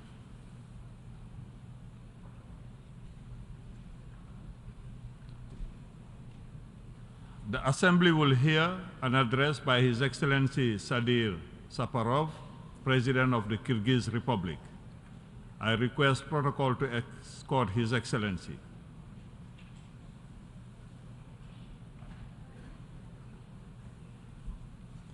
On behalf of the General Assembly, I have the honor to welcome His Excellency Sadir Saparov, President of the Kyrgyz Republic, and to invite him to address the Assembly.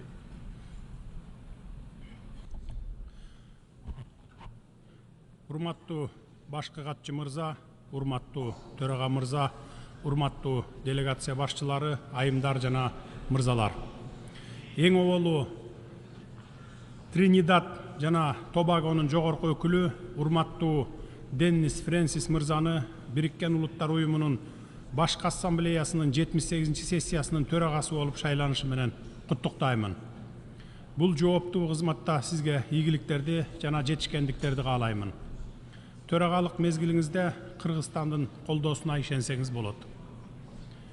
Жигердүү ишмердиги жана Кыргызстандын эл аралык демилгелерине колдоо көрсөткөндүгү үчүн Бириккен Улуттар Уюмунун башкы ассамблеясынын өткөн 77-чи сессиясынын төрагасы Боордош Венгрия мамлекетинин өкүлү урматтуу Чаба Көреши мырзага ыраазычылык билдиремин.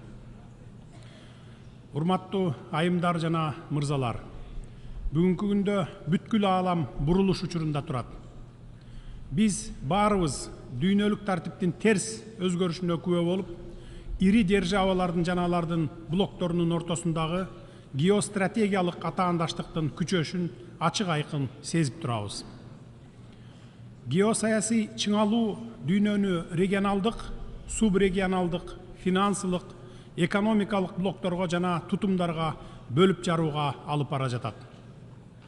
Ошондой эле ар кайсы өлкөлөрдүн өкмөттөрү экономикалык, технологиялык жана геосаясий тандоолорду жасоого аргасыз болору айдан ачык болуп турат. Дүйнөлүк масштабтагы соккулардын арасынан али жок болуп кете элек, миллиондогон адамдардын өмүрүн алган жана 12 триллион доллардан ашкан экономикалык жоготууларга себеп болгон коронавирус инфекциясынын жайылышын белгилегим келет. Инфляциянын эң жогорку деңгээли байкалып, азык-түлүктүн баасы дүйнө жүзү акыркы 60 жылдан бери көрелек көрсөткүчкө чыкты. Геоэкономикалык фрагментация тобокелдиктери, эл аралык валюта фондунун маалыматы боюнча дүйнөлүк ички дүң өнүмдүн 7%га төмөндөшүнө алып келиши мүмкүн. Өлкөлөрдүн жана өлкөлөрдүн топторунун ортосундагы ишенимдин төмөндөшү кооптондурат. Ошентсе да климаттык кризис, азык-түлүк коопсуздугунун коркунучу жана өсүп жаткан теңсиздик сыяктуу глобалдык чакырыктар жана тобокелдиктер тескерисинче эл аралык коомчулуктун мүчөлөрүн бириктирет деп ишенем. Дүйнөдөгү геосаясий ландшафттын андан ары бытырашына жол бербеген көп тараптуу системаны куруу өтө зарыл. Мындан 78 жыл мурун Бириккен Улуттар Уюму адамзат тарыхындагы эң кандуу жана кыйратуучу согуштан кийин жаңы гана ишин баштаганда эл аралык шарттар азыркы күндөргө караганда жеңилирээк беле деген суроо туулат. Же андан карама каршылыктар айрыкча саясий жана идеологиялык азыркыга караганда анчалык курч эмес беле. мүчө мамлекеттердин бири-бирин угуусуна жана пикир келишпестиктерди жоюуга, диалогду жөнгө салууга эмне тоскоолдук болууда? Темир көшөгө жана аскердик блоктук ой жүгүртүүгө карабастан өткөн мезгил аралыгында Бириккен Улуттар Уюму өнүккөн жана өнүгүп келе жаткан чоң жана чакан өлкөлөрдү бириктирген дипломатиянын эң мыйзамдуу жана жалпы таанылган платформасы болгон жана болуп кала берет. Кыргызстан адамзаттын алдында тынымсыз пайда болуучу чакырыктарды чечүүгө уюмга мүчө болгон бардык мамлекеттер тарабынан ыйгарым укук берилген жалгыз универсалдуу түзүм катары Бириккен Улуттар Уюмун чечкиндүү колдойт. Башкы катчы Антонио Гутерреш мырзанын жетекчилиги астында жана мүчө мамлекеттердин олуттуу жардамы менен Бириккен Улуттар Уюму өзүнүн функцияларын мындан да натыйжалуу аткаруу механизмдерин жана жолдорун таап, мүчө мамлекеттерге актуалдуу глобалдык көйгөйлөрдү чечүүдө жана чакырыктарды жеңүүдө көмөктөшөт деп ишенем. 2030 күн тартибин ишке ашыруу аркылуу туруктуу өнүгүүнү камсыздоо ишинде бул өзгөчө маанилүү. Бардык мүчө мамлекеттерди ушундай катаал учурда уюмга жана анын башкы катчысына ар тараптуу саясий колдоо көрсөтүүгө чакырып кетет элем. Бириккен Улуттар Уюмунун башкы катчысына коопсуздук жаатында көп тараптуу кызматташтыктын келечеги тууралуу көз карашы менен дүйнө үчүн жаңы күн тартиби аттуу аналитикалык кат үчүн ыраазычылык билдиремин. Жаңы көп тараптуулуктун кыймылдаткыч күчү дипломатия болушу керек деген негизги тезиске биз толук кошулабыз. 2024 жылы Келечек саммитинин жүрүшүндө Келечек пактын иштеп чыгуу боюнча биргеликте жигердүү иштөөгө биз даярбыз. Урматтуу айымдар жана мырзалар, Борбордук Азия тууралуу сөз кылсак, төмөнкүлөрдү белгилеп кетким келет. Биз Борбордук Азиянын тектеш элдеринин өкүлдөрү 1000 жылдык тарыхыбыз жана маданиятыбыз менен сыймыктанабыз. Биздин каада салттарыбыз менен үрп адаттарыбыз окшош. Менталитет, психология жана дүйнөгө болгон көз караштарыбыз жагынан дагы бизди көп нерселер бириктирип турат. Орун алып жаткан глобалдуу процесстер бир жагынан Борбордук Азия регионундагы стабилдүүлүккө жана коопсуздукка түздөн түз таасир этсе, экинчи жагынан анын ролун жана маанисин күчөтүп жатат. Региондун өлкөлөрү менен мамилелерди чыңдоо биздин өлкө үчүн эң жогорку приоритет. Акыркы жылдары Борбордук Азияда регионалдык өз ара аракеттенүү бардык багыттар боюнча ырааттуу өнүгүп жаткандыгын канааттануу менен белгилеймин. Мен биздин аймакты экономикалык кызматташуунун жана өз ара аракеттенүүнүн бардык формалары ийгиликтүү түзүлгөн бирдиктүү геоэкономикалык мейкиндик катары көрөмүн. Мен биздин аймакты эл аралык коомчулуктун мүчөлөрүнө өз ара аракеттенүүсүнө жана кызматташуусуна өз салымын кошкон геосаясий ортомчу катары көрөмүн. Мен биздин аймакты окшош маданий, тарыхый жана салттуу баалуулуктарды туткан жана колдогон жигердүү өз ара аракеттенип жана динамикалуу түрдө өнүгүп жаткан коомдор катары көрөмүн. Кыргызстан аймактык кооперацияны күчөтүүгө өз салымын кошууга, кызматташтыктын жаңы натыйжалуу форматтарын табууга жана ошондой эле учурда эки тараптуу жана көп тараптуу форматтарда ар кандай дүйнөлүк таасир борборлору менен активдүү өз ара аракеттенүүгө ниеттенет. Толук кандуу регионалдык интеграцияга карай жолдо мамлекеттик чек араларды, юридикалык тарыздөө маселелерин чечүү зарыл. Туура бир жыл мурда ушул трибунадан чыгып сүйлөп жатып, өткөн жылдын сентябрь айында Кыргыз-Тажик чек арасындагы куралдуу кагылышууларга байланыштуу болгон кайгылуу окуялар тууралуу жүрөгүм сыздап кабарлаган элем. Тынчтыкты сүйгөн элибиздин сабырдуулугунун жана эки өлкөнүн саясий эркинин аркасында биз чыр чатактын андан ары ырбап кетишине жол бербей, аймактагы кандуу согушту токтото алдык. Ушуга байланыштуу Кыргызстан талаш маселелерди аймактык бүтүндүк, күч колдонбоо же күчтү колдонуу менен коркутпоо сыяктуу эл аралык укуктук принциптеринин жана ченемдеринин негизинде тыныштык жолу менен гана чечүүнү жактап келгенин баса белгилегим келет. Биз эч качан бөтөн жерди басып алууга умтулган эмеспиз, бирок эч кимге өз жерибизди тартып алууга жол бербейбиз. Биз ар дайым диалог курууга жана региондо ишеним менен өз ара урматтоого негизделген өз ара алгылыктуу чечимдерди издөөгө умтулабыз. Былтыр декабрь айында дээрлик 30 жылдык сүйлөшүүлөрдөн кийин биз Өзбекстан менен мамлекеттик чегараны юридикалык тариздөө боюнча келишимге кол койдук. Эки мамлекеттин башчыларынын саясий эркинин аркасында жетишилген бул тарыхый чечим эки өлкөнүн жана элдердин ортосундагы өз ара пайдалуу кызматташтыгына жана тынычтыкта жанаша жашоосуна кеңири перспективаларды ачты. Биз башка өлкөлөр менен сүйлөшүүлөрдө дал ушундай мамилени карманабыз. Биз бардык кошуналарыбыз менен тынычтыкта, ынтымакта жана достукта жашагыбыз келет. Борбордук Азиядагы коопсуздук жана туруктуулук жөнүндө сөз кылсак, аларды Афганистандагы кырдаалдын өңүтүндө кароо керекпиз. Афганистандын эли бул өлкөдөгү кырдаалга карата дүйнөлүк коомчулуктун макулдашылган позициясынын жоктугу менен олуттуу кыйынчылыктарга туш болуп жаткандыгын эл аралык коомчулукка эскертип коюш өтө маанилүү деп эсептеймин. Эгерде мен Афганистанга жакынкы региондордун гана эмес, бүткүл дүйнөлүк коомчулуктун коопсуздугуна таасир эте турган гуманитардык кризис коркунучу бар деп айтсам жаңылышпаймын. Кыргызстан Афганистандын тынч, туруктуу жана бакубат жашоосуна кызыктар. Биз эл аралык коомчулукту Афган элине гуманитардык жана экономикалык жардам көрсөтүүнү улантууга чакырабыз. Урматтуу айымдар жана мырзалар, кече Бириккен Улуттар Уюмунун туруктуу өнүгүү максаттары боюнча саммит аяктады.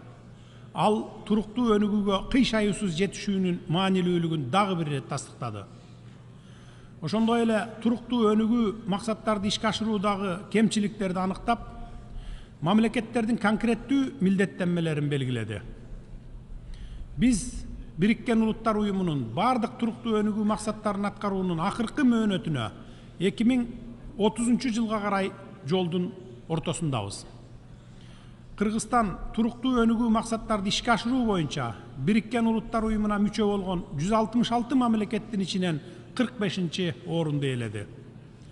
Туруктуу өнүгүү максаттарды аткаруу боюнча 30 мыкты өлкөнүн катарына биз 2030 жылга чейин кирүүгө умтулабыз. Эл аралык коомчулук жаңы дем берип, аларга жетүү үчүн тилектештикти күчөтүшү керек. Биз сандарды, диаграммаларды, схемаларды жана башка экономикалык акылмандыктарды артынан кубалабашыбыз керек. Анткени 17 максаттын маңызы жана өзөгү болгон адам дагы жоголуп кетиши мүмкүн. 2030 жыл жакындап калды. Ошондуктан биз өзүбүзгө суроо беришибиз керек. Адамдын суроо талаптары жана тилектери чечилдиби? Алардын коопсуздугу, бакубаттыгы, жыргалчылыгы камсыздалдыбы? Ал бактылуубу? Аны кандай келечек күтүп турат? Жана башка ушу сыяктуу. Өтө жакырчылык жана климаттын өзгөрүшү сыяктуу маселелерди глобалдык жамааттык жооп табуу менен гана чечүүгө болот.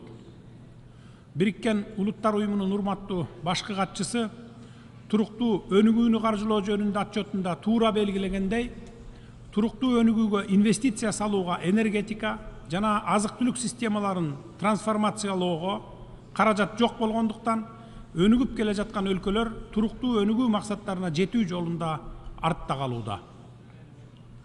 Өнүгүп келе жаткан өлкөлөр өнүгүүгө инвестиция салуу жана климаттын өзгөрүшүнө адаптациялоо зарылчылыгы сыяктуу эки чакырыкка бир учурда дуушар болуусу учурдагы реалдуулук. Ушуга байланыштуу өнүгүүнү каржылоо боюнча Аддис Абеба программасын ишке ашыруу боюнча кечиктирилгис чараларды көрүүгө чакырабыз. Атап айтканда, климаттын өзгөрүшүнө байланыштуу жоготуулардын жана зыяндын ордун толтуруу, тышкы карыздардын жүгүн жеңилдетүү жана карыздарды жөнгө салуунун эл аралык архитектурасын өркүндөтүү үчүн фондду тез арада ишке киргизүү зарыл. Урматтуу айымдар жана мырзалар, мурунку саммиттерде жана климаттын өзгөрүшү боюнча конференцияларда амбициялуу билдирүүлөр жана убадалар берилген. Париж келишиминин алкагында 2015 жылы жарыяланган жыл сайынкы каржылоо деңгээли бүгүнкү күндө жетишсиз. Климаттык өзгөрүүлөргө аярлуу өлкөлөрдүн реалдуу муктаждыктарына жооп берген каржылоо деңгээлин олуттуу көбөйтүү жагына кайра карап чыгуу зарыл деп эсептейбиз. Дагы бир көйгөй бул климаттык каржылоонун олуттуу бөлүгү кирешеси төмөн жана орто болгон өлкөлөргө насыя түрүндө берилет. 1 миллион же 1 миллиард долларлык долбоорлорго насыя берүү жол жоболорунда эч кандай айырмачылык жок. Бул климаттык келишимдердин маңызын жана максаттарын жокко чыгарат. Мен биздин өнөктөштөргө тышкы карызыбызды экологиялык долбоорлорго алмаштыруу өтүнүчү менен кайрылгам. Бирок тилекке каршы көптөгөн өнүккөн өлкөлөрдөн жооп ала алган жокпуз. Бир гана Германия өкмөтү көңүл буруп 15 миллион евро карызын жойду.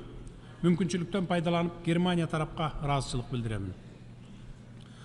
Донорлорду муктаж болгон өлкөлөргө климаттык каржылоону гранттык негизде берүү маселесин карап чыгууга чакырамын. Шарм-аль-Шейхте өткөн акыркы климаттык конференцияда сунушталган Бриджтаун демилгесин ошондой эле үстүбүздөгү жылдын июнь айында Парижде өткөн глобалдык каржылоо саммитиндеги керектүү каржылоону мобилизациялоо жана эл аралык каржы архитектурасын структуралык реформалоо жөнүндө чакырыктарды биз колдойбуз. Эгерде биз муну азыр баштабасак, анда дүйнөдө адилетсиздик күчөй берет. Байлар байыгандан байып, жакырлар андан дагы жакырлана берет. Урматтуу айымдар жана мырзалар, глобалдык климаттын өзгөрүшүнө байланыштуу тоолуу аймактар өзгөчө аярлуу болуп калды. Биздин өлкөдө тоолор аймактын 94%-ын ээлейт. Тоо мөңгүлөрү жердин криосферасынын ажырагыс бөлүгү болуп саналат. Алар биздин планетанын климатына гана таасир этпестен, флора жана фауна үчүн жашоо чөйрөсүн камсыз кылат, адамдарды суу менен камсыз кылат. Борбордук Азиядагы климаттык өзгөрүүлөр мөңгүлөрдүн эришине алып келди. Эгерде мурда Кыргызстандагы мөңгүлөрдүн аянты 2050 жылга чейин жарымына кыскарып, 2100 жылга чейин алар таптакыр жок болуп кетиши мүмкүн деп болжолдонсо, эми бул процесс мындан дагы тез болот деп айтканга негиз пайда болууда. Мындай жагдай бүткүл региондо көйгөйлөрдүн күчөшүнө алып келүүдө, ичүү жана айыл чарба үчүн суу жетишпей, кыртыш деградацияланып, азык-түлүк коопсуздугуна коркунуч жаралууда. Климаттын өзгөрүшү боюнча өкмөттөр аралык эксперттердин тобун акыркы отчетуна ылайык криосферанын өзгөрүүсүнүн терс таасирин экосистемасы адаптациялоонун акыркы чегине жеткенин бийик тоолуу региондордун тургундары өзгөчө сезип жатышат. Тоо экосистемаларын жана мөңгүлөрдү натыйжалуу сактоо максатында Бириккен Улуттар Уюмунун башкы ассамблеясы тарабынан буга чейин кабыл алынган тоолорду туруктуу өнүктүрүү боюнча резолюциялардын негизинде биздин өлкө глобалдык тоо өнөктөштүгү жана Бириккен Улуттар Уюмунун тутумунун башка өкүлдөрү менен биргеликте глобалдуу иш-аракеттер планын иштеп чыкты. Биз бардык өнөктөштөргө, өлкөлөргө жана эл аралык структураларга биргеликте жүргүзүлгөн иш үчүн ыраазыбыз. Кыргызстан тоолуу өлкөлөрдүн кеңири коалициясын түзүүнү жактайт. Климаттын өзгөрүшүнө ыңгайлашуу жана жашыл экономикага өтүү бул келечектеги коалициянын башкы багыттарынын бири болот деп ишенебиз. Белгилүү болгондой, 2022 жылы биздин өлкөнүн жана Италия Республикасынын демилгеси менен Бириккен Улуттар Уюмунун башкы ассамблеясынын тоолорду туруктуу өнүктүрүү резолюциясы бир добуштан кабыл алынып, ага 110 мүчө мамлекет биргелешип автор болду. Бул документ 2023-2027 жылдары тоолуу аймактарды өнүктүрүү боюнча иш-аракеттердин 5 жылдыгы деп жарыяланды.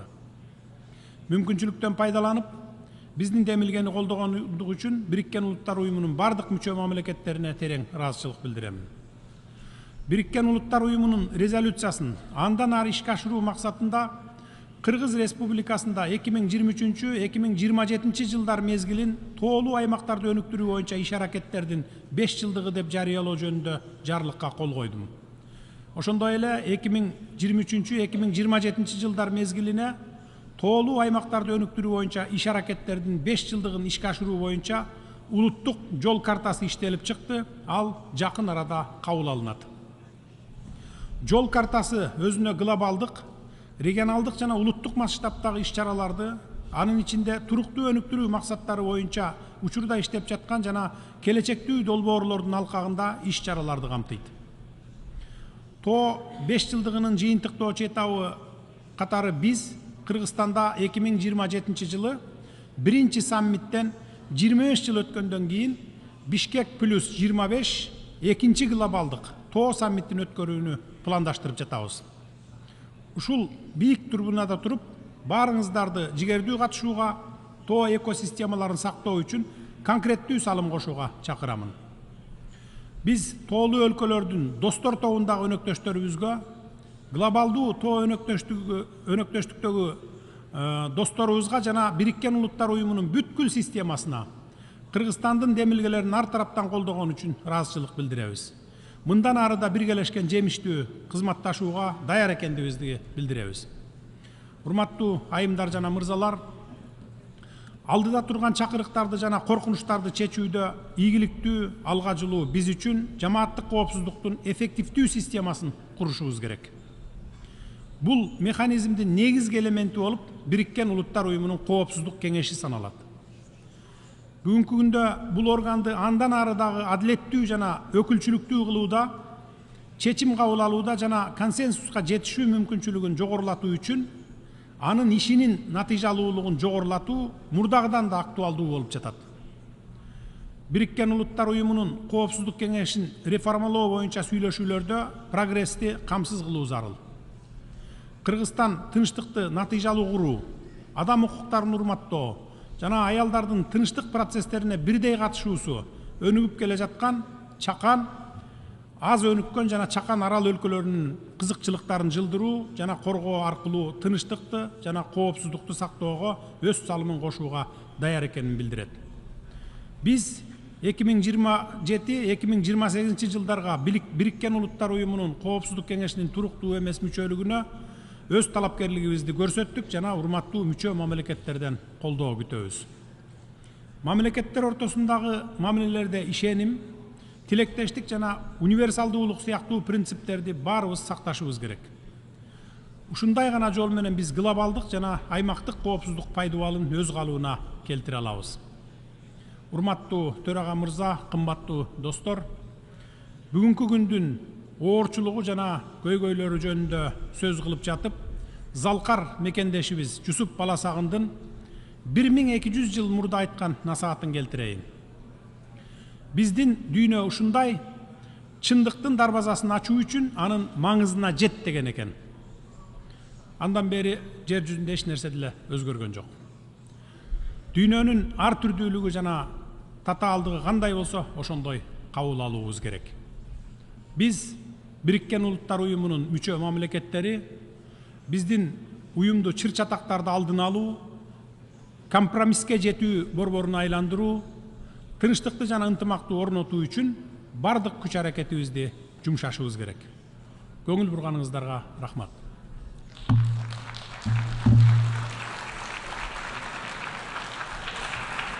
On behalf of the Assembly, I wish to thank the President of the Kyrgyz Republic for the statement just made, and I request protocol to escort His Excellency.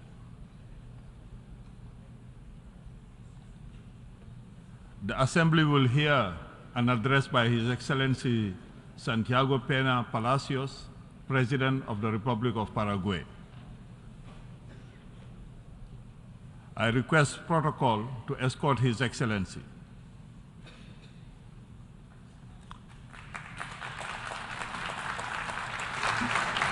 On behalf of the General Assembly, I have the honor to welcome His Excellency Santiago Peña Palacios, President of the Republic of Paraguay, and to invite him to address the Assembly. Presidente de la Asamblea General, distinguidos jefes de Estado y de Gobierno, distinguidos ministros de Relaciones Exteriores, mi querida esposa Leticia, mis hijos Gonzalo, Constanza, Serenela, Señoras y señores, en 1945 los representantes de 51 estados, uno de ellos mi país, acordaron la creación de la Organización de las Naciones Unidas. Al intervenir por primera vez en esta magna asamblea como presidente de la República del Paraguay, deseo iniciar mi intervención expresando nuestro reconocimiento a la labor de las Naciones Unidas, que desde sus inicios ha proporcionado un marco global de cooperación entre las naciones para promover la paz, los derechos humanos y el bienestar de los pueblos. 78 años después, el multilateralismo enfrenta desafíos muy visibles en términos de eficacia y legitimidad. En un mundo de tanta riqueza, los niveles de pobreza y desigualdad continúan obstinadamente altos, mientras que la migración masiva asociada a conflictos bélicos y a la falta de oportunidades, el terrorismo internacional, el crimen transnacional y las tensiones geopolíticas representan retos ante los cuales tanto los mecanismos de cooperación como su gobernanza, que han prevalecido en las últimas 8 décadas, se encuentran claramente desfasados.